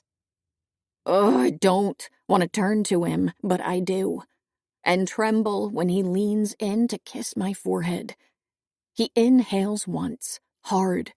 I feel his lips move against my skin into what feels like 3 short words, but probably isn't.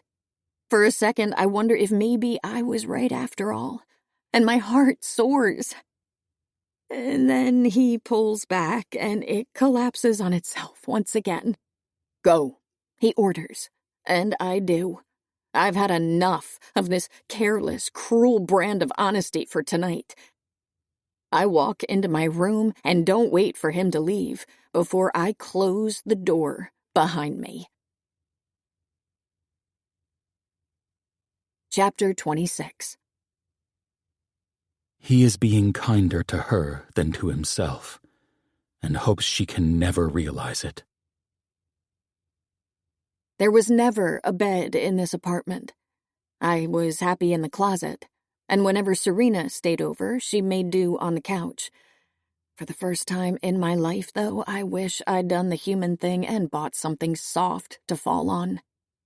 As it is, I settle for sliding to the floor and spending way too long with my forehead on my knees, trying to regain my bearings. Baby's first heartbreak, I guess. Whatever this pitiful, soul-rending feeling inside me is, it seems too dense to be borne. Because Lo is right. I've spent years being at home nowhere. And my best friend disappeared after the worst argument of our lives. Yes, probably voluntarily, and probably because she doesn't give a fuck about me. Not nearly as much as I do about her. I'm no stranger to pain, to loneliness, to disappointment. But this pressure inside me, it's not solvable. The weight of it, how does one bear it? I find no answer by pressing my fingers to my eyes until I see stars. My shower takes 5 minutes. I valiantly try to scrape the rejection and humiliation off my skin, but fail. I barely have time to find a change of clothes before the buzzer rings, and Mick's voice informs me that Lo asked him to come get me. A heartbeat later, I'm sliding into the passenger seat of his car. How are you, Misery? Good. I try for a small smile. You? I've been better. I'm sorry. I give him a cursory look, then another. Maybe taking care of someone else's distress will alleviate mine. Is there anything I can do? No. I go back to focusing on the streetlights and wait impatiently for Mick to finish puttering around and start the car, but I don't know why. I have no reason to be impatient because I have nowhere to be, no place to call mine. Have you talked with Anna recently? I ask. If Lo sends me elsewhere, I likely won't see her again. I guess I've grown overly attached to her, too, because my heart squeezes even tighter. No, Mick says, but I think it's for the best. I lean my temple against the window. My head pounds with a dull kind of ache. Why is that? It's complicated. I huff out a sour laugh and my breath mists the glass. The same fucking words as Lo's. What a cunning way to get out of telling the truth. You wares sure love to say. A bug prickles my skin and I swat it away. But when I turn around, what I find is not something I can make sense of. Mick, holding a small syringe, injecting it in my arm. I look up at his face, trying to parse what is happening. I'm sorry, Misery, he says. His voice is soft and his eyes are sad, down-tilted in a way that makes my battered chest hurt even more. Why? I ask. Or I don't. The word doesn't make it out because I'm tired, and my limbs are heavy, and my eyelids so laden with iron that the darkness behind them feels too sweet to... Chapter 27. There is very little he wouldn't do, very few people he wouldn't kill, just to ensure her well-being. When we were young, 11 or maybe even 12, before Serena managed to grasp the difference in our physiologies, she would sometimes get bored of spending her afternoons all alone doing homework or watching TV, and slink into my room to shake me awake when the sun was still too high in the sky. She'd be surprisingly ruthless, more forceful than her little body looked capable of. She'd grasp my shoulder and waggle it hard with the force of a pack of Rottweilers chewing their favorite toy into a slimy chunk of plastic. That's how I know that she's here with me. Even before I open my eyes. Vampires do not dream. Therefore, this commotion must be happening for real. And there is simply no other being in the city, on this earth, who could be this fucking annoying, I say. Or slur. My tongue is still asleep, far too cumbersome for my mouth and made of papier-mâché. I should open my eyes, at the very least one of them, but I suspect that someone embroidered my eyelids to my cheeks and then soaked them in superglue. Upon consideration, the best choice would be to ignore all of this and go back to my nap. Misery! Misery? Misery! I groan. Don't. Yelling. Then don't. Going back to sleep, Bleach. The word tears my eyes open. I'm once again on a damn bed where I once again don't remember lying down. My internal clock is shot, and I have no clue whether it's day or night.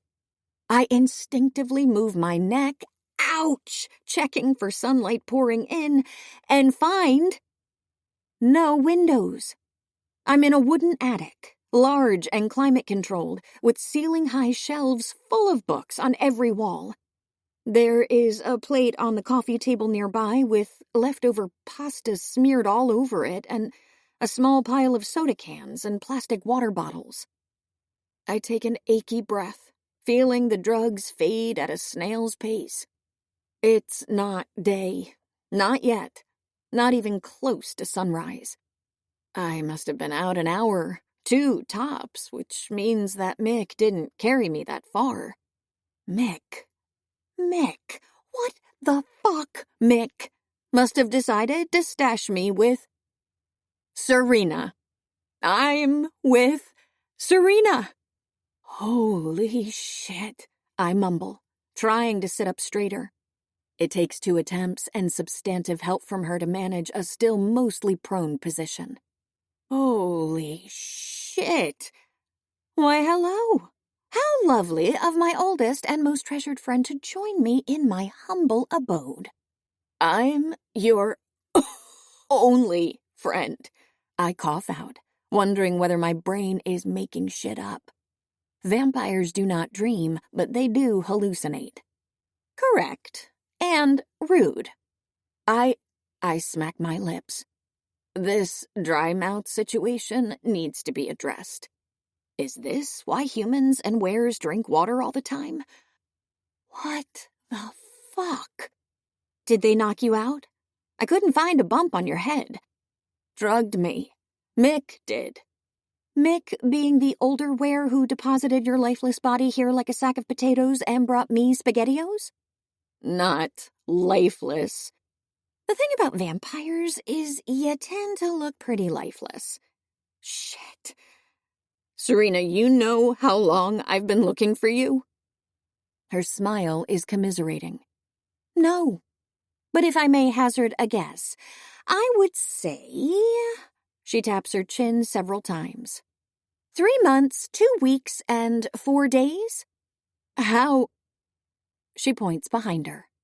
She's been carving lines on the side of the bookshelf, tallying time in groups of 5 days. Shit, I whisper. There are so many. The physical manifestation of how long Serena has been gone, and... Without thinking, I half roll, half push off the bed to hug her close. I can barely hold my arms up, and it cannot be a good experience for her, but she valiantly squeezes me back. Did you just initiate physical touch? What is happening? Did you start therapy while I was gone? I missed you, I say into her hair. I didn't know where you were. I looked for you everywhere, and... I was here. She pats my back, squeezes me harder. Where the fuck is here? I pull back to study her. She's wearing a pair of 2 large jeans and a long-sleeved shirt I've never seen on her. She's soft and curvy as always, but the last time I saw her, she had bangs and a bob that made it just past her chin, and her hair has now grown into a completely different cut. You look good. Her eyebrow lifts. That's a weird thing to say in the let's exchange vital info stage of a joint abduction. It was a damn compliment. Fine, thanks. I was always very self-conscious of my forehead, as you know, but maybe unnecessarily. Maybe I'll spare myself the whole monthly trim. Okay, now shut up. Where are we? She rolls her eyes. I have no clue. And believe me, I've tried to figure it out. But there are no openings, and the place is really well acoustically insulated. There must be at least 4 or 5 stories underneath us, just based on listening to the pipes in the bathroom. The guards who feed me are very careful not to show themselves or come near enough for me to guess their species. But now that your friend Mick is in the picture, I'd guess we're in were territory. That doesn't narrow it down by much, though. Emery. She has to be part of this. And Mick must have been helping her all along. He was one of Roscoe's seconds, after all. I pinch my forehead. Why did you get yourself involved with the wares? Excellent question. Would you like the long or the short answer? I've had plenty of time to workshop both versions in the last months. Did they hurt you? Are they torturing you? Or interrogating you? Or... She shakes her head. They treat me well, if you discount the perpetual infringement of my human rights. But they've never brought me out of this room, and I've tried. I've pretended to be sick. I've gotten aggressive. No dice. The guards are assholes of unspeakable proportions and refuse to talk to me. How did they take you? The last thing I remember was walking down the sidewalk on my way to your apartment from work. Then, bam, I was here. I glance around the attic. What do you even do all the time? I've been catching up on sleep, reviewing my life choices, stewing in regret. Mostly I read. She gestures at the shelves. But the selection here is limited to the classics. I've read like 3 Dickens novels. Appalling. The Catcher in the Rye, too. God. And an entire mystery series I don't even like. She shrugs. Now, would you like to hear my theory on why someone even bothered to kidnap little old me so you can say I told you so or something?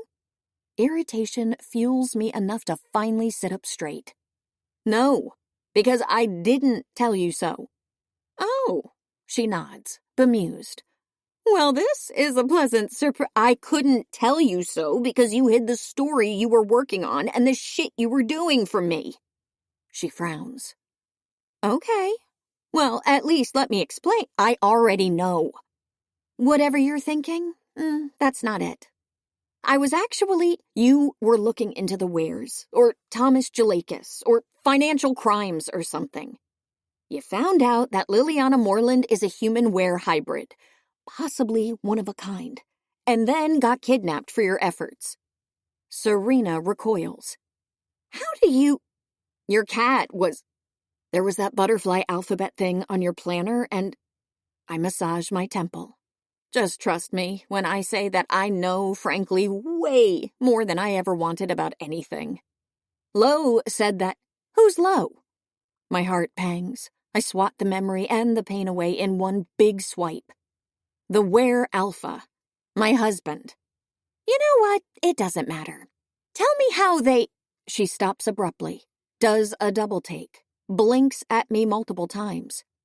Did you just say... I sigh. Yeah. Misery. I know. Seriously? I know. I'm gone for 3 months, and after a lifetime of having literally no news, now you are married to a Were Alpha? Yes. Oh my God. Technically, it's your fault. Excuse me? You think I got married because I found sweet Were love on a dating app? I was looking for you the entire time you were gone, in whatever way I could. That's how I ended up married to the brother of the very young, very innocent half-were girl you were willing to exploit, and now we're here, and I'd bet my entire collection of hacking tools that it's Emery who took us, and that Mick has been working with her behind Lowe's back the whole time. I bet... You know what? I bet Emery knows that Anna is a hybrid and wants to make sure that Anna can never serve as a symbol of unity between the Wares and the humans. And the way you were snooping around put you on Emery's radar, and Serena, it was so fucking hard for me to find you. It all comes out so quickly I barely have time to keep my tone in check. But I regret it instantly when Serena's hand comes up to press against her chapped lips. Her nails are bitten to the quick, a habit she grew out of years ago. It's just, she swallows. I wasn't sure. Sure of what? That you'd be looking. We had that fight, and her voice breaks a little. I kind of said things I didn't mean, and I figured that maybe you were done with me. I stare at her, momentarily speechless. Maybe the larder beetles have eaten her brain? Dude, I didn't know that was an option. She lets out a small laugh, a little shakier than her usual. I just had a lot of time in here to think about what I said. I nod, poke my tongue around my very dry, very sour mouth. I had lots of time out there, too. We regard each other. If we were better people, less screwed up, we'd probably be able to say something like, I love you, or so glad to be together again, or a slightly more macabre, thank fuck you're not dead. But we both stay silent, because that's what we do. We both know the unsaid, because that's who we are. Serena clears her throat first. Shall we consider the matter archived for the moment? She asks. We can clip each other's nails when we're out of here or something. Excellent suggestion. Let's focus on what to do. She takes a fortifying breath. I've actually been working on a plan. Let's hear it.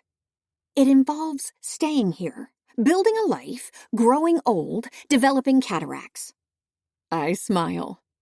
You always had the worst fucking plans.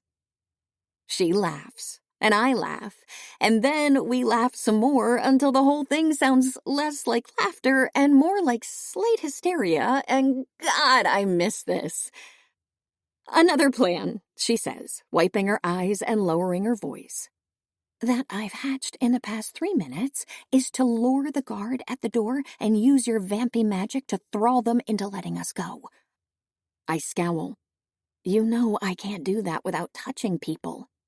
Misery. Babe. What? I doubt there's another way. We could fight. There's 2 of us, and we know self-defense. They won't come inside. Everything is handed to me through that opening. She points at the square panel in the door. But now that you're here, we might be able to trick them. I could distract the guard long enough for you to get a hook in him. I shake my head, fully aware that I'm not saying no. This could go so badly. They wouldn't take it out on you, she points out. You're the daughter of a vampire councilman, and I guess the wife of a were-alpha? She pinches her nose. Unlike me, you're a valuable hostage to use in negotiations. And this Emery person must know that. If anything, they take it out on me, which is also unacceptable. She bites the inside of her cheek. I really would love to get out of here. Spend more time with Sylvester. Sylvester? My cat. Ah, I glance away guiltily. About that. I swear to God, if you tell me that you let my cat starve or choke to death on my yarn or get eaten by a raccoon. I did not, even though he'd deserve it. However, his name is now Sparkles, and he's grown very attached to Liliana Moreland, or vice versa. I ignore her withering look. There's nothing but cats in the world, and Sparkles is mediocre among them. So I'll get you another one if we ever... A knock at the door and we both startle. Yeah? Serena calls. She pushes me out of sight, even when the door and the food slot stay closed. I have a bag of blood for the vampire. Who's that? I whisper. Bob. I tilt my head. Who the hell is Bob? It's a name I made up for the guards. They're all Bob. And then, louder. Misery's not feeling well, she yells. Which is true. I feel like total shit. I think the drugs might be about to kill her or something. What the hell? I mouth. I cannot deal with the Serena plan right now. Well, that's above my pay grade. I can't do anything for a leech anyway. She is vampire royalty. Whoever your boss is, do you think they'll be pleased with you if she dies under your watch? There are a couple of muttered curses I can barely make out. Then the slot opens. What's going on? I look at Serena, stumped. All she does is gesture vaguely at me, probably trying to telepathically transmit her plan. I scrunch my face into a raisin, hoping to cringe myself out of this world. When that doesn't work, I reluctantly make my way to the door. The opening is at head height, but because of the way the attic is built, Bob's view of the inside is limited. There is something wrong with my eye, I tell him once we're face to face. He's aware and looks younger than I expected. Too young to be doing this shit, just like Max. Fuck you, Emery, and fuck you, Mick. He mutters something about leeches whining and asks, "What's wrong?" This, I sniffle and make an assortment of dramatic noises. On my right, hidden from Bob's eyes, Serena gives me the thumbs up. The most useless enabler in the world. You see? I can't see anything. He leans forward a little, but he's smart enough not to tilt his head into the door. Pity, as I'd have loved to punch him. Then again, that would leave me satisfied, but still locked in here. It's just a regular purple eye. What am I supposed to notice? It must be a reaction to the drugs. You have to tell a physician, I say. Maybe too flatly because Serena is miming something that can only mean up the histrionics. I could die. Die of what? Of this. You see? I point under my right eye and he focuses on it, trying to find some abomination within. When my intraocular muscles start twitching to initiate the thrall, I put everything I can into the movement, hoping to get a quick hook. For a moment, it does work. I anchor myself just below the surface, Bob's confusion obvious in his slack mouth and empty eyes. I have him, I think. I have him. I have him. I have him. Then he frowns and pulls back, and I realize that I failed. Abysmally. Did you? He blinks at me twice, and the realization dawns on him. Did you just try to thrall me? You fucking leech! He is furious. So furious, he thrusts his hand through the opening and comes for my throat. And that's when Serena reminds me of something. How fucking badass she's always been. Moving faster than I thought possible for a human, she snatches Bob's wrist, bending it at an unnatural angle. Bob yelps and immediately tries to pull back, but my half-assed thrall must have affected him somehow because despite his wear strength, he seems too weak to escape Serena's grip. Open the door, Serena orders. Fuck no! She bends the wrist farther. Bob squeals. Open the door or I'll do this. She snaps his thumb. I hear it pop out of its socket and it's disgusting. To all your fingers. It takes 2 more, but Bob unlocks the door.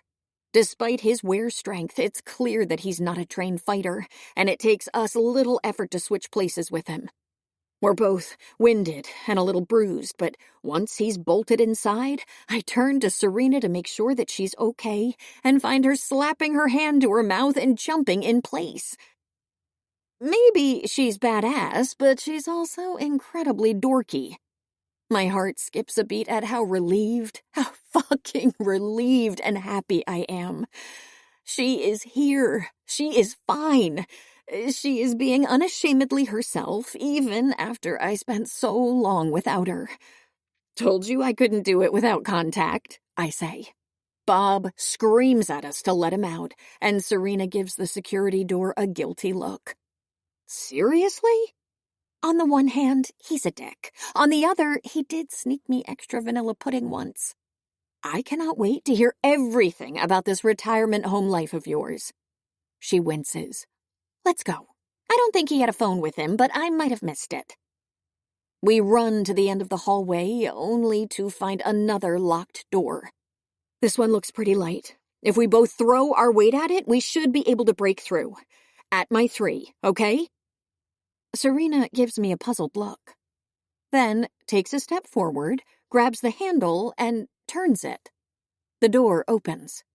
How did you know? I didn't. I did this thing. It's called checking. You should try it sometime. I clear my throat and brush past her on my way out, my chest squeezing at how much I've missed her. Not that watching you hammering your way through the whole thing wouldn't have been peak entertainment, but... She falls silent and stops in her tracks. And so do I. We're both stunned into immobility because... I had it right when I said Serena's cell was in an attic. But the building is much taller than we'd expected.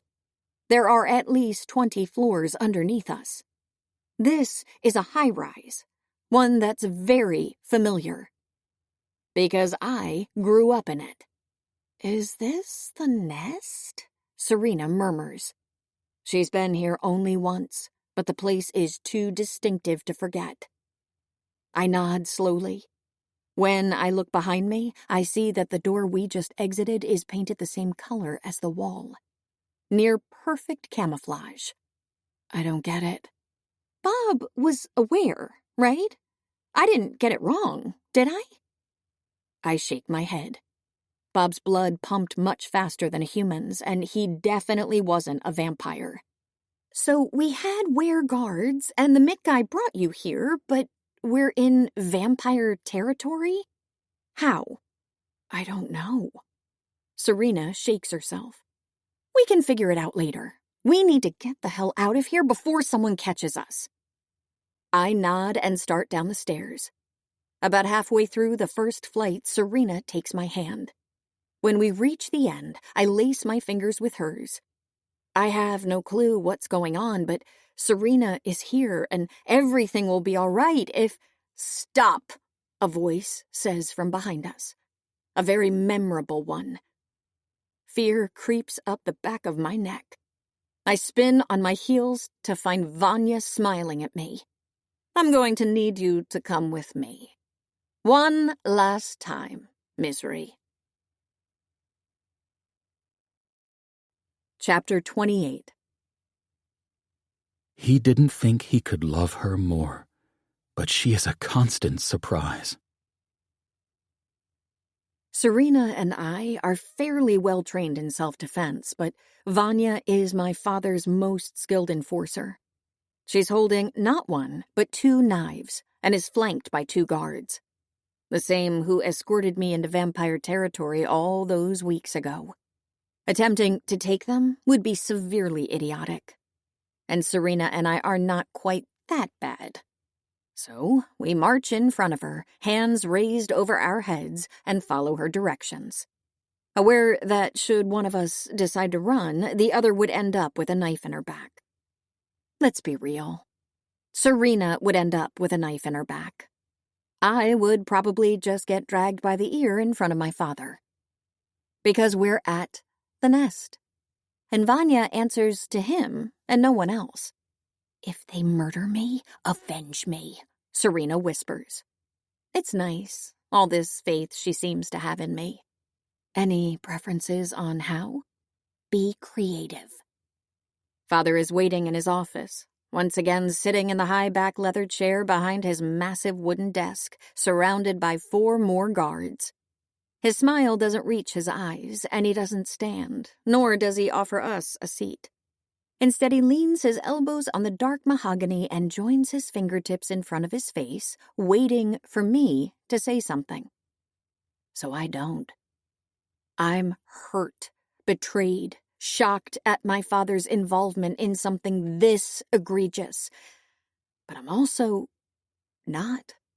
No point in being surprised by a notoriously ruthless, selfish assassin when they stick a knife in your back, even if they are a relative. It's a totally different story when the stabbing is done by someone you consider to be a kind, decent person.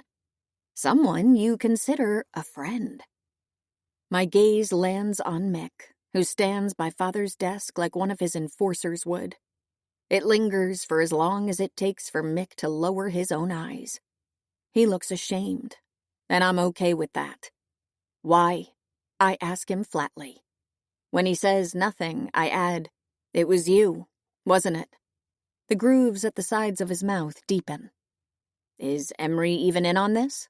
Or did you just talk everyone around you into believing that she was targeting Anna because the loyals were a convenient scapegoat? He looks away in what can only be confirmation, and my fists curl with fear and anger. You're despicable, I want to say. I hate you. But he seems to be already filled with self-disgust. Why? I ask again. He has my son, he whispers, looking at Father, who has the self-satisfied expression of someone who checkmated everyone in the game. Then you should have told Lo. Mick shakes his head. Lo couldn't. Lo would have done anything for you, I hiss, nauseous with rage. Lo would die himself before he let anything happen to a pack member. You've known him since he was a child. He's your alpha, and yet you don't understand him at all. Anger bubbles. I can't remember the last time I spoke this harshly to someone. The poison. It was you, wasn't it? Did you also send Max after Anna? Misery? Father interrupts. You are a never-ending source of disappointment. My head whips in his direction. Yeah? Since you've been taking people hostage and blackmailing them, I could say the same, but the bar was already so fucking low. His eyes harden. This is what you miss, Misery. Why you could never become a leader. I snort. Because I don't go around kidnapping people. Because you have always been selfish and close-minded. Stubbornly unable to understand that the ends justify the means, and that things like fairness and peace and happiness are bigger than one specific person, or than a handful of them. The good of the most, Misery. His shoulders rise and fall. When you and your brother were little and the need for a collateral arose, I had to decide which one of you would have the grit to take my place on the council. And I'm glad I chose Owen over you. I roll my eyes.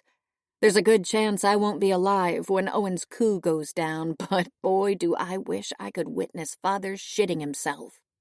Why do you think vampires still hold power, Misery? All over the world, our communities have been splintering. Many of them don't hold their own territories and are forced to live among the humans. And yet, despite our dwindling numbers, here in North America we still have our home. Why do you think that is? Because you so selflessly kill everyone who stands in your way? Like I said, a source of disappointment. Because of your strategic alliances within this geographical region. Serena answers evenly in my place. Everyone turns to her in surprise, as though her presence was a forgotten thing. Not by my father, though. Miss Paris, he nods courteously. You are, of course, correct. In the past 100 years, humans and wares have alternated between ignoring each other and being on the brink of war because of border disputes. They both have advantages over vampires, physical and numerical, but they've never even considered leveraging them. Because the vampires have somehow managed, well, not somehow, Serena explains, a trace of that bitterness in her tone. Through the collateral system, you cultivated a very beneficial political alliance with the humans.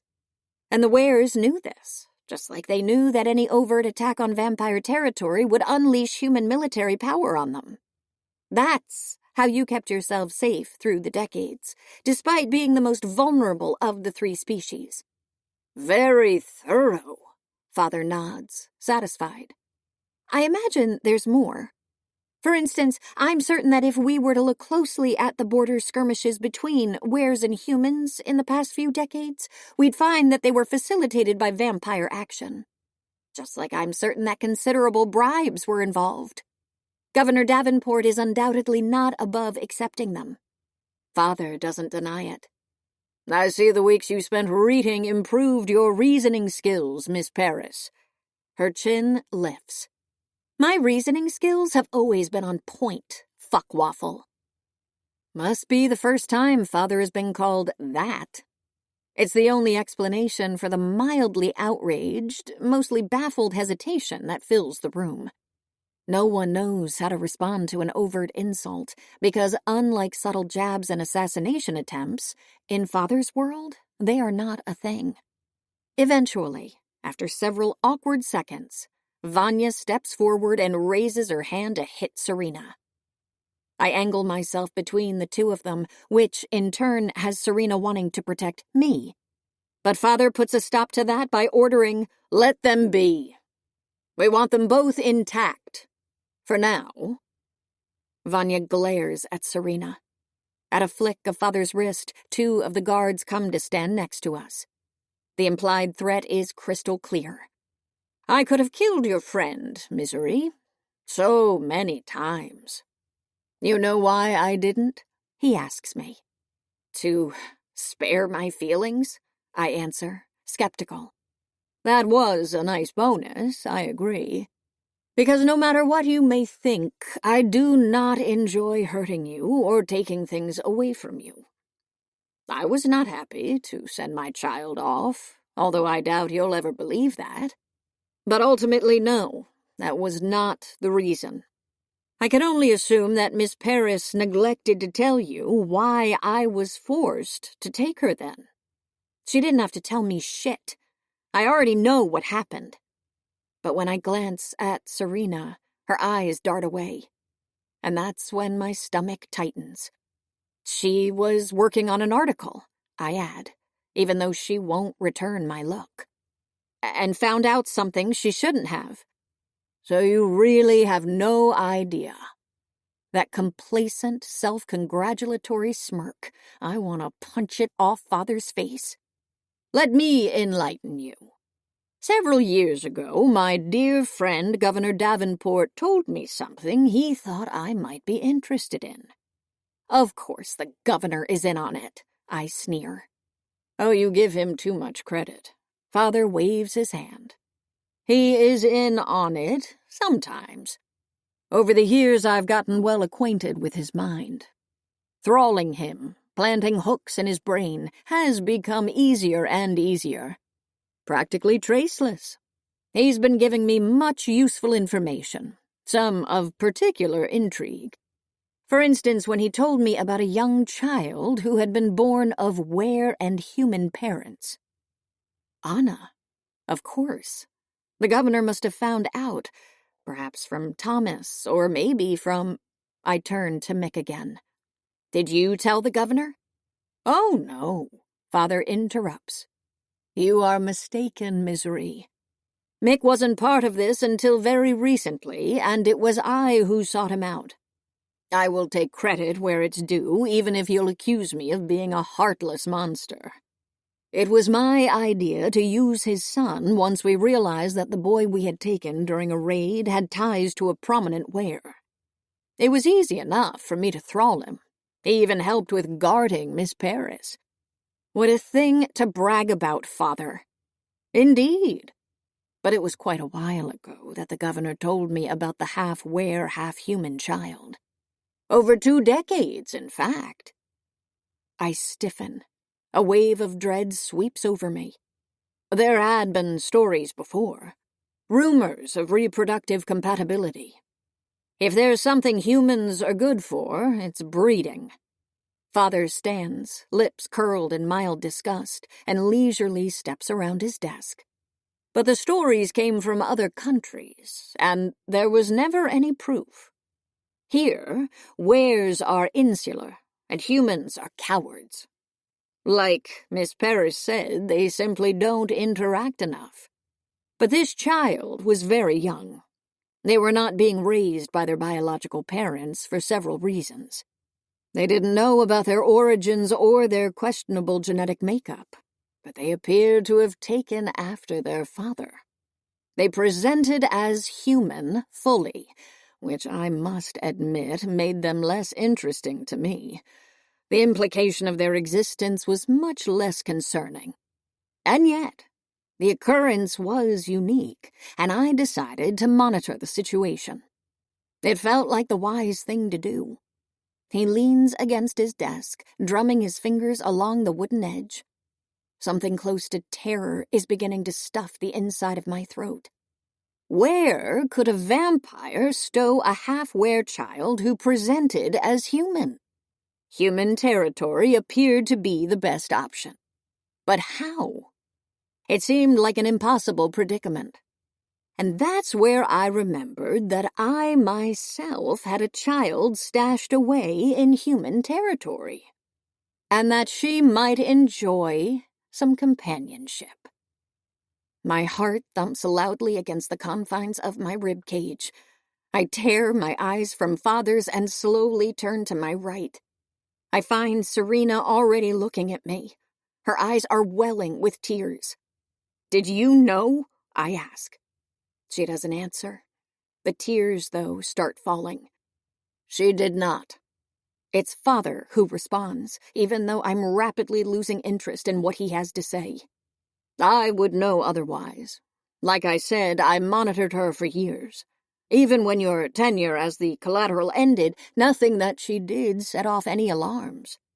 In fact, she seemed to have no interest in wares at all. Did you, Miss Paris?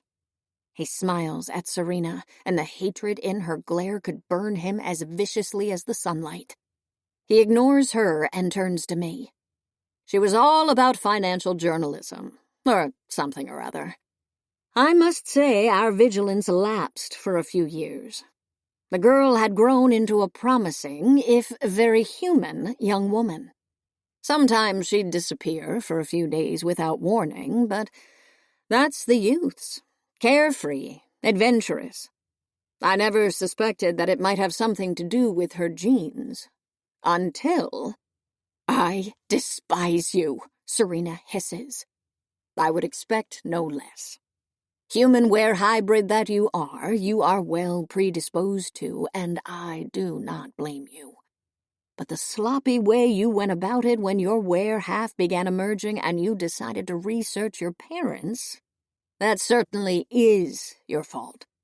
You went around asking questions, stuck your nose into every nook and cranny of the Human-Ware Bureau. You made it outrageously clear that something was changing in you and that you were looking for guidance. His tone is scolding. More than anything Father has ever said to me, it makes me want to punch him. In hindsight, it all made sense. The fact that most of your trips and disappearances were timed with the full moon. You needed to be outside, didn't you?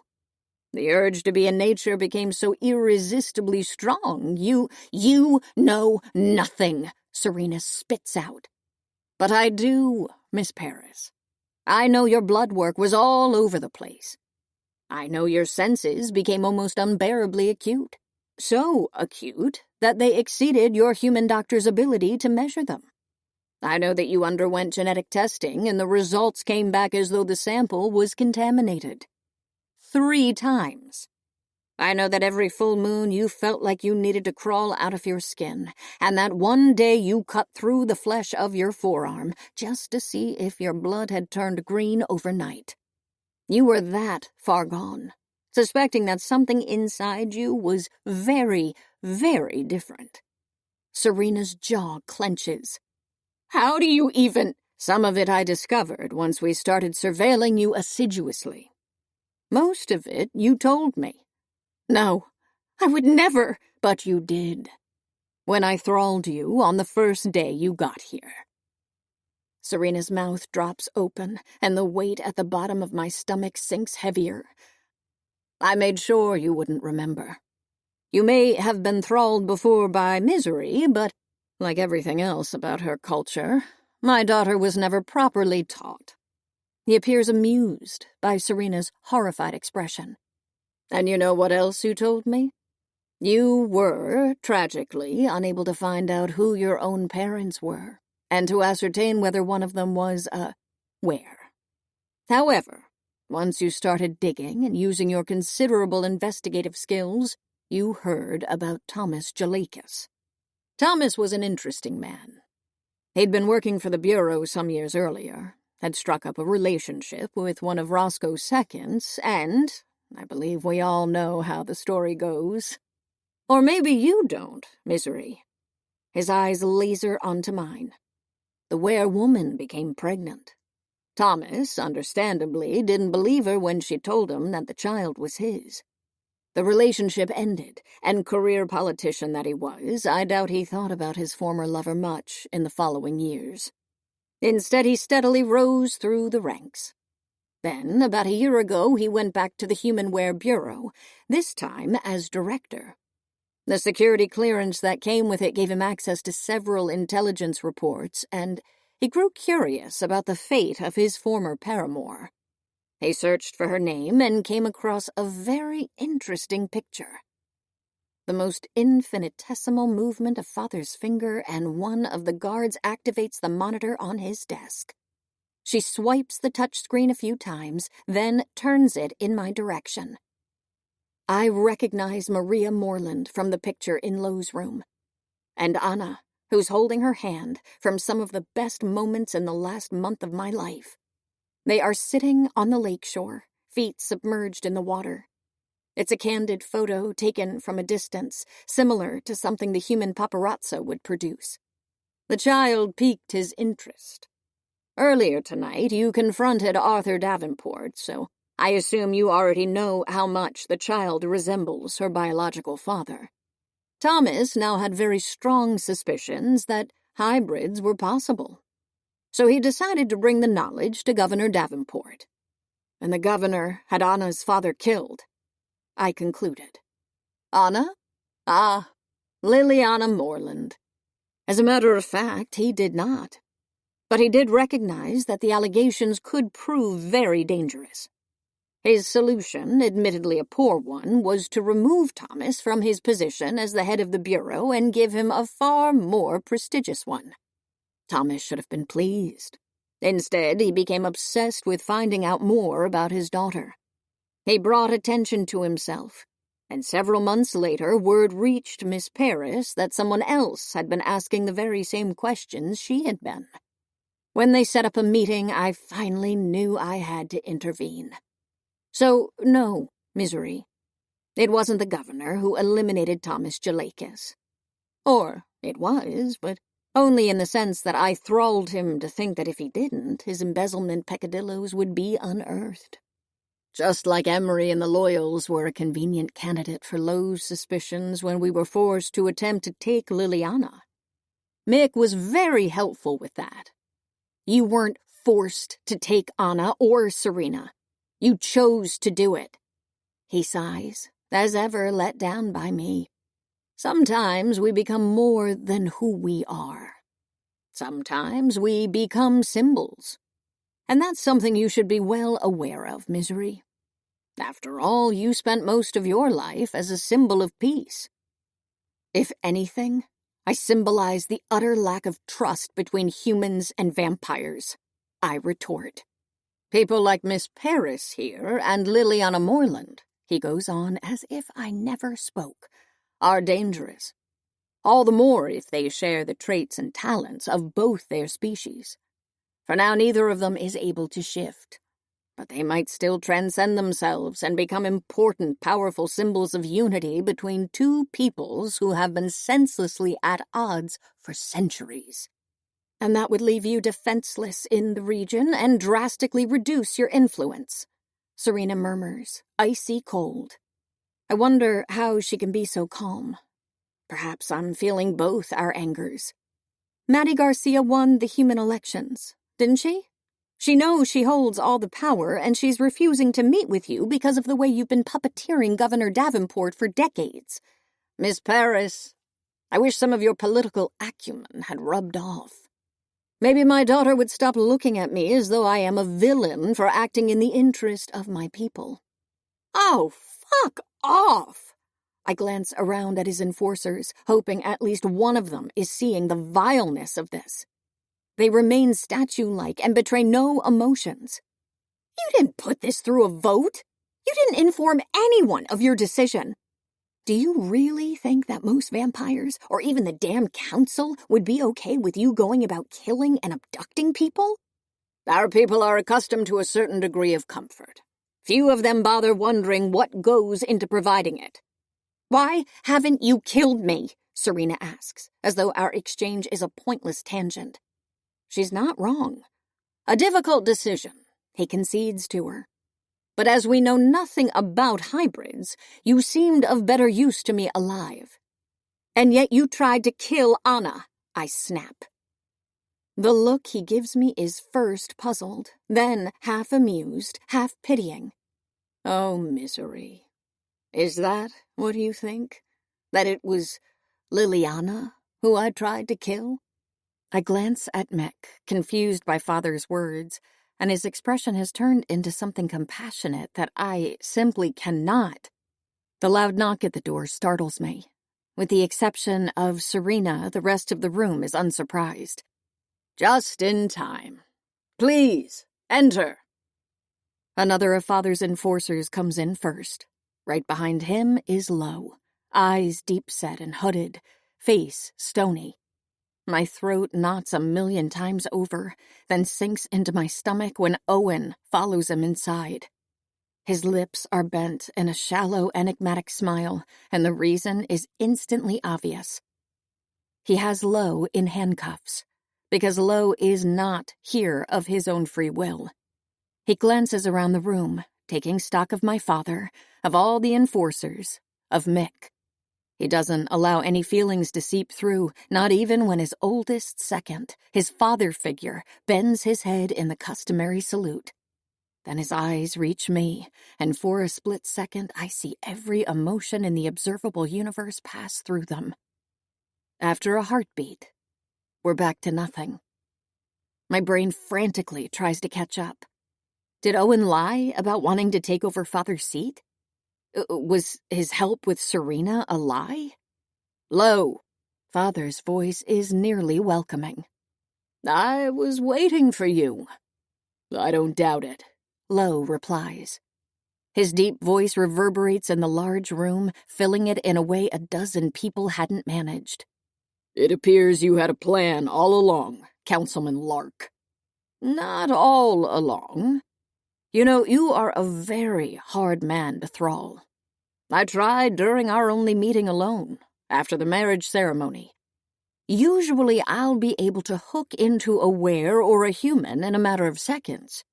But with you, it simply didn't work. How frustrating. He sighs and points to Mick. I told myself that it didn't matter. I had infiltrated your inner circle anyway. And yet, I still was unable to get my hands on your sister. And now that you've hidden her, I have been unable to find out where. I simply never managed to get any real leverage on you. Until now. He smiles at Owen. Thank you for bringing him to me, son. I certainly consider this proof of your loyalty.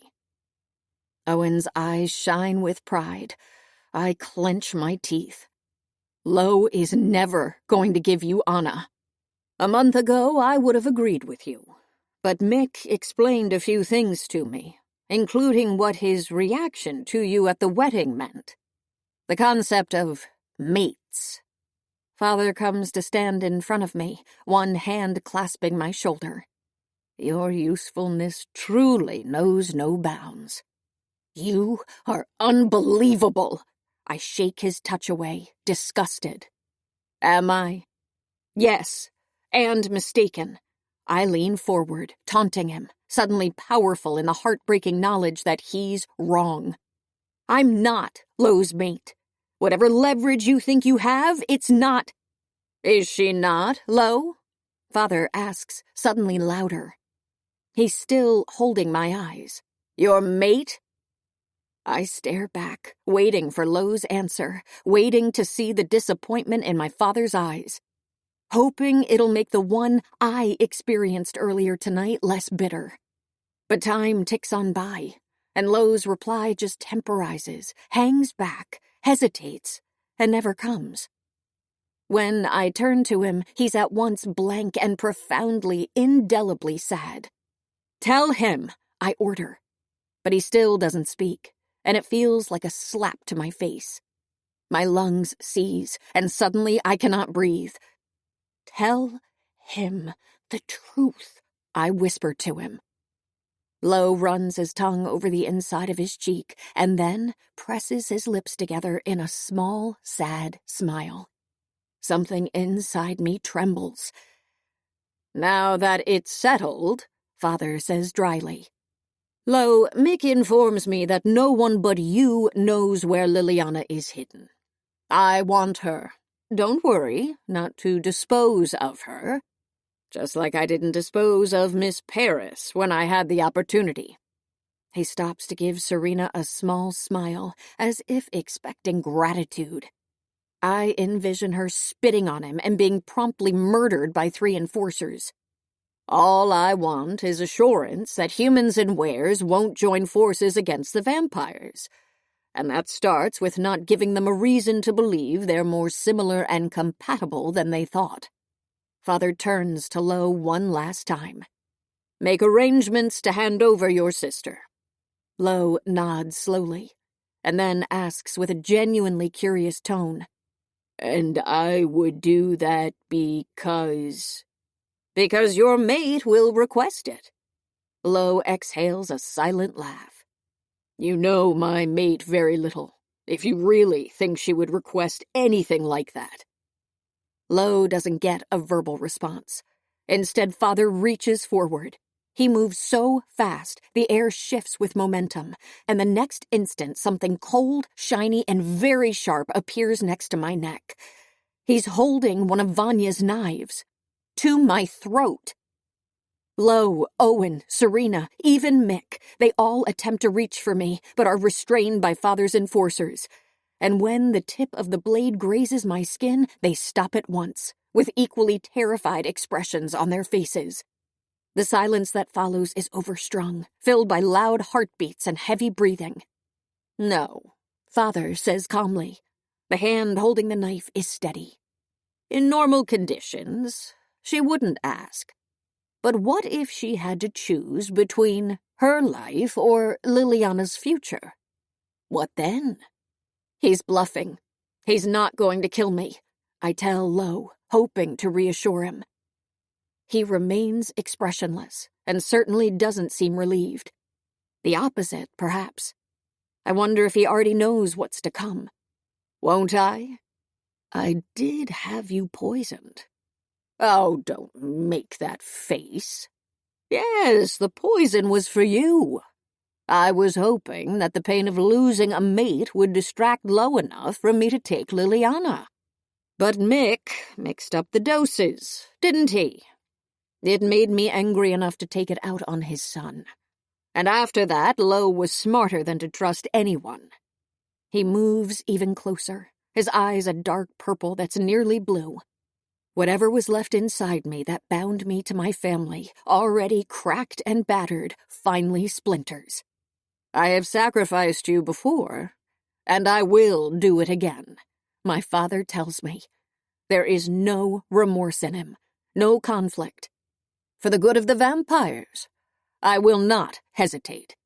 I laugh, full of disdain. What a fucking coward you are! I should feel cornered, but I'm just angry. Angry on behalf of Anna and Serena. Of myself. Angrier than I thought possible. And then there's Lo, and the way he's looking at me. His calm fear, like he knows that nothing about this could ever end well. Like he's not certain what he'll do with himself afterward. I'm sorry, Lo. I wish we had more time. Watch your language, Father admonishes lazily. The blade nicks my skin. The single purple drop of blood sliding down my neck has Lo thrashing to free himself. But the restraints Owen put on him hold. You love to purchase the good of the vampires by paying with the lives of others, don't you? I taunt Father. Only a coward would put others in front of himself. I will leverage what I can. Well, I won't. I'm not going to ask Lo to choose me over his sister. But there is no need, is there? Father turns to Lo. What do you think, Alpha? Should I murder her in front of your eyes? I hear that wares who lose their mates can sometimes go insane. That there is no greater pain, he adds with relish. Don't be in pain, I think, staring him in the eyes over the glint of the blade. Whatever happens, don't be in pain over me. Just be with Anna and draw and go on your runs and maybe think of me sometimes when you eat peanut butter, but don't be in... Misery, Serena's voice interrupts my thoughts. And then she says something else, something garbled and nonsensical that my brain takes a second to untangle. The enforcers look at each other, equally confused. Father frowns. Owen tilts his head, curious. But she's not speaking in tongues. There are real words. He's wrong. That's what Serena said, in our secret alphabet. Without looking away from Lo, I ask, about what? About whether I can shift. I don't immediately understand, but the corner of my eye catches a burst of movement. Her hand. No, her fingers. Suddenly her nails are long, unnaturally long, newly long. I take a deep breath, mind racing. Very well, Father, I say. I hold Lo's gaze, hoping he'll get this. Since you're going to have to kill me, if I may have some last words with my mate. I swallow. Lo's several steps away from me, and his eyes are... It's impossible to describe them. Not with words. Lo, you are the best thing that ever happened to me, and I would never ask you to put Anna before me. My voice is little more than a whisper, and if you ever put someone else before her, I'd love you a little less. But when you see her next, since I probably won't, will you give her a message from me? Tell her that she's as annoying as Sparkles, and that thing she isn't able to do. She shouldn't be sad about it, because she'll grow into it, and she'll definitely be able to do it by the time she's 25 or so. Lo stares at me, confused, until the meaning clicks for him. His eyes dart from mine to Serena's, and I wish I had time to savor how incredibly wrong and fucked up and just odd this is. The two people who make up my entire universe, meeting under these ridiculous circumstances. I hope one day the three of us will be able to laugh about this moment. I hope this is not the end. I hope that even if I'm not around, the two of them will be there for each other. Oh, I hope. Serena nods. Lo nods. Understanding runs through them like a current. Now, Lo whispers. All of a sudden, Owen steps forward. In a lightning-quick moment, Lo's restraints are undone and his body begins to shift, contort, merge and turn and transform. I turn to look at Serena and find that she's doing the same. The perfect, blindsiding distraction that none of the guards saw coming. Nor Vanya. Nor Father. "What are you—" he only has the time to say. Because two large, majestic white wolves fill the room. The noise of tearing flesh rises above the screams, and I watch the two people I love the most hold absolutely nothing back. Chapter 29. There are many matters to settle, and his pack needs him more than ever, but he cannot concentrate on anything but her. He understands why some alphas take vows of celibacy and renounce love. She distracts him. His feelings for her, they distract him. There is something I'll never, ever let myself live down. Not until the day I kick the bucket. Not until the moment I vanish into the nothingness of matter. In my weeks of living with the Wares, it never occurred to me to wonder where their clothes went when they shifted to wolf form. It's so stupid of me. And in the aftermath of the scariest night of my life, sitting in the nest stairwell with Gabby treating the puncture wound Father's knife cut into the flesh of my collarbone, I simply cannot let go of it. Did you think they'd transform with us? Sartorially? Alex leans against the handrail. He's sticking around for no reason other than to mock me. Or maybe he's genuinely interested. I cannot tell. All I know is I miss when he was terrified of me. You thought that the end result would be a wolf in a little sweater vest and a bow tie? Just to be clear, is that what you expected? I don't know what I expected. But Serena's top was all tattered and stuck around her neck, and I'm just saying that it was disturbing to watch a pink shirt dangle from her while her teeth sank into Vanya's throat. I rub my face with my palms, hoping to unsee the past 2 hours. When I look up again, Ludwig and Cal and another handful of seconds are walking down the hallway to Father's office. They stop in front of us, and we all know they were interrogating Mick. I wonder if it still looks like the Aster in there. Purple and green blood splattered all over the walls. The most gruesome of flowers, finger-painted by the world's creepiest child. "Is she still talking about the clothes?" Ludwig asks. Alex nods with a deep sigh. Gabby bites back a smile. I just want to know what the hell she was thinking would happen to them. Cal mutters. I didn't think, I say, defensively. Obviously, Alex mutters. Shouldn't you be intimidated by me? Also, what are you doing here? This must be the most Wares in vampire territory ever. It was determined that an IT expert might be of use, and frankly, you lost all of your intimidation points. I can still drink you dry, nerd. Owen arrives to interrupt our bickering. Are you done here, Misery? I need you with me for a moment.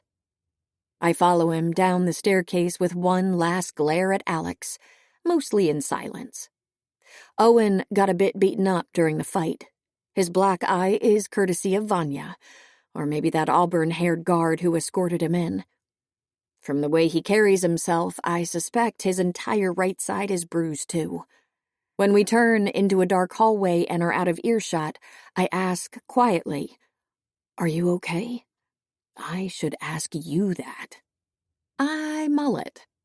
I'd feel better if I could speak to Serena. She's with the ginger. The girl, not the guy. Juno, I know. Apparently, she doesn't quite have the whole turning into a beast and then back into a person thing down, and she's still working on controlling her... I don't fucking know. Wolfy impulses. Red took her for a run to... I know. I repeat. I'm still worried. And it's not turn. What do you mean? The Wares prefer the term shift. He gives me an appalled glance like I'm a first-row nerd yelling, "Teacher, pick me!" and then stops in front of a closed door. I saw your face when I stepped into the office. You thought I was going to screw you over, didn't you? I resist the temptation to avert my gaze. You did come in holding my husband captive. That was his idea. I called him about an hour after you guys drove away. We were finally able to get footage of the break-in in Serena's apartment. So that's why Lo left after we... better not think about that. Let me guess. It was Mick. He nods. I showed Lo the recordings and he immediately recognized him. Misery, he freaked the fuck out. Yeah, Mick and Lo go way back. No, he freaked out because he knew that you were with Mick. I thought your boy toy was a pretty even-tempered guy, but he's actually blood-curdling. I don't bother to deny it. And what did you do? The Wares were still monitoring the governor to see what his next step would be, and he made a call to Father. At that point, it became clear that they were collaborating on something, and that Mick was aiding them. Lo told me to call Father and lie. The story was that once you and Mick disappeared, Lo contacted me to find you because he thought I might be willing to help, and instead I took him captive. You've seen the rest. He squints at me. Again, it was his idea. I didn't say anything. I'm not going to screw you over, Misery. I nod, feeling almost close to my twin. It's long forgotten, but familiar. Neither will I. Very well, then. He points at the door. You ready? He doesn't say what's inside, but I already know. Lo is wearing a pair of jeans he must have found somewhere, and nothing else. He turns our way when we come in, but remains leaning against the wall, patient. A few feet from him there is a chair, and cuffed to it, a vampire. Father. He's covered in blood, mostly purple, but then again, so am I. And so is Owen, and everyone else who was in that office during the carnage. When Alex arrived on the scene, his first question to me was whether all the blood was making me hungry. Once we're back in Ware territory, I plan to smear a pancake on the inside of a toilet and ask him the same. If I ever go back to the Wares. My eyes meet Lo's, briefly and for entirely too long. What passes between us is too combustible a moment not to glance away immediately. You okay? He asks. No.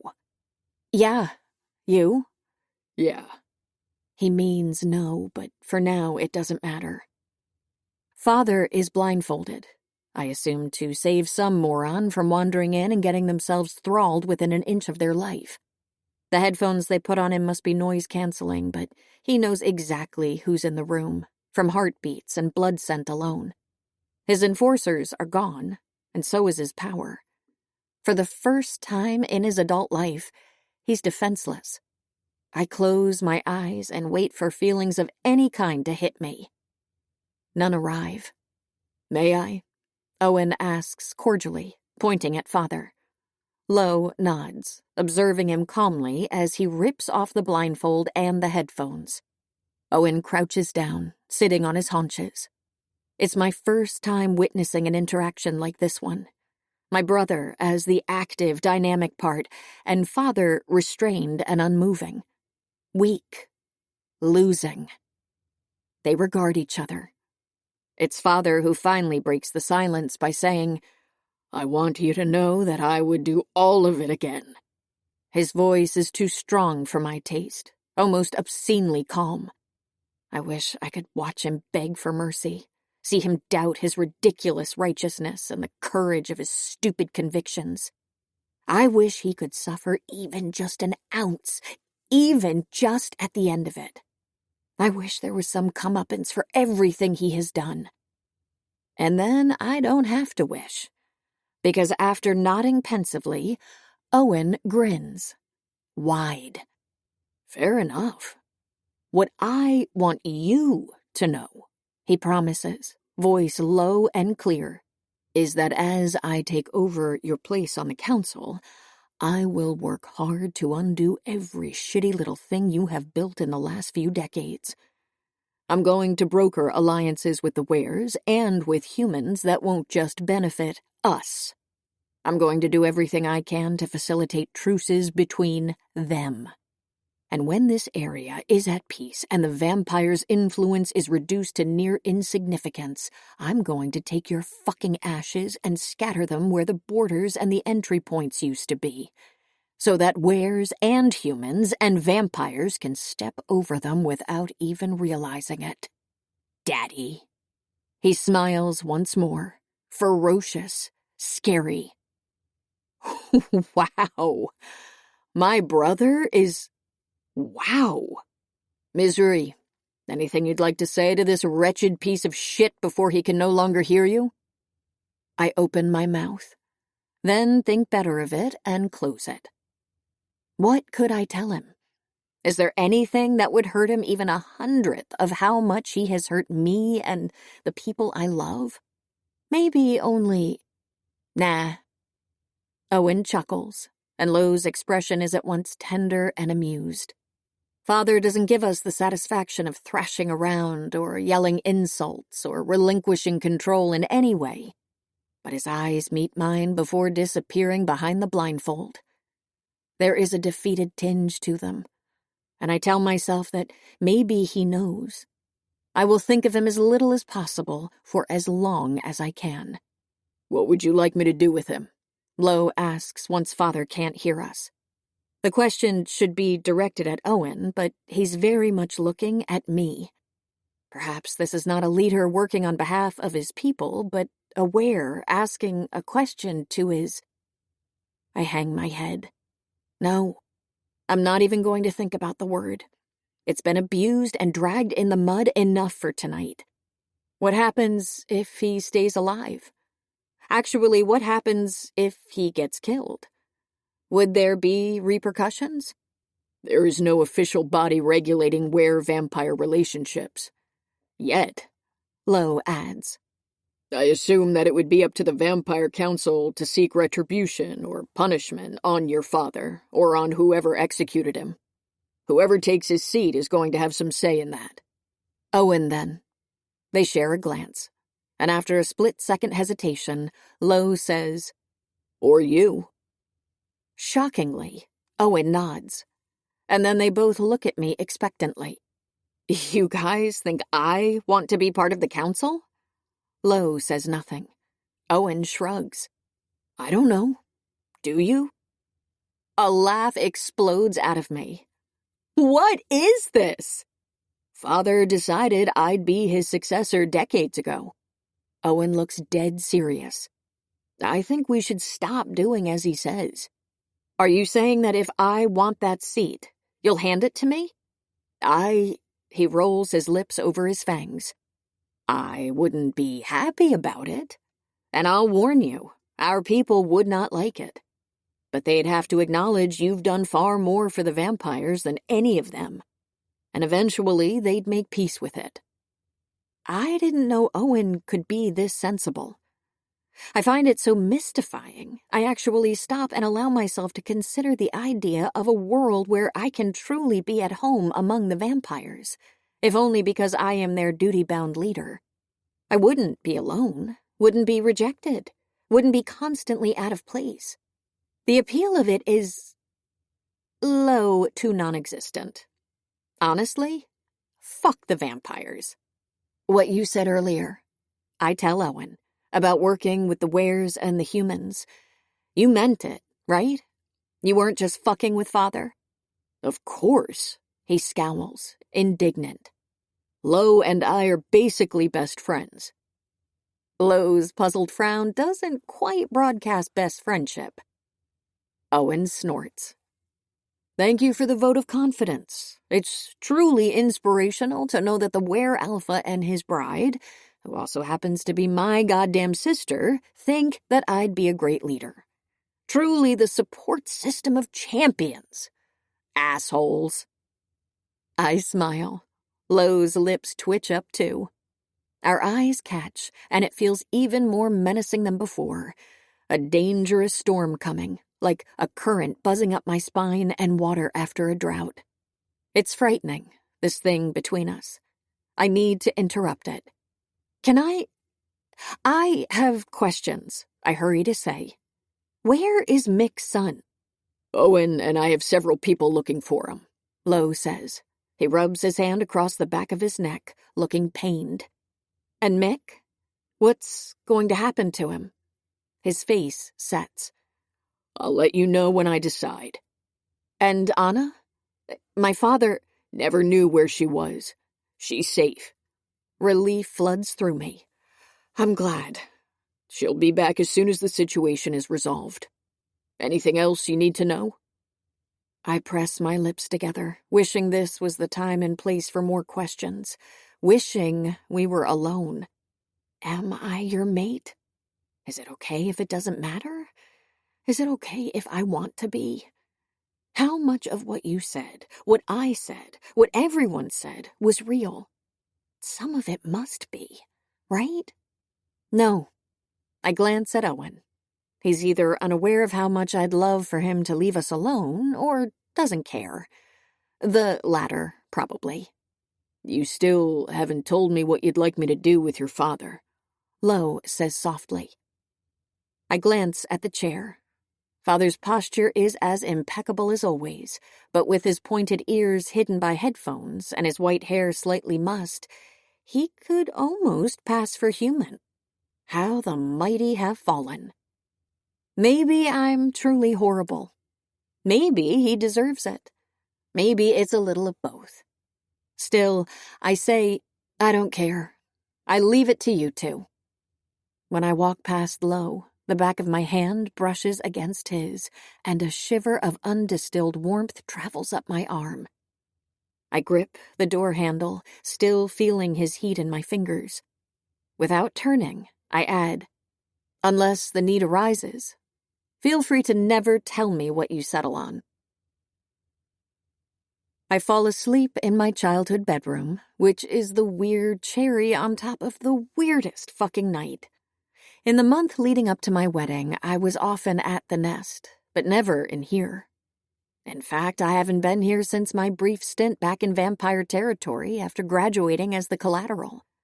The place is fairly clean, and I wonder who's been dusting the empty shelves or changing the light bulbs, and on whose orders.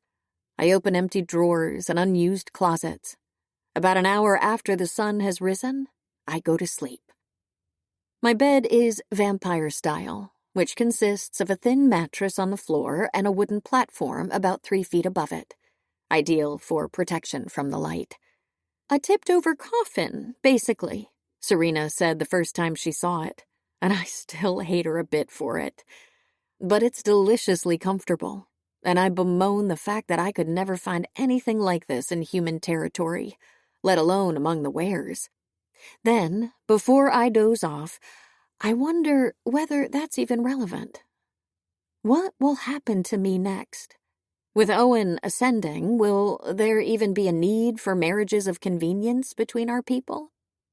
No. So maybe I'll go back to my own apartment. And pen testing. But I'd walk into the sun before working with what's-his-face. Pierce, yeah. Before working with Pierce again. So I should probably refresh my CV and... I wake up 40 minutes before sundown with a body next to mine. It's warm, very soft, and everything about it screams familiarity. Get your own bed, bitch, I say groggily, turning to Serena. Never, she yawns, huge, with no consideration for her stinky breath or my poor nose. So, I reach up to clean my eyes and can still smell the vampire blood under my fingernails. I should take a shower. Let's just get this over with. She starts. I know you're mad, but hang on. I'm not mad. She blinks at me. Oh, I'm not mad, I promise. She searches my face. But, no buts. But, nothing. But, oh, for fuck's sake, I told you, misery. But, I press my fingers into my eyes until golden spots appear. God, I hate it when people know me. Just, why? Why what? Why didn't you tell me? She bites the inside of her cheek. Right.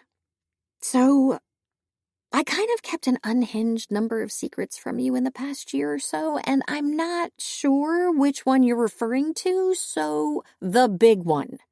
My tone is flat. That you're actually, another fucking species? Oh, she scrunches her nose. Right.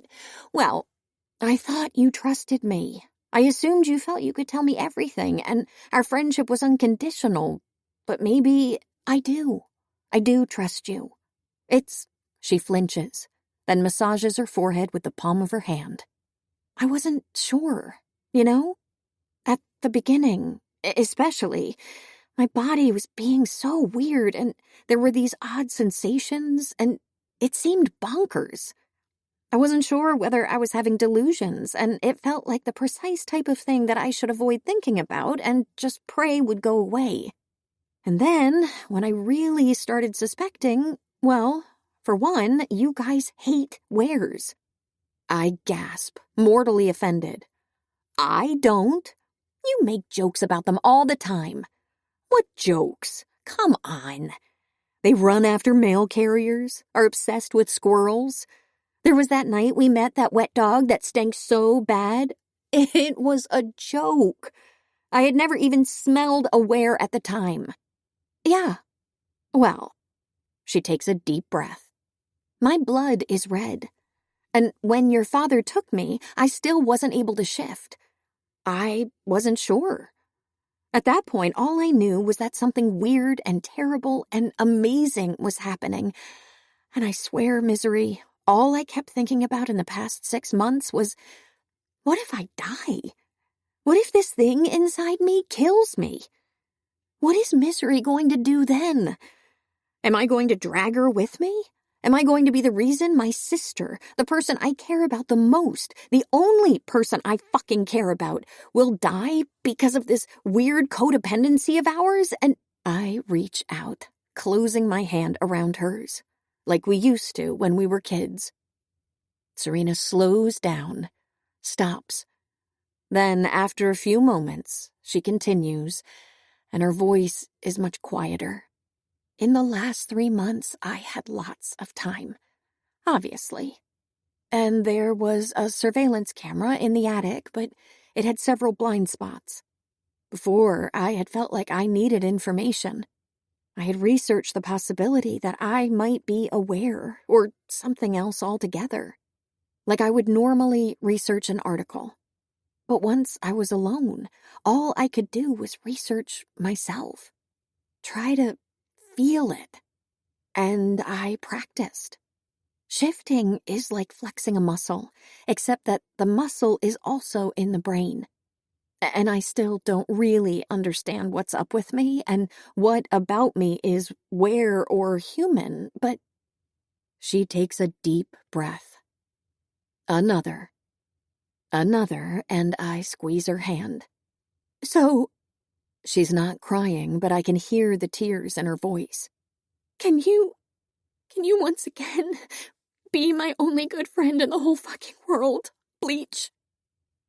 I smile, then laugh, then she laughs. You talk like we ever stopped. She is crying now, and I'd be too, but I can't. Instead, I scoot forward, bumping into a million different elbows and hug her. She hugs me back, tighter. You can be whatever you are, and you'll still be my friend. And I won't ever have any issues with you being aware. I say into her hair, which is matted with soil, and God, this baby wolf needs a bath just as bad as I do. In fact, I think I might be in love with one. Chapter 30.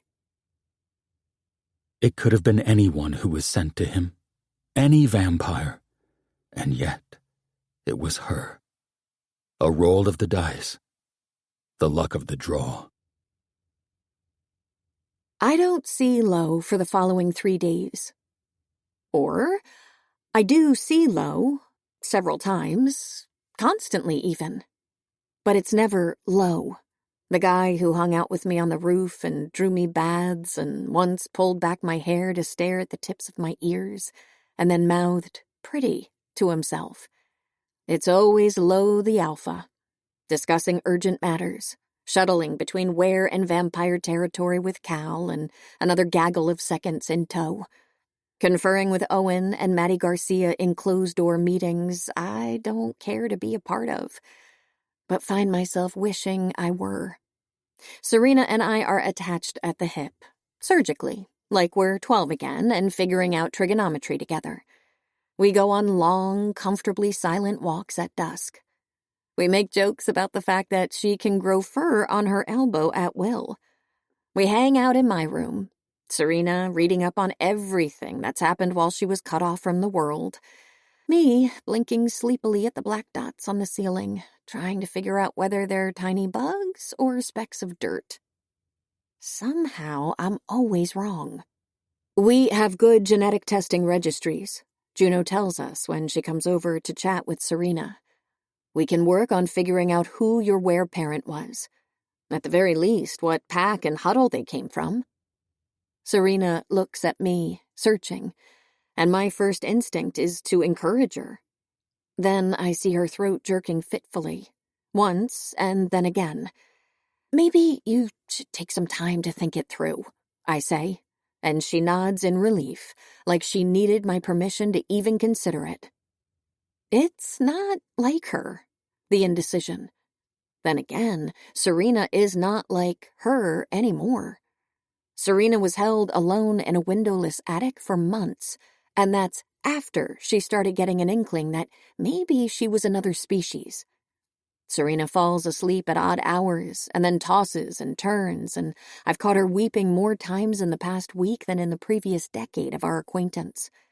Serena seems not diminished, but distracted, insubstantial, transitioning. Later that evening, while she absent-mindedly braids her hair and stares out the window, she murmurs, "I wonder whether it'd be okay to spend some time with the Wares, just to see how they are." It occurs to me that Juno is the first of Serena's people who hasn't abducted her, imprisoned her, or abandoned her. I need to ask Lo something. I tell Owen the following day when I catch him between council meetings. He's staring at the touchscreen in Father's office with a deep frown. The bloodstains haven't been taken care of, or maybe they have, and the near black marks are permanent mementos. Where is he? In his home, I assume. When will he be back? I don't know. He looks stressed, like he's been running a hand through his hair. Power does not become him. Not yet, at least. The negotiations are over for now, so not for a while. Oh, my eyes widen and Owen finally looks up. What? Nothing. I guess I thought I'd go back with him, since I live there. Do you want to? What do you mean? You don't have to live there if you don't want to. What about the alliance? He shrugs. Next week, the council will take a formal vote on the parameters of our alliance with the Wares. In the meantime, Lo and I see eye to eye, and neither of us is going to ask you or Gabby to serve as collateral any longer. Well, I doubt the council will approve of... The council has enabled Father to do a bunch of very illegal things, which they are now scrambling to pretend they knew nothing about. And even if they weren't intent on covering their asses, I'm bringing them a conditional alliance with the Wares and the humans. So yes, they'll approve whatever I tell them to. Okay, maybe I was wrong. Power does become him. Gabby's already back in Ware territory. You're free to live wherever you like, so let me ask you again. Do you want to live with Lo? It's such a bearing, direct question. I can only deflect with another. Has he said anything? Like what? Like, does he want me to? Does he expect me to? Has he said anything? He gives me a merciless look. I am not an agony aunt. I tilt my head. You look like it, though. Get the fuck out of my office. I step out to avoid the paperweight he's eyeing. Then I realize I never got what I came for. I make an executive decision. Retrace my steps. Steal Owen's car keys. And a few minutes later, Serena and I are on the road, crossing the bridge as a pallid sun sets behind the oaks. I don't have any diplomatic paperwork on me, but when I declare my name, the Ware at the checkpoint puts me through the face scanner and lets me through. I drop Serena off at Juno's and smile as I watch them prance into the woods in wolf form, the wind weaving ripples through their soft fur. Ware company is what Serena needs right now, and I'm happy to facilitate that. Also, I'm staggeringly relieved that she's asking for help and not shutting me out. Text me when you're done chasing moles or smelling each other's buttholes or whatever, I yell after them. I'm going to Lowe's. His home is unlocked, as usual, but uncharacteristically empty. I tow off my shoes and pad up the wooden stairs, wondering if blood bags are still being automatically delivered for me. When I'll get to see Anna again. Whether Serena and Sparkle Sylvester will ever be reunited. My stomach drops as I enter my room. The place looks uninhabited, more than when I first moved in. My knickknacks, books, movies, and even some clothes have been put back inside boxes. I'm not welcome here anymore. I am being evicted. There's probably a reason. Lo wouldn't just kick you out. But I can't twist myself into not caring. There is a shrinking pull in my heart, and if I'm not being thrown out, I'm still being inched away. I have served my purpose, and... misery? I turn around and my heart flips. Lo, staring at me in the warm glow of the ceiling lights. Not smiling per se, but radiating happiness at seeing me. He's wearing a leather jacket, and his hands are at his sides, a bit stiff, like he's consciously keeping them there. Hey, I smile. He smiles back. Then we're silent for long enough for me to remember our last conversation alone. Too long. I wasn't sure if I could... I hope I'm not trespassing. Trespassing? His delight at seeing me fades into confusion, which morphs into a stern sort of understanding. You live here. I don't ask, do I? Because that would sound insecure and whiny and maybe a little passive-aggressive, and I just remembered that I'm none of these things. Not with Lo, at least. I dropped Serena off, and I think it would be great if she and Anna were able to meet. It could do Serena some good, and vice versa. I doubt they're the only two half-wares out there, but as far as we know. I nod. Would that be okay? He scratches his jaw. His beard is the longest it's ever been since I met him.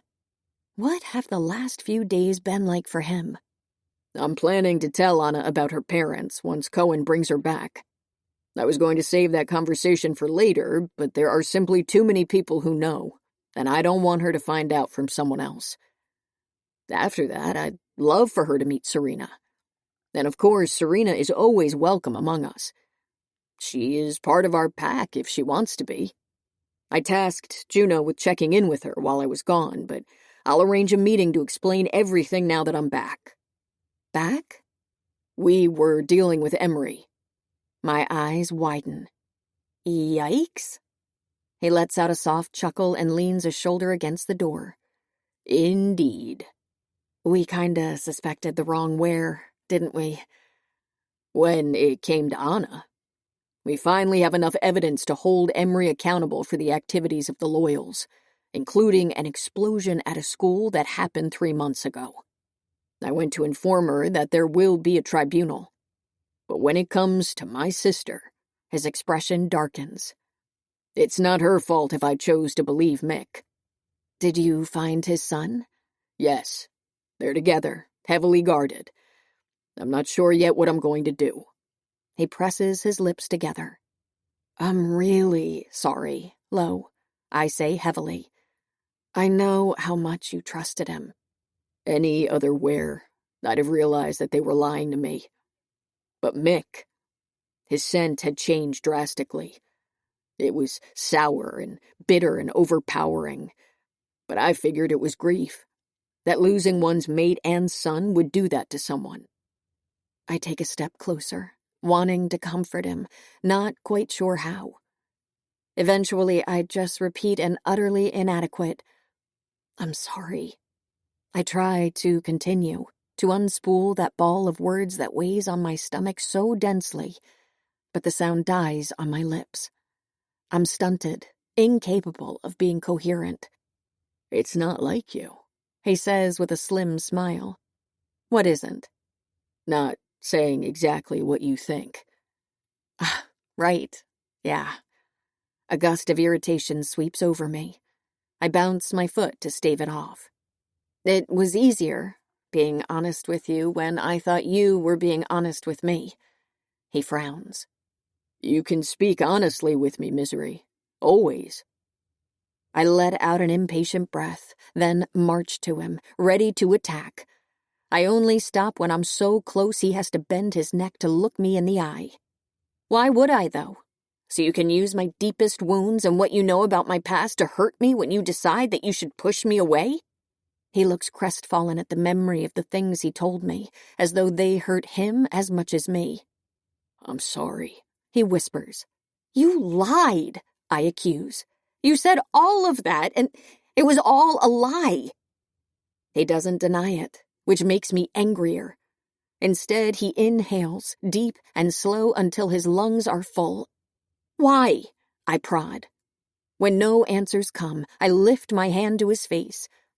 I could force you to tell me the truth. The flat of my thumb presses between his brows. I could thrall you. His smile looks sad. You already have, Misery. I squeeze my eyes shut, then open them to ask, am I your mate? I meant what I said, he says calmly. You should not use words you cannot comprehend. Right. I spin on my heels angrily and stalk away. Fuck this. If he didn't want me to use words, then he shouldn't have given them to me. Misery, Lo's hand closes against my wrist, stopping me in my tracks. When I try to wriggle out, his arm wraps around my waist to haul me back into him. His heat is scorching, the scratch of his cheek against the crook of my neck deliciously coarse. I hear him breathe in again, this time without restraint. My feelings, my wishes, my desires, they're mine, Misery, not yours to deal with. I try to twist in his grip, furious. Of course they are. What the hell does that even mean? It means that I don't want you to make decisions based on my needs. I don't want you to be with me because you have to, because you're worried that otherwise I'll be miserable. Oh, I wish I could see his eyes. His voice is at once thick and rough and low, as if someone stuffed as much emotion in it as possible and then tried to erase it. At the wedding, when you were near me for the first time, I was angry. I was furious that for some joke of fate I had found my mate, and they were someone I could never really love. I wanted you more than anything else, and yet I felt trapped by you. And then I began spending time with you. I began knowing you, and you made me happy. You made me better. You made me want to be every part of myself, even the ones I thought I'd left behind. And one day I woke up and realized that if you didn't smell like the best thing in the world, I still wouldn't want you any less. Lo, but I can survive without you, Misery. All I need to do is, he exhales a warm, soundless laugh, be without you. All I need to do is bear it. And it won't be good. But I think it would still be better than watching you become unhappy, than letting my love for you bind you to me when you would rather— What about my love for you? I turn around in his arms, and this time he lets me. Can that bind me to you? Do I have your permission to reciprocate what you feel? His lips part. No. No. You don't get to be surprised about what I feel for you. Not when I've been nothing but honest about it, and you know what?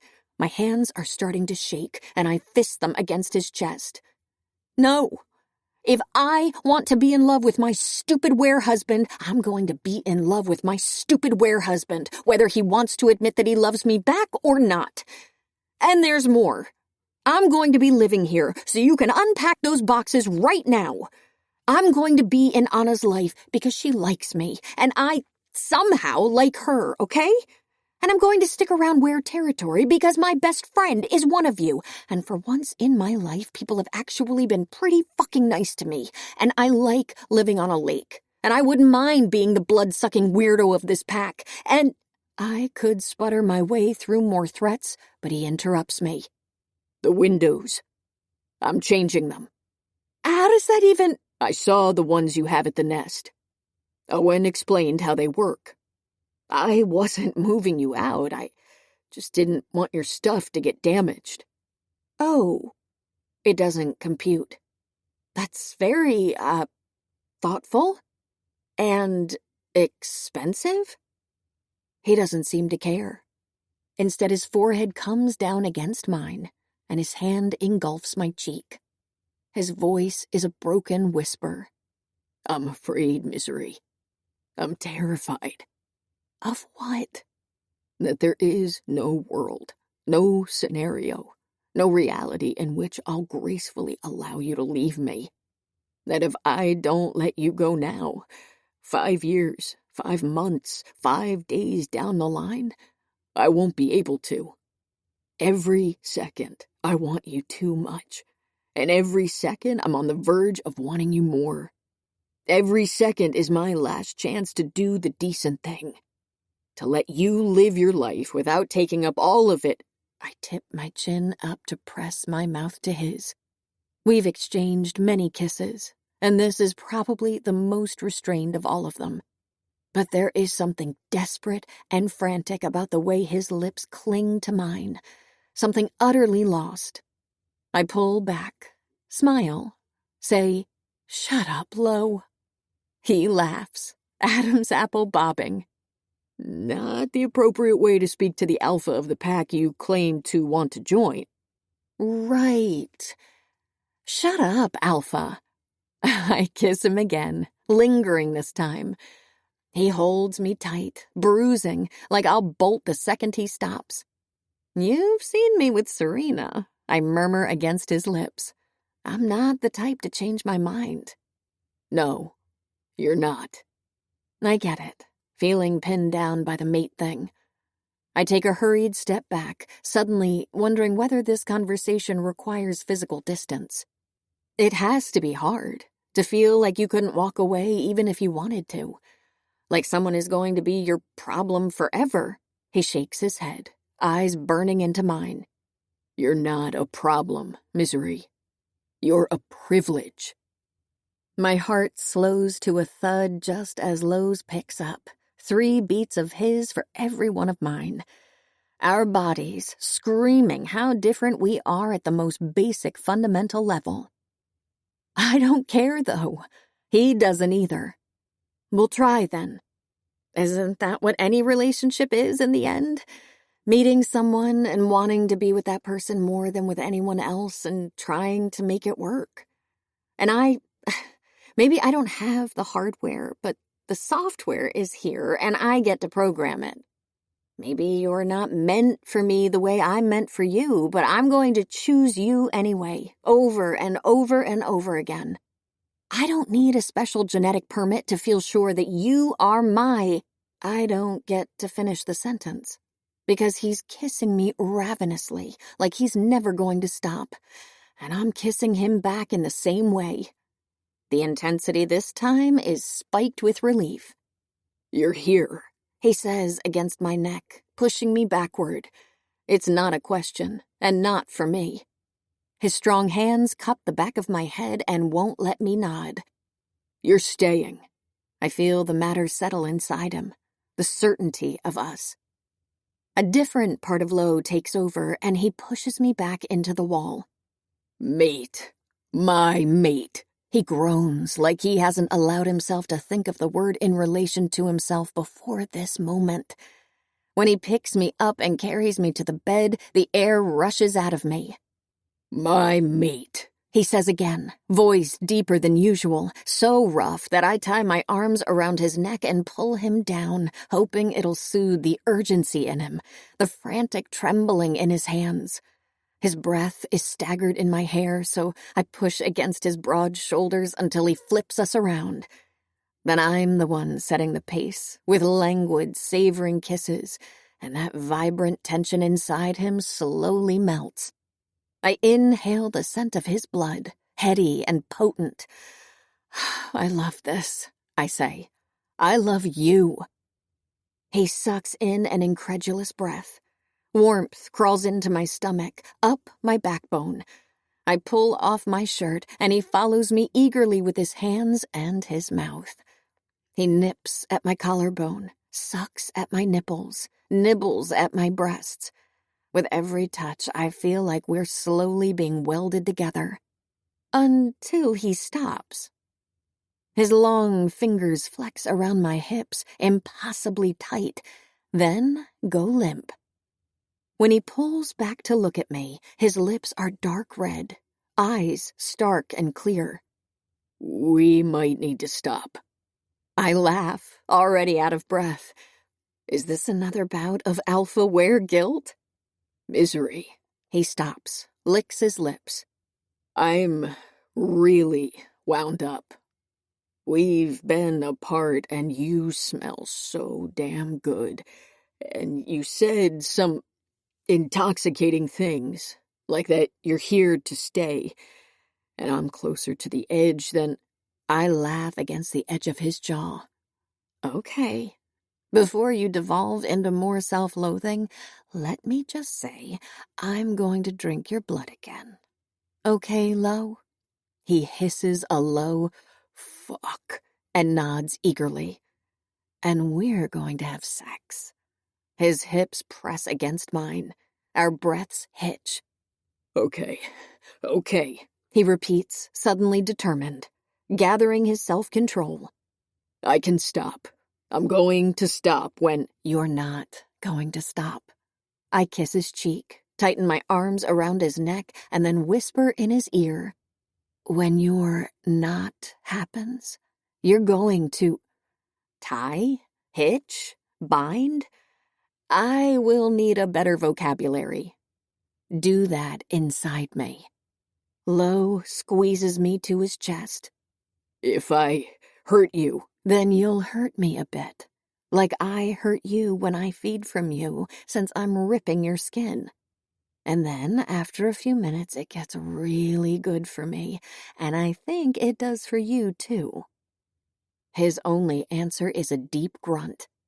It seems involuntary, and I kiss his lower lip to avoid laughing. It's going to be okay. If it's not, we'll talk about it. We are different species, but this is long-term, and we should be honest about our wants and needs, and it's clear that you want this, and probably even need it. He closes his eyes, like he really does need it. But most importantly, and the thing is, I want you too. It's different. I won't deny that, and maybe it won't work great, but the idea of it is kind of weird. Actually, I was going to say, my mouth is dry. Hot. I see his pupils widen, and then it's a done deal. Low self-control snaps, and I'm underneath him. My clothes come off with frenzied tugs, then his follow, and I remember the first time we did anything that approached this. His restrained hesitation in the bathtub. I can barely recognize it in the way he touches me, the way his hand shapes my lower back to arch my body into his like an offering. We both mean to ease into this, but he's harder than I thought, and I'm wetter than he expected. It takes very little. Just a few thrusts through my folds, but we're on the brink. The blunt head of his cock is bumping against my clit, and when he pulls back, it's caught against my entrance, ready to slide in. You're so warm inside, so wet, just for my knot. He presses a kiss at my temple and whispers something that could be soft. Then he pushes deep inside me. He's big, in a stretching, satisfying way that rings faint alarm bells in my head. I squirm, feeling pinned, impaled, and it's the readjustment we both need. He slides into the hilt. I arch up, slapping my palms against the mattress. Our hearts stop at the same time, and then resume. Mine with lagging thuds, his a beating drum. Misery, I want to live inside you. He gathers me in his arms. I lift my chin to kiss the corner of his mouth, and we don't ease into the sex. Low pulls all the way out and then thrusts back inside in an uneven, pounding rhythm without pacing himself. Last time he tried to make it last. This time he's hurtling headfirst into what's coming. And my body might not understand, but it responds enthusiastically. His gaze holds mine as he fucks me. The pressure of his hips spreads me open, and when my eyes flutter closed, I surrender to the pleasure. He pants into my ear things like good and okay, garbled talk that doesn't make sense because he's well beyond thought. My internal muscles tighten to keep him inside longer, squeezing around his cock, and that liquid heat I'm now familiar with climbs within me. And then something changes. Low pumps once, twice, so hard that my hands slip over his sweaty shoulders. The crescendo of heavy breathing stops abruptly, and my eyes open. I expect to find him worried again, to have to reassure him, but his control has unraveled past that. He commands, "Eyes on mine," and there is no uncertainty in his voice, just the knowledge that this is how it's supposed to be. I cannot speak, so I nod. He nods back and rasps, "It's starting." A moment later, I feel an impression of immense pressure. He fills me slowly, thrusting languidly once, twice, until the swelling at the base of his cock is too big to slide back out. Then he's shaking, grunting from deep inside him. I run my teeth down his neck and he moans, cradling my face to his throat and my hips to his groin. The bulge of his knot grows larger and larger. I feel strange, full, nice. I might even feel... I'm gonna do it, Misery. I'm going to come where I'm supposed to. His voice is barely comprehensible. I'm going to pop a knot in your tight little... A sudden shift, and the pressure increases. Lo is coming, his orgasm a powerful thing that neither of us is ready for. He tries to get deeper, even when there's nowhere to go, even past the moment where I think his pleasure should have ended. I make myself pliant and welcoming until he seems to recover enough presence of mind to say, "My beautiful mate, taking it so well." Another wave of pleasure crashes over him as he spurts inside me, and his neck strains back, eyes glazed. I circle my hips, testing, tugging, and find that he's lodged into me, and we're tethered together, and yes, it feels good, I say, just on the edge of pain. But also, I'm a being made of heat and sensation. My muscles twitch, and he exhales, still shuddering inside me. The spasms of his climax contracting his big body. This is so good. It feels so nice. I need more contact, more friction. I need him to move even if he can't. I try to fuck myself over his knot, but there is no give. I try to squeeze around him, and Lo lets out a breathless laugh. He seems to recover himself from the days of his orgasm just enough to shush me and reach between us. It takes so little, just a brush of his thumb, and then I'm coming too. My eyes roll in the back of my head, and I've never felt anything so violently, madly, painfully good. Lo, I'm scared of how intense it is, but he lets out a wordless groan, bites my collarbone, and I know he feels exactly like I do. The pleasure brutal, pulsating, impossible to stop. My beautiful mate coming all over my knot. We're going to do this every day. He husks in my ear. And when you're ready, I'll bite you where it counts. I'll leave a scar, and I'll lick it every morning and every night. Okay? I nod. Wild, bottomless ecstasy pulses sweetly inside me. It works, I think.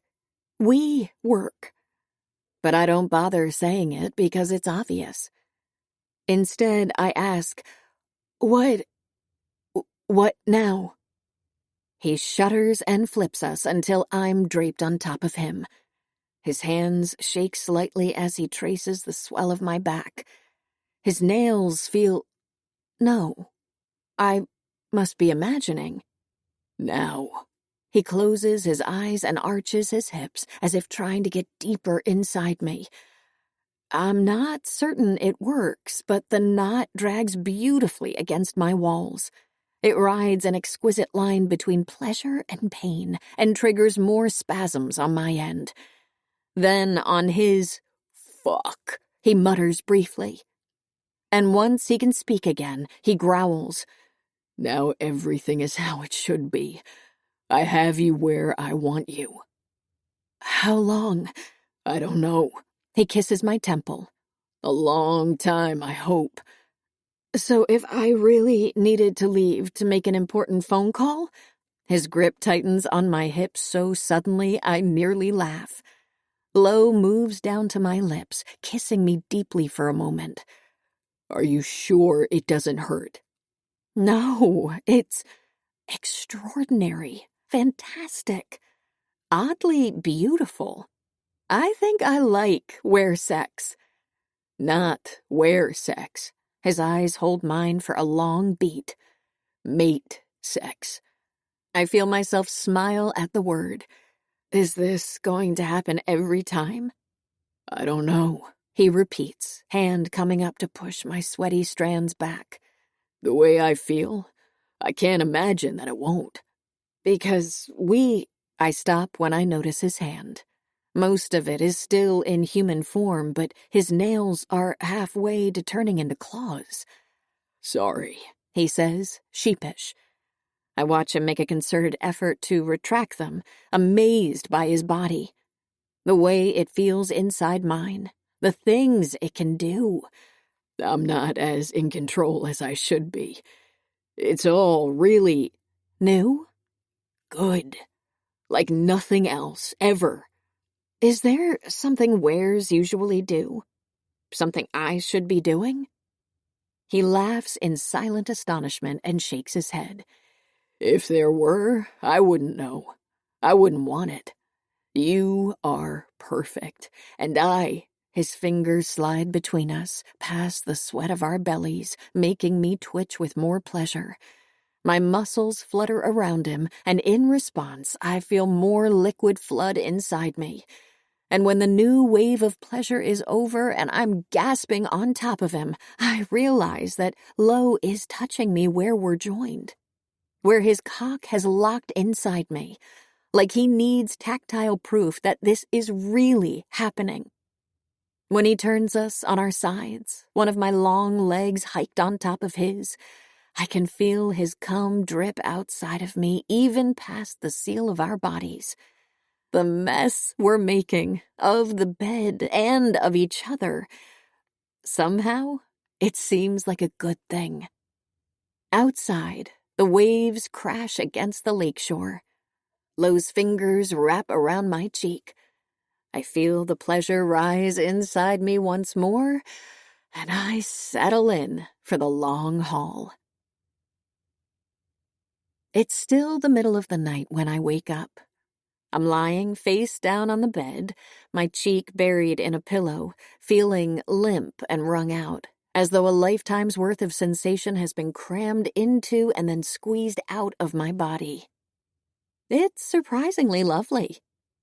Lo is next to me, propped on one elbow, touching me all over in a way that seems half distracted, half compulsive, traveling the dip that joins my shoulder blades, following the round contours of my ass, combing his fingers through my hair and tracing the tip of my ear, cupping right between my legs, uncaring or maybe excited by the slick mess he left there, eager to push his spend back inside me.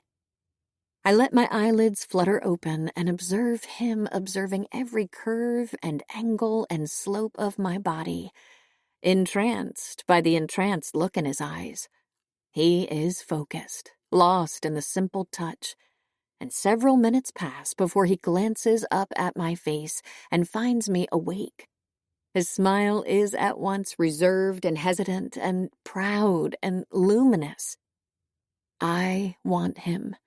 I want this with him. So much, so forcefully, it's equal parts terrifying and soaring. I smile back, with fangs. How long did it take for it to... About 30 minutes. He leans over to trail open-mouthed kisses across the line of my shoulder. His hand curves around my ass as he murmurs into my ear, You did so good, Misery. It can't have been easy, but you took me so well, like you were made for it. Blood rushes to my cheeks. I shift, savoring the rich soreness within my body. Considering how busy you are with Anna and your pack, we might have to schedule sex. It's meant as a joke, but he nods solemnly. Pencil me into your calendar. What about early Sunday mornings? Before 10 a.m., though, or I'm going to crash on you. Fuck that. Save 2 hours every day. I laugh and stare at the green flush that lingers on his sharp cheekbones, marveling. Mine, I think. Happy, covetous, greedy. It's a new feeling, belonging, owning. Did I hurt you? He asks softly, and I laugh once more. Do I look like I hurt? He hesitates. It lasted a long time, and it worked.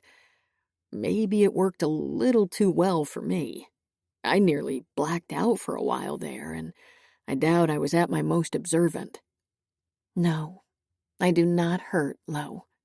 I hold his eyes and ask evenly, what about you? His look is withering, and I feel like laughing again. He and I, together. The greatest thing of all time that never should have happened. Serena might come looking for me, I say. I don't want her recently traumatized self to stumble upon an interspecies sex moment and get even more traumatized, so... She's half were and half human, Lo says. I watch him curiously until he continues to make his point. Unless a whole lot of hybrids pop out of the woodwork. She's only ever going to have interspecies relationships. Oh. I try to think through the implications of it, but I have to give up. My brain is mushy, mellow with remainders of pleasure and a loud sort of quiet, and the scent of Lo's blood. Either way, I should shower. No, he commands brusquely in his alpha voice. His muscles coil like he's getting ready for a fight. Then he must realize the ridiculousness of his reaction, because he scrunches his eyes shut, throat working. I tilt my head. You used to be okay with me taking baths. It's different. There is a lot going on. He points at his head, but then looks down at his body. A lot going on inside me, he means. I don't think I'm going to be able to let you out of my sight for a couple of days. Or weeks. He sounds unapologetic and remorseful. A combination I did not think was possible. And right now you smell like me. Like you wouldn't believe it, Misery. You smell like me from the inside. And every damn cell is screaming at me that making you that way is the best thing I've ever done in my life. Maybe the only good thing. And I can't let you... Lo. I shift up to my elbows and lean forward to kiss him on the mouth, stopping the torrent of words. Will you come take a shower with me? I pull back and smile. That way, you can replace the scent right away, and you don't need to let me out of your sight. The tension instantly leaves his body. His eyes soften. That I can do.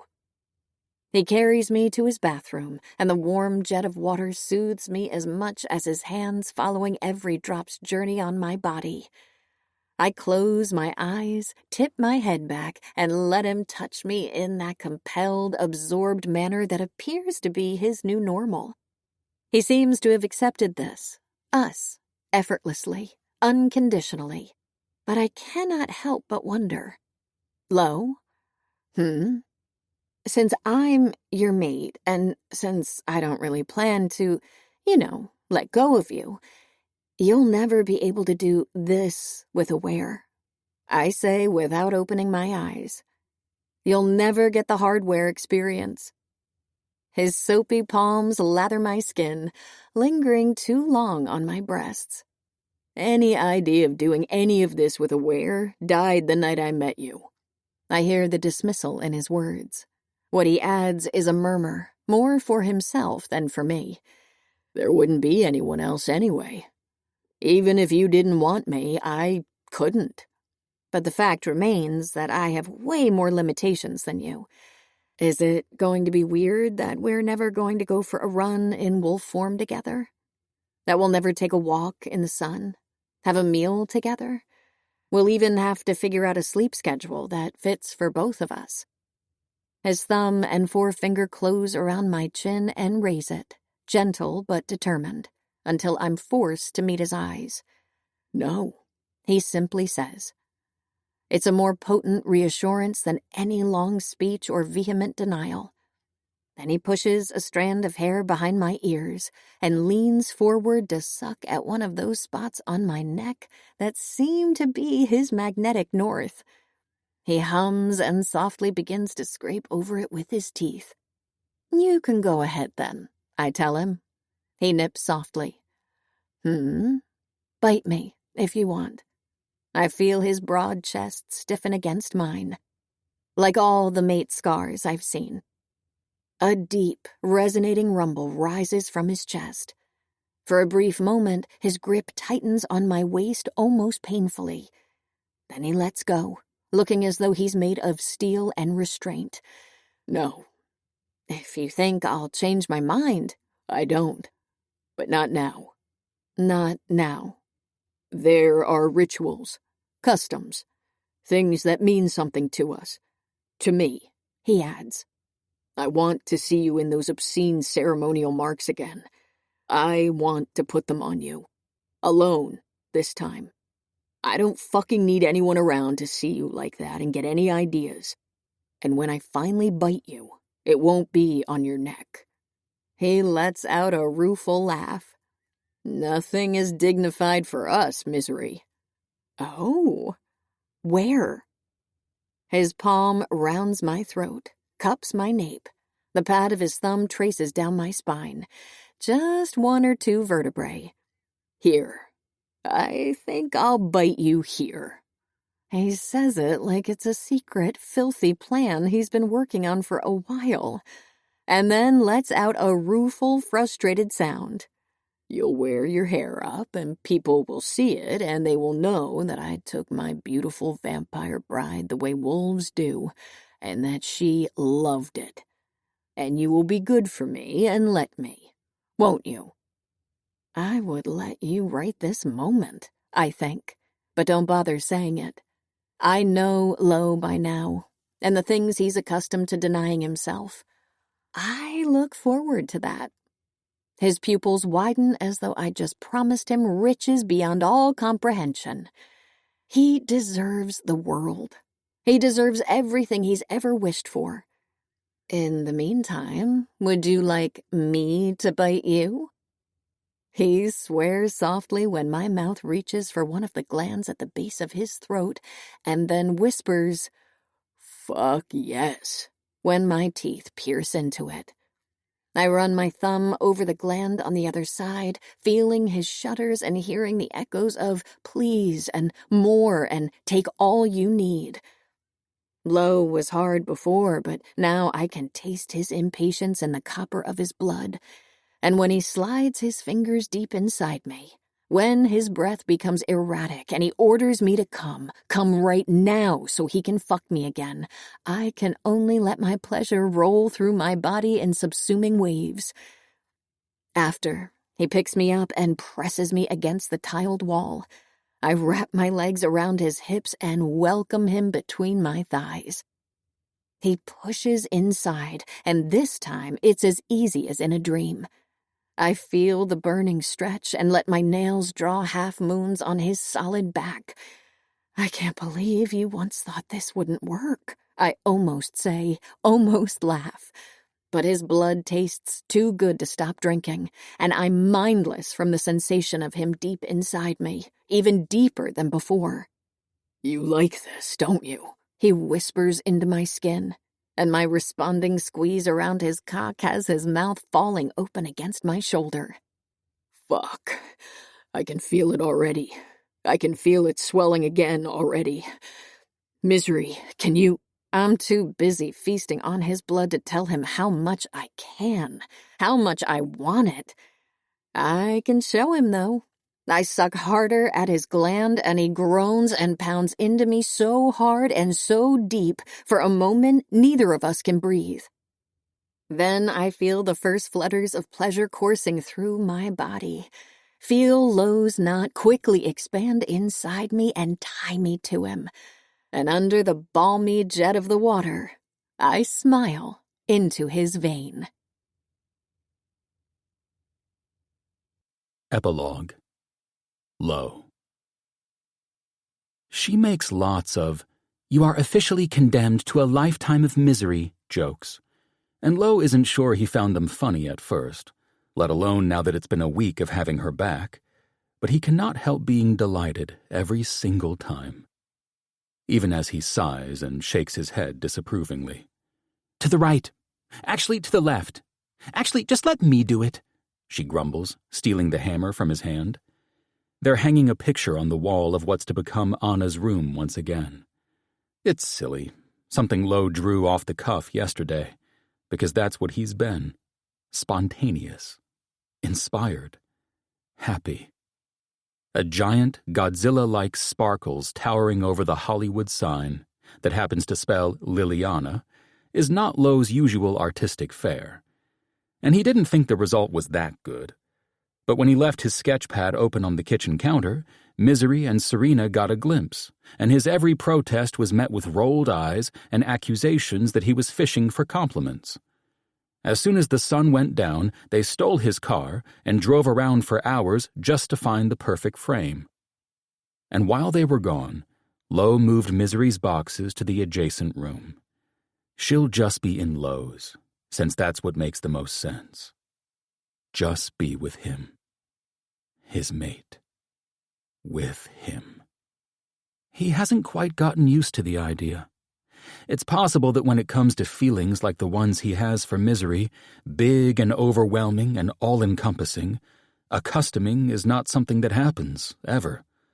The raw preciousness might never wear off. And whenever he dwells on the future, the possibilities, his heartbeat always picks up like it's in a race against itself. And Misery always notices. "What's up with that?" she asks, words mumbled around the nail between her teeth. "Cardiac event?" She gives him a side look with her pretty lilac eyes. Her profile is soft, delicate lines punctuated by the dramatic points of her ear and teeth and chin. It nearly knocks the air out of his lungs. He doesn't know how to answer her, so he just moves closer, trailing a hand up her back while she hammers into the wall. When that's not enough, he wraps his arms around her torso, inhales her exhilarating, mind-bending scent, closes his eyes. He wasn't alone before her. If someone had asked, he wouldn't have admitted to being unhappy. He had a pack and a sister to see to, things to be passionate about, friends he'd give his life for. He never thought he was missing anything. But now, he's not sure he deserves the warmth of his current life, but he'll keep it anyway. "Hi," Misery says, as though they haven't been together the entire evening, since the very second she woke up. She sets the hammer and nail down on her dresser. Her pale hand curls softly around his forearm. He feels deep, grounding happiness. "Hey," he says. She starts tracing letters into his skin, and he wants to tell her to slow down, to spell the words again. But then he picks up on an L and a V and a Y, and he thinks that maybe he can guess.